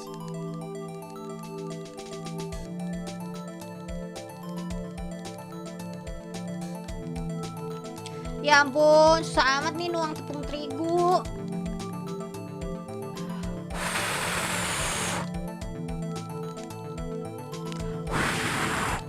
Oh my god. Oh my god.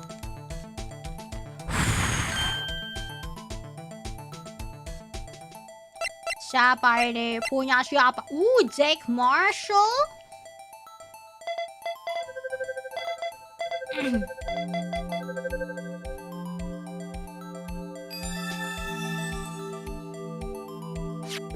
Hey, these fingerprints, they...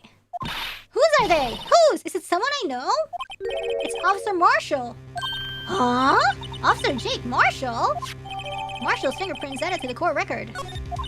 That's gotta be a coinkydink. He's not involved in the crime. Emma, this is decidedly different from Detective Gumshoe's prints. The luminol reaction. The blood and the fingerprints are in the same place. Oh. Oh! So we have Jake Marshall's fingerprints on a white blood stain. But why would Officer Marshall... It looks like our investigation is finally turning up some results. I guess this is what you'd call decisive evidence. I don't believe it. Okay, I think this is a good time to stop. Alright,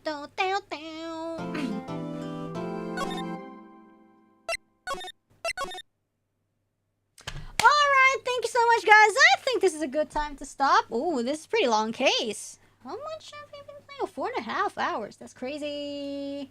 Pretty long case. Yeah, I think so. It's a solid cliffhanger. I think... Yeah, we're gonna go trial again after this. That's cool. Well, before we end the stream, we're gonna be reading super chats. Thank you so much. Thank you for the story, too. That was so random. I was seriously like, I didn't remember that story until, like, that mosquito got in my... Yes. Well, I guess we can switch screens, I guess? Yeah, we can actually switch screens. Because we're reading super chats. Okay.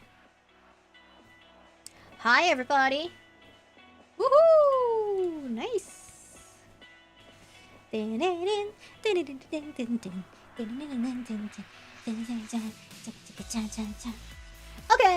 hey guys! We're gonna thank you so much, Yenwei. Waking up to see my ocean favorite streamer is the perfect start to my birthday. Could I give Meth birthday? Thank you so much, Yenwei, and happy birthday! Bam, bam, bam, bam, bam. If your birthday is great. We have slow shadows in that black and white photo. We can't even tell what's blood and what's... Oh.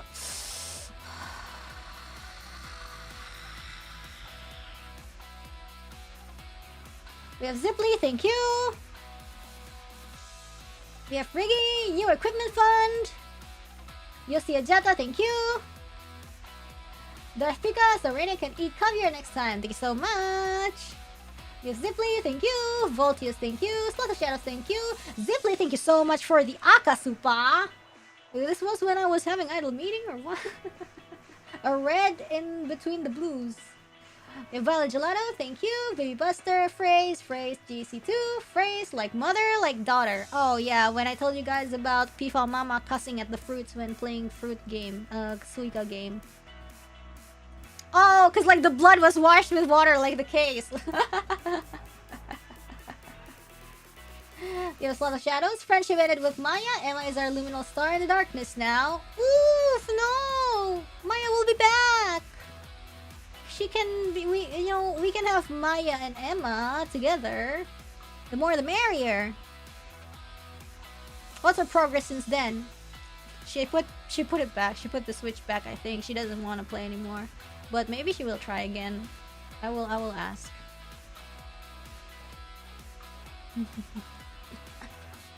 It's Little Shadows. Our social link with Angel is only at SL9. We have to confess our love and make her our girlfriend so she'll get to SL10 and evolve her persona. Nice. We have Anton M. Congrats on swallowing a mosquito on stream. Vor. Oh my goodness. We have Ferdinand Jonathan. Wow, I come in suddenly absurd story. Horsefly. Wait, what's horsefly? We have Freya, Reine eating bugs. I think she might be a burb for real, for real. Oh my god. We have Violet Gelato. Why do the raids always come at the best times? I don't know. Not scripted. We have Elsie laughing. I know an old Pifa who swallowed a fly. I don't know why she swallowed a fly. Perhaps she'll swallow a spider next. This is a real nursery rhyme. Wait, what? For real? I didn't swallow the fly though, so it wasn't really the same, but okay. Horse flies or house flies from hell? Okay. Eee, sounds... I don't want to look it up. We have Yenwei. The fly story was truly the greatest birthday present anyone could ever have given me. Thank you, Oshi. Oh my god. Well, I'm glad you enjoyed the story. They go in your hair and bite you? What? That's so scary. What the hell? We have Freya. I used to sleep on a foldable bed on the floor. I woke up in the middle of the night because I was drooling. But then a spider crawled into my mouth and I suddenly woke up to vomit into the bathroom. And the rest? Yeah. See, like, sometimes it's like even out of your mouth, but you're still like, you know, like, you can shake off the gross feeling in your mouth, you know. Luckily, I've never had that happen to me, at least not when I'm awake. I hope it doesn't happen anytime soon. We have Leggy Couch. Thanks for the fun stream, Reine. You're welcome. Thank you for, you know, watching. And we have Anton M. Thanks for the stream and good night. Good night, everybody. Well, tomorrow I don't know what I'm gonna stream. I wanna take it easy. There's a chance I might not stream because I have homework. I already streamed on Monday after all. But we'll see. Yeah, I got a deadline to fulfill, so I gotta do some off-stream stuff. But I want to see you guys as soon as possible, obviously. So let you guys know. Yes, thank you so much, guys. Do you know when Serene collab will be? I don't know. We're still cooking. Yeah, anyways, terima kasih sa perhatian. Thank you very much for your attention. I'm so suspicious of mosquito now. I gotta get out here. Man, I gotta spray, bug spray. Ooh, now. Terima kasih sa perhatian. Thank you very much for your attention. See you in the next Ace Attorney. We're really excited to see the continuation of the case. The next trial. What kind of nonsense will we see? Thanks for the nightmares. You're welcome. Salam alaikum, everybody. Bye-bye. Bye-bye.